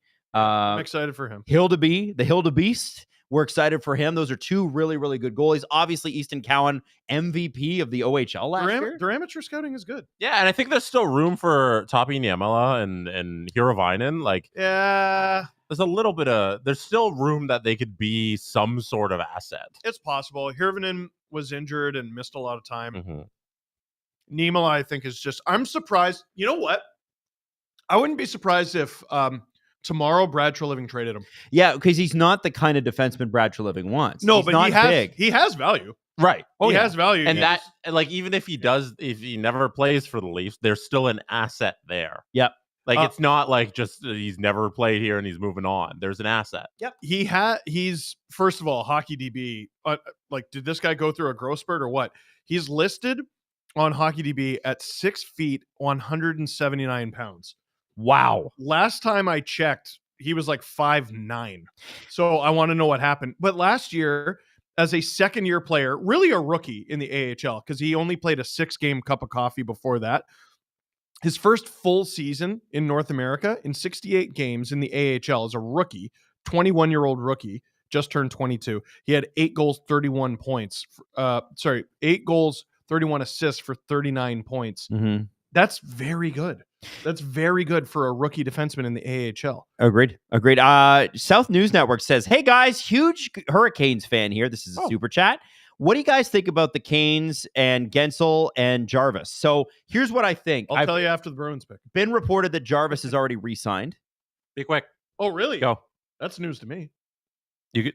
You can go. Oh, the rumor is it's a 6-year deal, close to $7 million. That's the rumor. It's not done yet. I like that deal. And Gensel, maybe. Gensel, I think, is going to test the market. And I know that Carolina made a really strong push. From St. Andrews College, Dean Letourneau. How about that, Dean Letourneau? Good for him. Another center. Dude, they are running out. They are running out of centers. It's interesting. Dean Letourneau.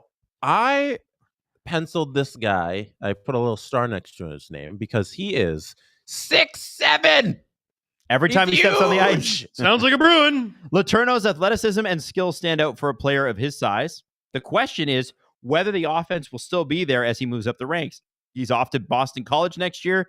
Cannot stress this enough. 6'7". Excuse me. He'll look great with Justin Brazeau. Well, this is the thing. Like, you got to believe, if you're them, you got to believe, hey, we can do something with this player. We made Justin Brazeau work. I mean, I know he just got there. He hasn't played very much. No, the Leafs made him work. We just gave him away. Yeah, exactly. Friggin' dumb organization. Not dumb organization. It was just one guy at the top who I put a lot of faith in ended up not being that great. Do you think the organization that made Chara what he is can turn this kid into something? Nah. No, you know what? The organization that made Chara what he is the Ottawa Senators. It's just they were stupid and said, you know what? We'll take Wade Redden. Thanks. No, here, you want to know stupid? 25 games, 59 games, 65 games, 82 games. Those are the 4 seasons at the beginning of Chara's career that he spent with the New York Islanders. Yep.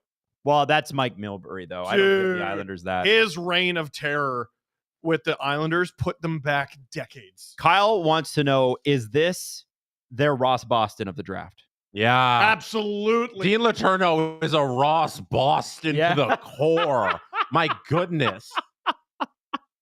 They love a French-Canadian name on a non-French Canadian person.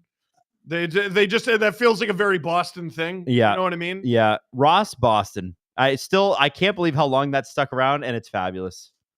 It's just fabulous. Because they have a brand, and they're the brandiest brand. The Boston Bruins brand is maybe the strongest thing in hockey. Mm-hmm. For years and years, they're like, here is what we're about, and we shan't deviate from it. There was apparently 3 trades that allowed the Boston Bruins to get this pick back. I'm just looking it up right now. Drew. Okay. So interestingly, this is part of that deal. That pick was a part of the Jonas Korpisalo deal. Yes. They just got it back. So it was in the Tyler DeBertuzzi deal the first time they got him. So do you want me to read it out? Yeah, here? Can you do that, please? So I can't. This pick was initially moved to Detroit in exchange for Tyler Bertuzzi. The Boston Bruins sent this first-round pick and a 4th, and they got Tyler Bertuzzi back. And then later on, the Ottawa Senators acquired this pick when they moved Alex DeBrincat to the Red Wings, and they got back Kubalik and Sabrango and a 4th and this first-round pick. And then Ottawa traded this first-round pick for Linus Ullmark to Boston, where they also sent Korpisalo. That is so cool. That's how Boston got the pick back. That's so cool. That is so cool. It's I rare. love that. Very rare. Very rare. It went on a journey. Yeah. Hey, I wanted to ask you guys. Okay, so the Leafs are picking what, 31? Yes. While we have a minute here, how does if we're talking about Wes Clark, and obviously the guy has had a good last couple of drafts, especially with the Easton Cowan pick, that's got to be the highlight. Although Minton looks pretty good too. I want to ask you guys, how does this guy draft? So Wes Clark, head of scouting, has been for a while. Took over for, I believe, Dave Morrison. I think the guy's name was. I think so. What is his MO based on his picks? I don't expect that you've spoken to him directly, but I just want to know, what kind of a guy does this guy look for? Well, okay, so I look at the picks made during Dubas's tenure, and I don't know which ones Wes Clark was the head of necessarily. I believe he was there the whole time, though. They look for the stuff that people easily miss. Mm-hmm. Smaller player, Easton Cowan, Nick Robertson. They look for a late birth date. Twice, I believe, Over the last 10 years, the Leafs have drafted the youngest player in the draft. 1 year it was Nick Robertson. 1 year it was Simeon Jorgachintsev. Yes. I remember that. Right. I don't know why I do. They look for guys with a strong back half. Mm-hmm. Again, Easton Cowan. They look for guys who maybe you missed a little bit because of where they're from. Matthew Nyes. They try to look for the inefficiency. Okay, so here's the inefficiency. You have an OHL player that has 90 points in 64 games. He's a winger, though. Who's this? Liam Greentree. Oh, he's still available. That's right. You have Igor Chernyshov, who is still available. Andrew Basha, who's still available. Nikita Aradamov. Ryder Ritchie. Another guy that people are talking a lot about in the chat from the U.S. national under-18 team. The Leafs do like that program. EJ Emery. That's the guy. You want EJ Emery? I think that's the guy you got to select. The big right-handed defenseman from the U.S. program that you know. The Kings are at the mic right now. I think EJ Emery's got to be, if he's available at 31, the Leafs, that's your boy. The Kings are talking. Their head of scouting is making the pick. I think this is going to be the guy you were just mentioning, EJ. EJ? No. Liam Greentree. Yeah, Greentree. There you go. A big winger that plays physical and a whole bunch of offensive skill. Why isn't he ranked higher? Skating concerns have hurt his stock. But here's the thing with skating, guys. Obviously, I know that centers are going to get picked first. Skating is not easy, but it is fixable. You can get better at skating. Yeah. 100%. No, and the Kings are, in recent history, like a slow team. Yes. So that's like, good work for them. You can't skate, neither can we. Like, whatever, we won 2 cups that way. They don't give a damn. The Athletic says this: Greentree's stock got hit following the U18 Worlds, but we expect him to be a first-round pick. He's a ton of skill and scoring ability and good size to add to a prospect pool. The Athletic actually had the Leafs picking him, even if his play without the puck is not great. Sportsnet says he leans scorer, shooter, power forward, complements smaller, more darting line mates, difficult to defend in trenches. Generally, his ability to work the puck in the corners leads to offense. He fell quite a bit, didn't he? He sure did. Yeah. Ranked 15th. Bobby Mack have him. Steve, isn't he an Oshawa boy? Is he from Oshawa? No, he plays for the Spits. Oh, he plays the what's that, Maddie? Everyone in the chat is saying that. Oh, there you go. Yeah. I think a lot of people think I'm from Oshawa. Yeah. Well, you might as well be. Because you always hyped it up when you lived there. Yeah, he is from Oshawa. There you go. Hey, let's go, Liam. Oh, you know what?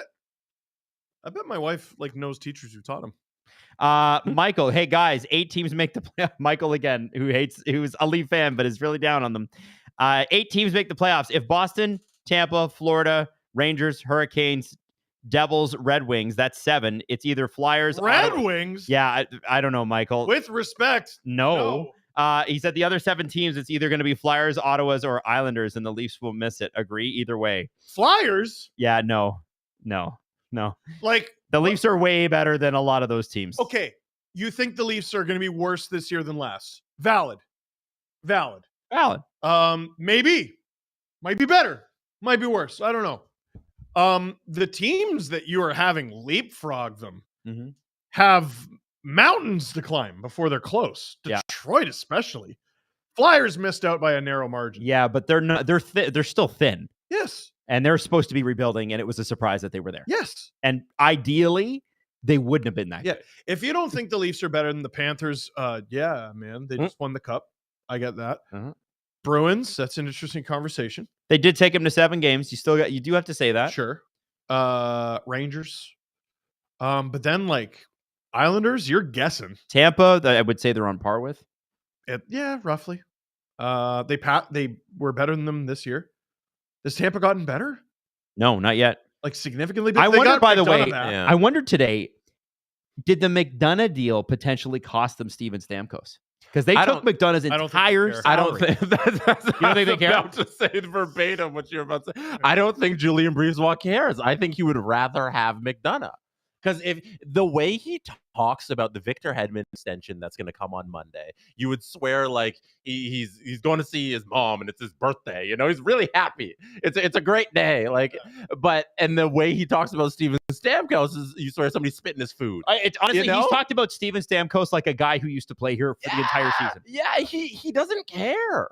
Like Breezeball, he's so hyped on the guys he likes, and Stamkos, he doesn't care at all. So yeah, I think if Steven Stamkos walks and he gets McDonough, like he's just like business as usual. Apparently, Michael Hage's parents are Montrealers. He lost his father this summer, and he did an interview in perfect French in TVA Sport, which is pretty cool. I think that surprised a lot of people. Oh. Andrew Doucette said, "Why don't they pick from the Mooseheads in Halifax, where quality comes from? A high amount of quality players. It's a good program." But good beer.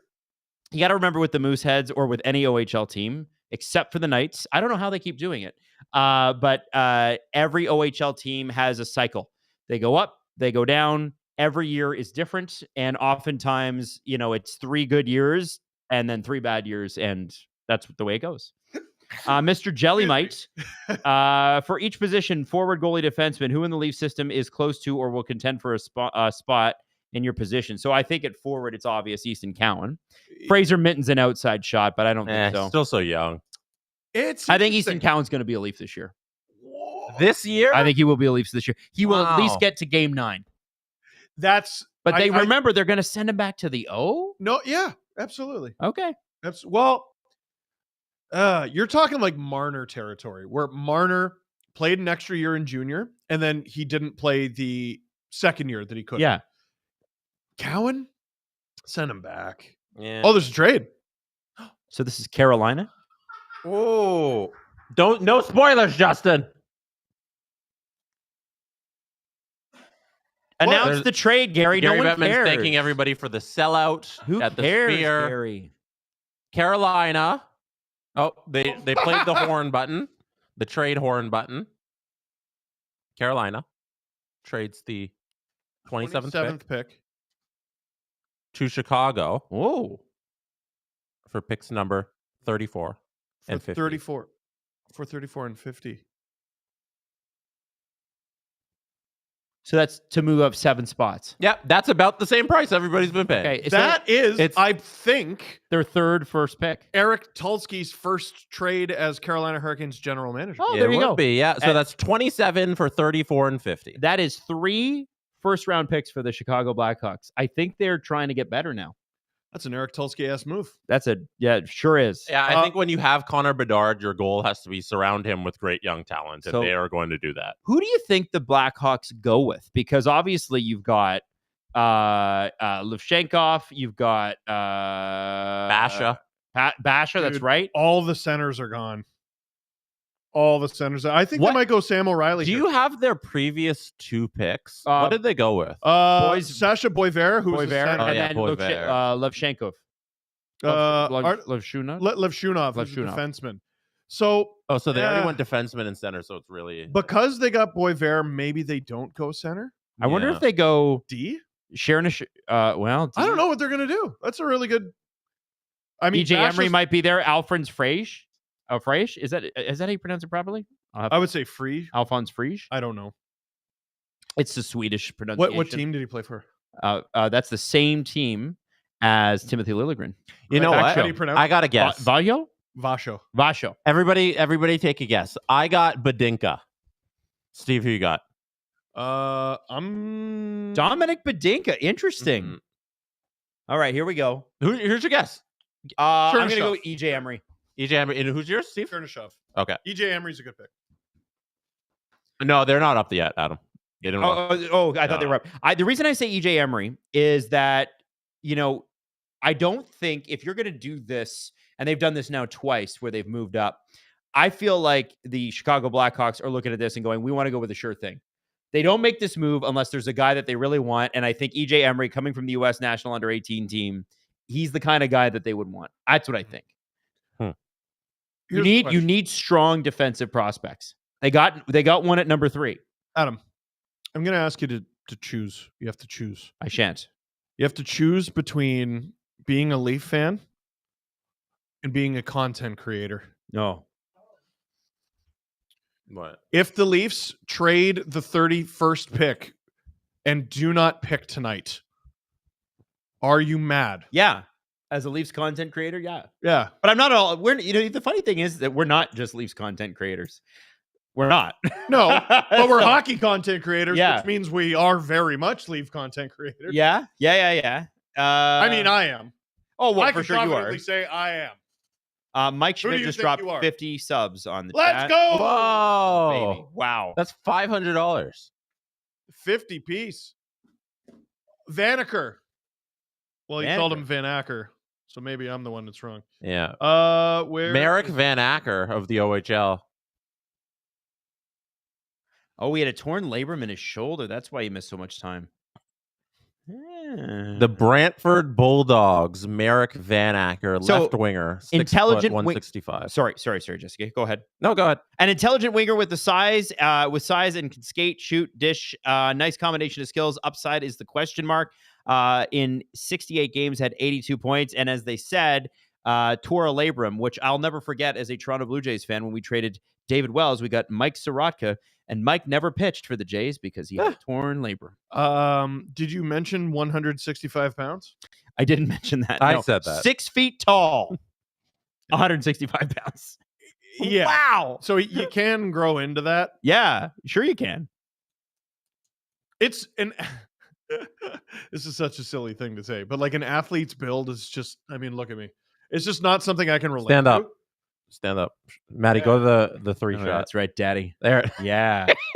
Look at that hot. Look at that That's hottie. hot. That's Yeah. a man right there. That's Freaking peak man. male fitness.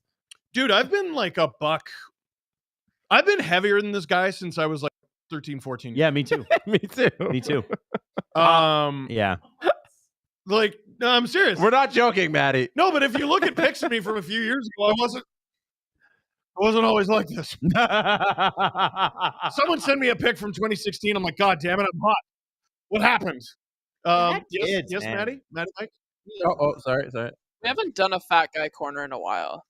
Who said I'm fat? What the No, I'm kidding. Yeah. No, What's the pizza you're having tonight? That's what I want to know. The pepperoni one is very good. Yeah. Pepperoni? Yeah, I haven't had pizzaiolo in a What about you, Jess? No, it's not. They don't pay for the sponsorship. Oh, okay. Yeah. I haven't had that. Generic pizza brand. Yeah, you pay for that. The pizza we store can't. Thank you very much. delivered it. No, they didn't pay for that. They didn't even know what Jesse did for a living. Stupid. Hybrid Steve, I went to a drama show at my old high school this year, and they had a photo of you as a famous graduate. I had no idea we went to the same school. That was Terrell Vermouth. Hey. Ashton Gibbs, not hockey related whatsoever, but what do you guys think about stretched ears / piercings? I have 50 millimeter earlobes. Wow. 50. That's 5 centimeters. That's Isn't pretty it? cool. So I'm That's just going to crazy. throw it out there. It's okay. Did you say 50 millimeters to make it sound bigger? Because I went, millimeters. Because I are think very they small. measure it by millimeters Yeah, because it's your ear. That makes right? sense. Yeah. No, yeah, but like that feels standard. Yeah. Well, Jax had them. I don't think they were 50 millimeters though, but I remember she had to have them surgically fixed and changed. Oh, I was And about then to she say did it- Sewn back together. Yeah, sewn them back up. And then when she did it, she had to do a photo shoot like a week later, and they had to airbrush her earlobes because they weren't healed yet. That's funny. So what? You're asking me what I think of what you do with your body? Yeah, I don't know, support- man. Go If off. Does it look good? Yeah. Do you Yeah. like it? Also, no. Can we forget shout does it out look Mike good. Schmidt again? Like that's unbelievable. 50 subs. 50 subs. That's Him and 500 Cassie going bucks. off That's here. unreal. Dr. Eric Tulsky, Michael says it's Dr. I Eric literally- Tulsky to you. I just have such filler content. I was just gonna say Schmidt's my favorite character in New Girl. Yes, actually, and I saw him on TV yesterday, and he's gotten older. And I thought to myself, "What happened?" And then I was like, "Oh, New Girl's like 10 years old. I couldn't get or into that something? show. Yeah. I couldn't get into it. New Girl? Really? Yeah. You Never got don't, into you it. don't like his? I didn't his think it was as panicky, whimsy? adorkable as they said. Wow. They used to. That was the promo. It's adorkable. Thank you, Drew Drew. said that. Drew show, said that that's show such sucks. a Drew take. I'm with Drew on this one. Jared Purcell, don't complain about the NHL schedule being the way it is when you guys were the ones wanting them to join ESPN. We gave up good broadcasts and good schedules for more money, which you said the league needs. Jared, I don't think ESPN is the reason because remember, Turner is also a gigantic grabber of that package.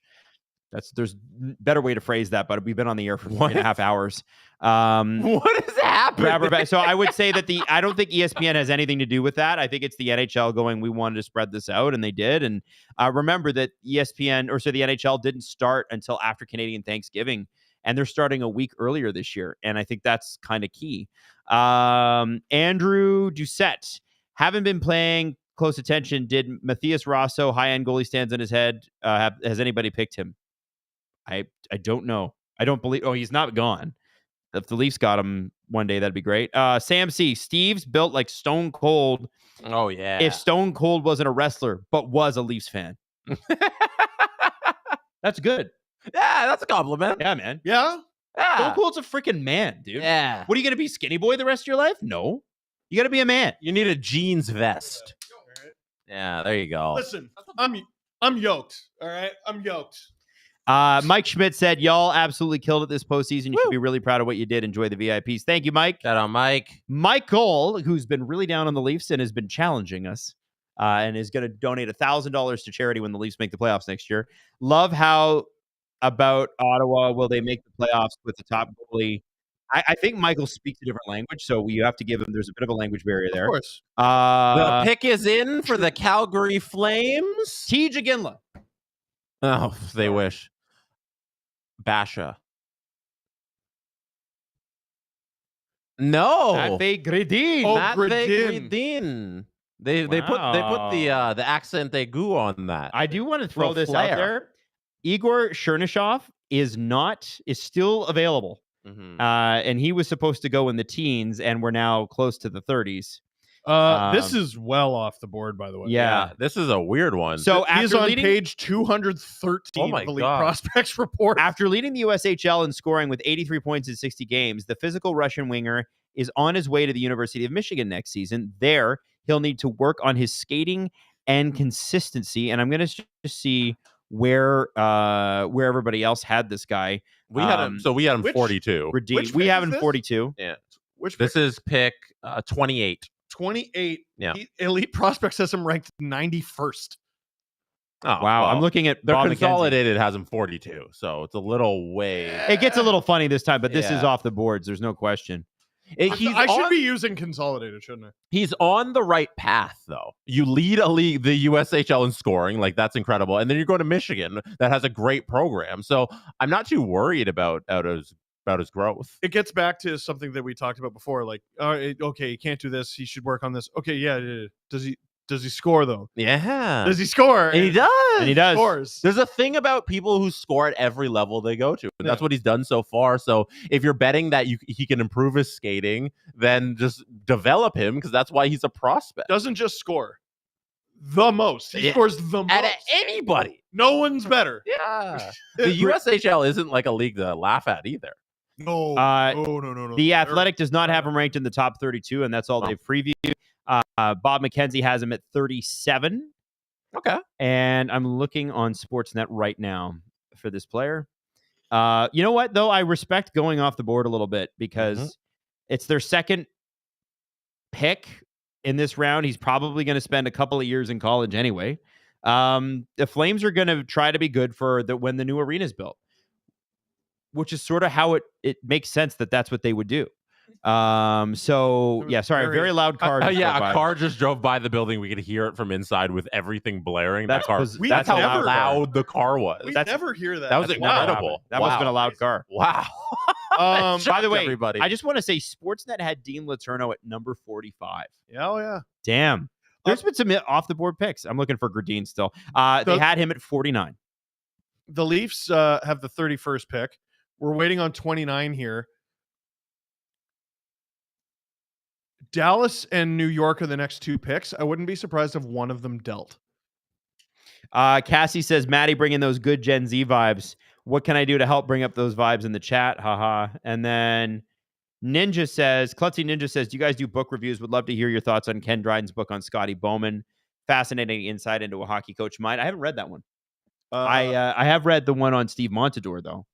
And Ken Dryden's an unbelievable writer. And it's about concussions in the NHL. And fascinating read. Highly recommend. Yeah, that's one, like, That's Rick Westhead, right? What's that? The Montador book? No, that's Dryden. Oh, it's Ken Dryden. Yeah. Oh, wow. Yeah, that's what I said. I haven't read Ken Dryden's Scotty Bowman book, but I have read his Montador. Or Rick Westhead was Joe Murphy. Joe Murphy, There's sometimes you got to be in the right headspace to listen to certain subject matter. Yep. And it's sad. You know what's coming. Yeah, I talked about it with the Brian Burke book. There's a chapter that at the beginning of the chapter, it's about his son who passed. Yeah. And I'm like, all right, so don't listen to this on the road. And just because I knew I wasn't going to be able to hold it together.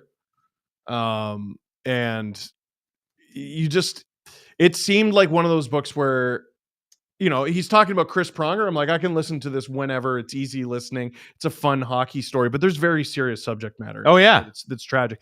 Justin Davis's book. Oh man. I read a piece of it and we interviewed him on AP and I just wanted to die. What is it? What is it? Conflicted Scars. Yeah. And there are times where again, it's a really good book and I highly recommend it. But there are times where I'm like, Jesus, I'm heading into the podcast. Yeah. And I'm like, this isn't the energy I need. No, right I need to listen to techno. Yeah. Yeah. You know what I mean? Is that what you do? By the way, I want to ask you guys, what do you listen to before the show? I listen to techno on the way in here. Jesse? I listen to a million. I listen to podcasts all the time. It's just what you're just a podcast guy. Me too. What kinds of podcasts? What do you listen to? Sports podcasts mainly. Okay. Yeah. I listen to the CJ show a lot. Yeah. Monday, sometimes I get really lucky, and on Mondays I get to listen to the CJ show on the way home. Fridays I get to listen to CJ show on the way in because they upload Thursday.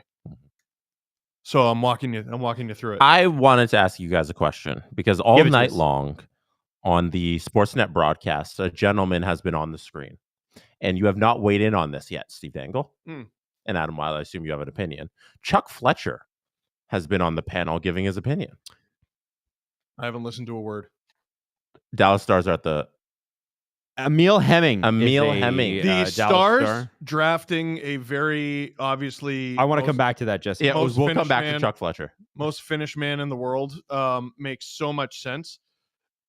Hemming is a big, responsible winger with a strong shot, but projects to be more of a middle or bottom six at the next level. Go ahead, Steve. Emil Hemming? Yeah. Not Emil Vinny? No, Emil Hemming. Where is this guy? We got him. Oh, there he is. There he is. In the consolidated. My bad. Mackenzie had him at 26, and I'm gonna look for. Did he make it? Right winger. And the Athletic does not have him in the first round. Oh, he's a big dude. 205. Yeah. 205. Yeah. Oh, that's interesting. Elite Prospects lists him as 194. This is another thing. So he's one of the younger players that we've seen drafted so far. How old is he? So they list him, and I'd rather they just put the number of days, but they put 17.219. That is not 17 and 219 days. Which just means he has a late birthday. Yes, he has a late birthday. So depending on where you get your information from, the weight difference is huge for him. This dude has 4 different things that he has stats listed from. He played in an under 20 league in Finland, 13 games. He played in the top league, Liga, for 40 games. He played at the under 18s for 5 games, and he played at the World Juniors for 7 games. Weirdly, they rank his Elite Prospects ranks his least compelling attribute as hockey sense, which I don't think I've seen before. But they also put him as shades of Nick Paul, and I feel like that's a smart player, like a smart two-way player. Yeah. So I mean, he sounds like a Dallas Star. Like Dallas did Wyatt Johnston, and that was the right pick. They did Logan Stankoven, and that was the right pick. And now this is them getting back to their bread and butter. All right, enough of that. Let's draft a huge guy. Chernyshov, Basha, Artemanov, Richie, Frege, EJ Emery, Teddy Stiga, all available. And Cosentino on the broadcast has Basha as his highest rated prospect available. Really? So I wonder if he goes in the next couple of picks. Also, by the way, Emery and Stiga are 2 U.S. national team members. Should be something for the Leafs. Emery, hopefully to the Leafs, fingers crossed. Steve, I'm not bringing this up out of nowhere. Okay. Chuck Fletcher. Yeah. You have a famous rant on the Steve Dangle podcast from many moons ago about the Minnesota Wild and how Chuck Fletcher ruined the NHL. He's on the broadcast right now. I just want you to weigh in on his history as a GM and the double 13-year contracts he gave out once upon a time. What was it, 13? Yeah, it was 13 years to Ryan Suter and Zach Parise. And you have it in front of you. Yeah. Good Lord. Yeah, he handed out just shy of 2 Connor McDavids. July 4th, 2012 for $7.538462 million. $98 million in total value, 13 years to Suter and Parise. Both contracts would end up getting bought out, and looks good on them. Looks good on them for not causing the 2012 lockout, but being a big ol' part of it. So here's what sneak in. What I think should happen is if the contract is signed under the previous CBA, you should be able to get out of it under this previous CBA's rules. Wow. I think that's what it should be. So I feel I'm in favor of gradual, and now make things extremely complicated, but it's super weird that you can just sign a contract and then the rules change from under you and you're fucked. So here's what the excuse NHL, my language, sorry. Here's what the NHL does not want. Is exactly what happened in 2012. Yes. And the Minnesota was at the forefront of it. Mm-hmm. All these teams rushed to sign players. Yep. Days before, all right, a lockout's going to get announced any day now. And I want to say it was like Tyler Seguin signed a big deal. Evander Kane signed a big deal. There were all these guys that signed huge deals. And then Parise was the big forward available. Suter was the big defenseman available. And I don't think anyone saw Minnesota getting both, or any team getting both. Yeah, there are still 4 years left of those two, actually 5 years left on the Minnesota Wild salary cap of those two deals. Yes. And then Fletcher, after doing a bad job in Minnesota, went to Philadelphia and did a worse job. He did, literally, you're laughing like that's not just the truth. You know what I mean? It's part of the truth. Is it funny because it's no, the Flyers are great right now. They're in a great spot. They're in a great spot. Hey, so are Minnesota. He gave Sean Couturier 8 years, $7.7 million. That was a good deal. Atkinson. Travis just got bought out. No. He gave Sanheim 8 years, 6.2. He did that one? Yeah. That's not a bad deal. Kevin Hayes, 7 years, $7 million. Good Lord. Travis Konechny, 6 years, 5.5. That's a good deal. Not too bad. Now go through his trades. We can go. His trades. Adam, do you have super chats to read before I get into all the Chuck I have Fletcher a lot trades? of super chats to read. I was just waiting for you guys to finish up. Yeah. No, you let's talk. So Long he said, I can't stay the whole stream, but he did give 5 subs. Hey. He said, I wanted to add some new VIPs. I watch for the many laughs and stay for the super solid wedding advice. Hashtag Cassie Clan. Remember we gave him the wedding advice? Oh, yeah. Omar, why is it The that Rangers- we see Drew's... The Rangers. Oh, Rangers are drafting. Sorry. Eric Emery. EJ Emery. The Leafs missed out on Emery. The pick before. Interesting stat about Emery. His dad is a former CFL linebacker, so you know where he got the size. He's extremely mobile, defends well, but he'll probably never be the guy that goes coast to coast. He'll be covering for that guy, and the Leafs could use that guy. By the way, did we mention he shoots right? No! I won either way.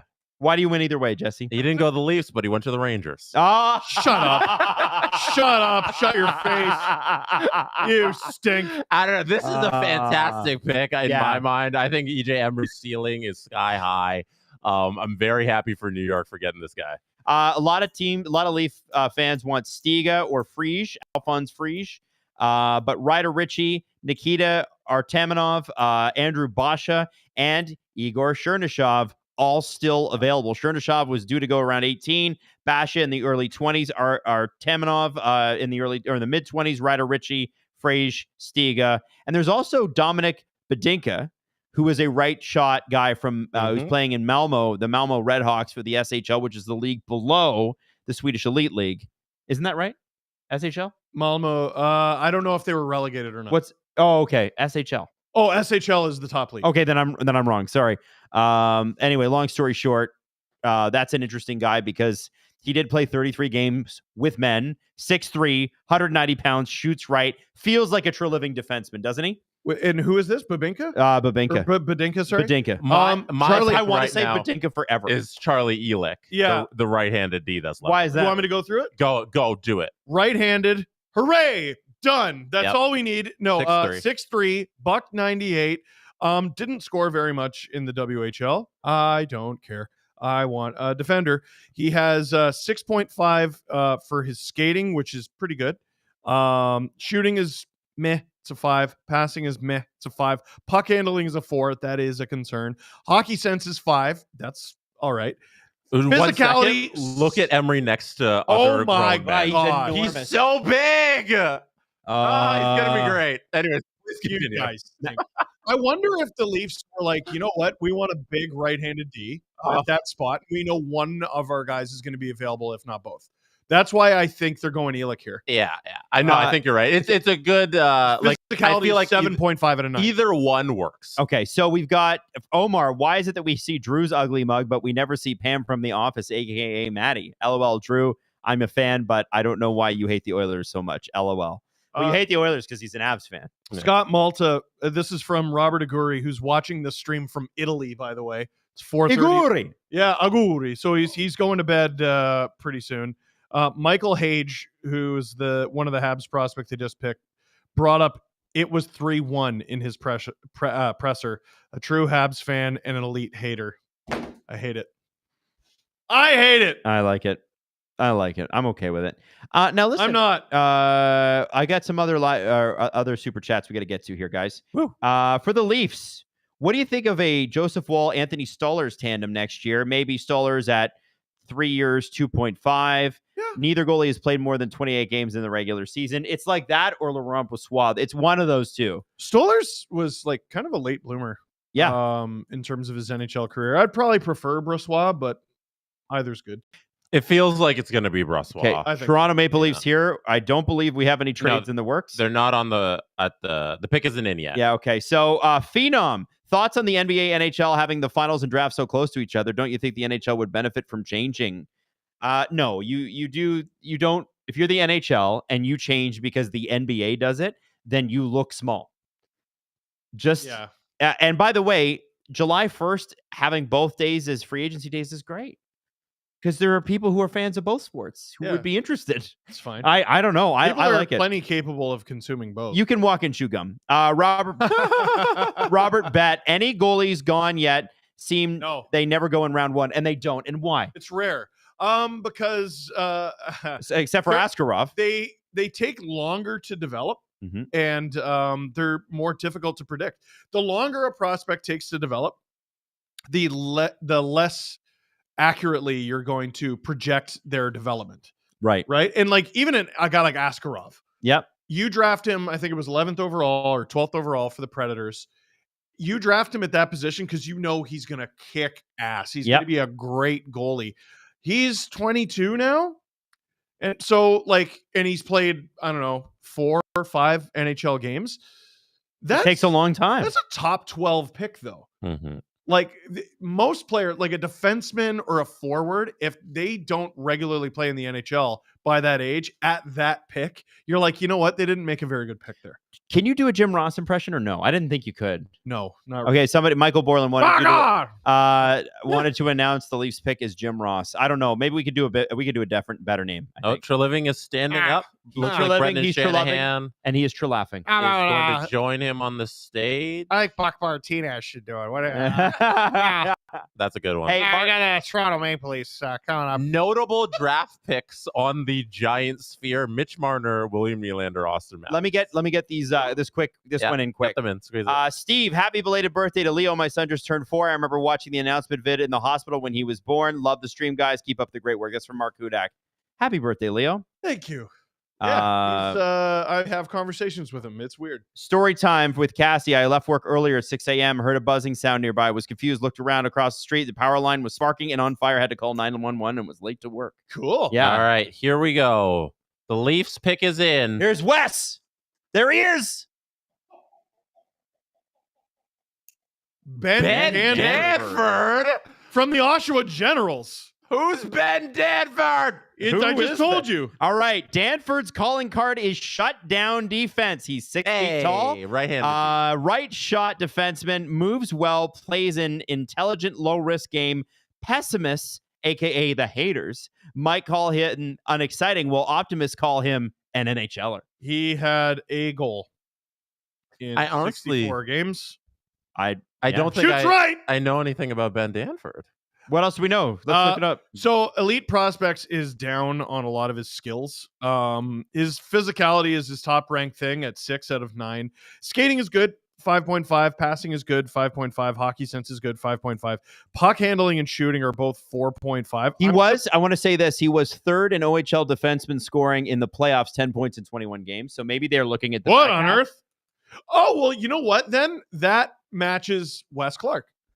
Because Easton Cowan, so I should say last year when I calculated Easton Cowan's scoring, I divided his regular season into quarters, and then I did playoffs as well. Yep.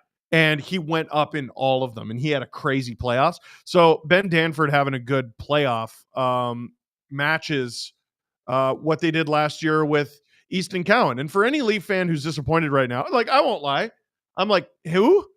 Yeah, but we don't know. No, we don't know. And also last year we were like, that's a terrible pick. Yeah. And it took us till Christmas to be like, never mind, they nailed it. Even before that, you know? Oh, yeah. He was on fire. Oh, he's off to a hot start. Even his exhibition game. Yeah, remember? Yeah. No, at this point in the draft, it's a who knows? Like you're throwing darts at the board and you're trying to do the best with your scouting. And Ben Danford is a right-handed defenseman. That's what we've been clamoring for hours now. The stream feels like we've been going for 20 hours, and we've all been saying right-handed defenseman. And the Toronto Maple Leafs did their scouting, and they feel this is the best one available left at the position in the draft. So we'll see how Ben Danford plays out. Well, and like from a personal standpoint, like you know who called this? Who? Chris Johnston. No way. He said, with the Leafs on the clock at 31, Ben Danford would make sense. He's well regarded by the team scouts. Well, there you go. I from a personal level, he's just a hop, skip, and a jump away in Oshawa. I can watch this guy. Yeah. Mm-hmm. Maybe we will when we. I think we 100% need to go take a trip and see Ben Danford. Wouldn't that be cool? There we go. Go see Daddy Danford. Okay, we're down to the last pick of this draft, first round, guys, and it's 10:45. We're running right on schedule. Holy moly! Wow. Let's get some reaction in the chat here. Hit us up, guys. What do you think of the Danford pick? Hey, Super Bear Jew wanted to know if you three could redraft a Leafs legend. Who do you think we need most? So a guy that would fit into this team, but he's going to be super young in the Matthews era. Jesse, you like the Inglourious Bastards reference or what? Answer the question. It's his name. I don't know. It's his name. I don't know what you want me to do. It's his name. Sometimes during the stream, I'm like, I'm just going to say the question. What was the question? He's a Jewish person. Question. Yes. If you three could redraft a Leafs legend, who do you guys think we need the most? Right now? And it has to be somebody the Leafs drafted. Boreas Salming. I was about to say, did they draft Boreas Salming? Did they draft him? No. Damn. Hey, by the way, Noah B. Massive. Tuukka Rask.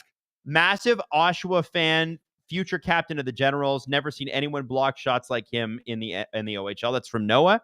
Mike Hagerman. I know Ben Danford. What? His mom was my high school math teacher. Fun fact, she retired to watch him play. Wow. Enderix, hear me out. Trade up to get Elick as well. And Koyuya, congrats to the Leafs on drafting the right-handed TJ Brody. So some people up, some people down. Well, Elite Prospects said shades of, like, comparing him to certain players. Dylan Samberg, who is on the Jets. And you have shades of Dylan Samberg? Not great. And Brett Kulak. Okay. Justin Fisher quoted what Ben Danford said, growing up, diehard, lifelong Leafs fan. Yay! So he has the passion.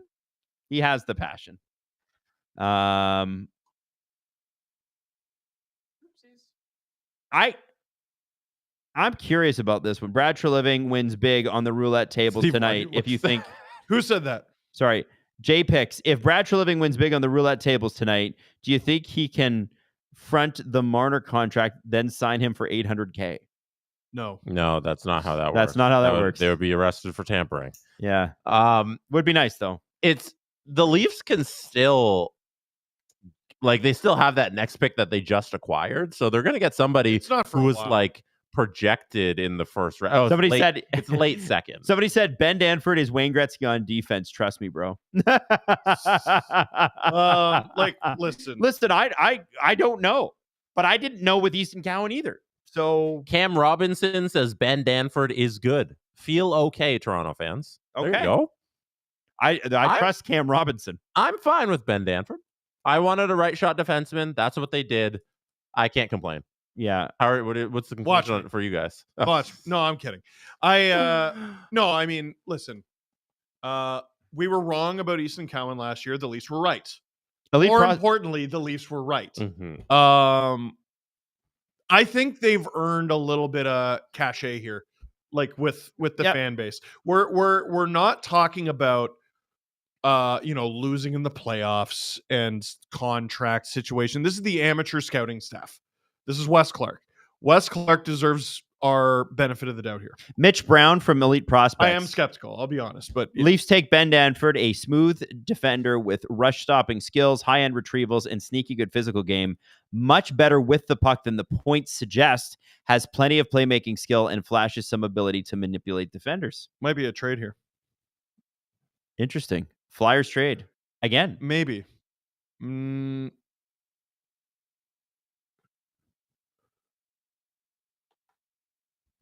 You guys. It's interesting. Chuck Fletcher being like, so here's what's going on. That's a team he was fired from a year ago? Oh, we got a trade. There you go. Yeah, we have a trade. So Pierre LeBrun just tweeted trade wins are blowing. And Gary Bettman gets to the podium and he says, we have another trade. 30-second pick by the Flyers has been traded to the Oilers.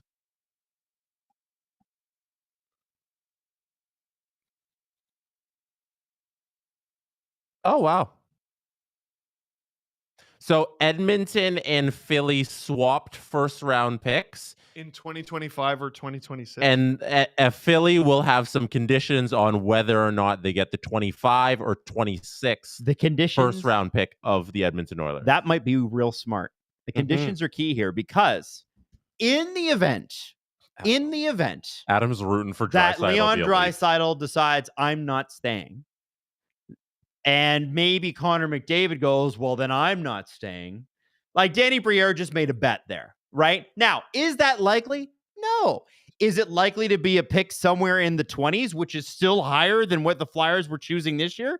Very likely. So the Flyers don't like what they see here. Yeah. So they moved up in a future year because unless the Edmonton Oilers win the Stanley Cup in 25 or 26, you have moved up from 32. So the Flyers say, hey, there's nothing we like here. Let's move up a couple slots to wherever Edmonton falls in those years. It's also, trade. The Flyers don't need this pick because they also pick 36th. Yeah, they got a pick coming up. So they have a pick in 4 picks, and they're like, you know what? Let's get depending on what the conditions are, I think this is smart by Philly. Yeah. There's no downside. No, I think that's a really smart move by Danny Briere. Yeah. I mean, you're looking at chances are Edmonton isn't going to the finals, depending on what the conditions are. If they go to the finals next year, good for them. That's incredible. That's great. That still is a pick that if they win in the finals, it's the same pick next year. I think they have right. Yes. No, the Edmonton would have to win the Stanley Cup in 25 or 26 for the Flyers not to move up in one of. That's these a good years. move. That's a good really move. Smart. And you know what? Philadelphia they got time. They got a rebuild happening, right? You got time. All right, here we go. Who did Edmonton need? This is what I want to know. Who did they trade up for? Sam O'Reilly. Hey, Sam O'Reilly. O'Reilly is an intelligent and responsible center with nice size and a physical edge like his teammate Easton Cowan. O'Reilly is a big D+1 breakout candidate. And what we mean by that is your draft year +1. That's when you can become an overager and you explode. He did have 56 points in 68 games, including 20 goals with the London Knights. 6'1", 176 pounds at 6'1". He's gonna have a frame, my friends. Sam O'Reilly, Elite Prospect says shades of Ryan. O'Reilly. Third most points among OHL rookies. Not bad. Oh, wow. He's an OHL rookie. Yeah, good for him. So that's maybe one of the reasons. Like, a lot of these guys play at least a little bit of major junior before their draft year. Mm-hmm. So the fact he played none probably contributed to him falling all the way to 32. Yeah. That, and he only had 20 goals. Like, that's not crazy. Yeah.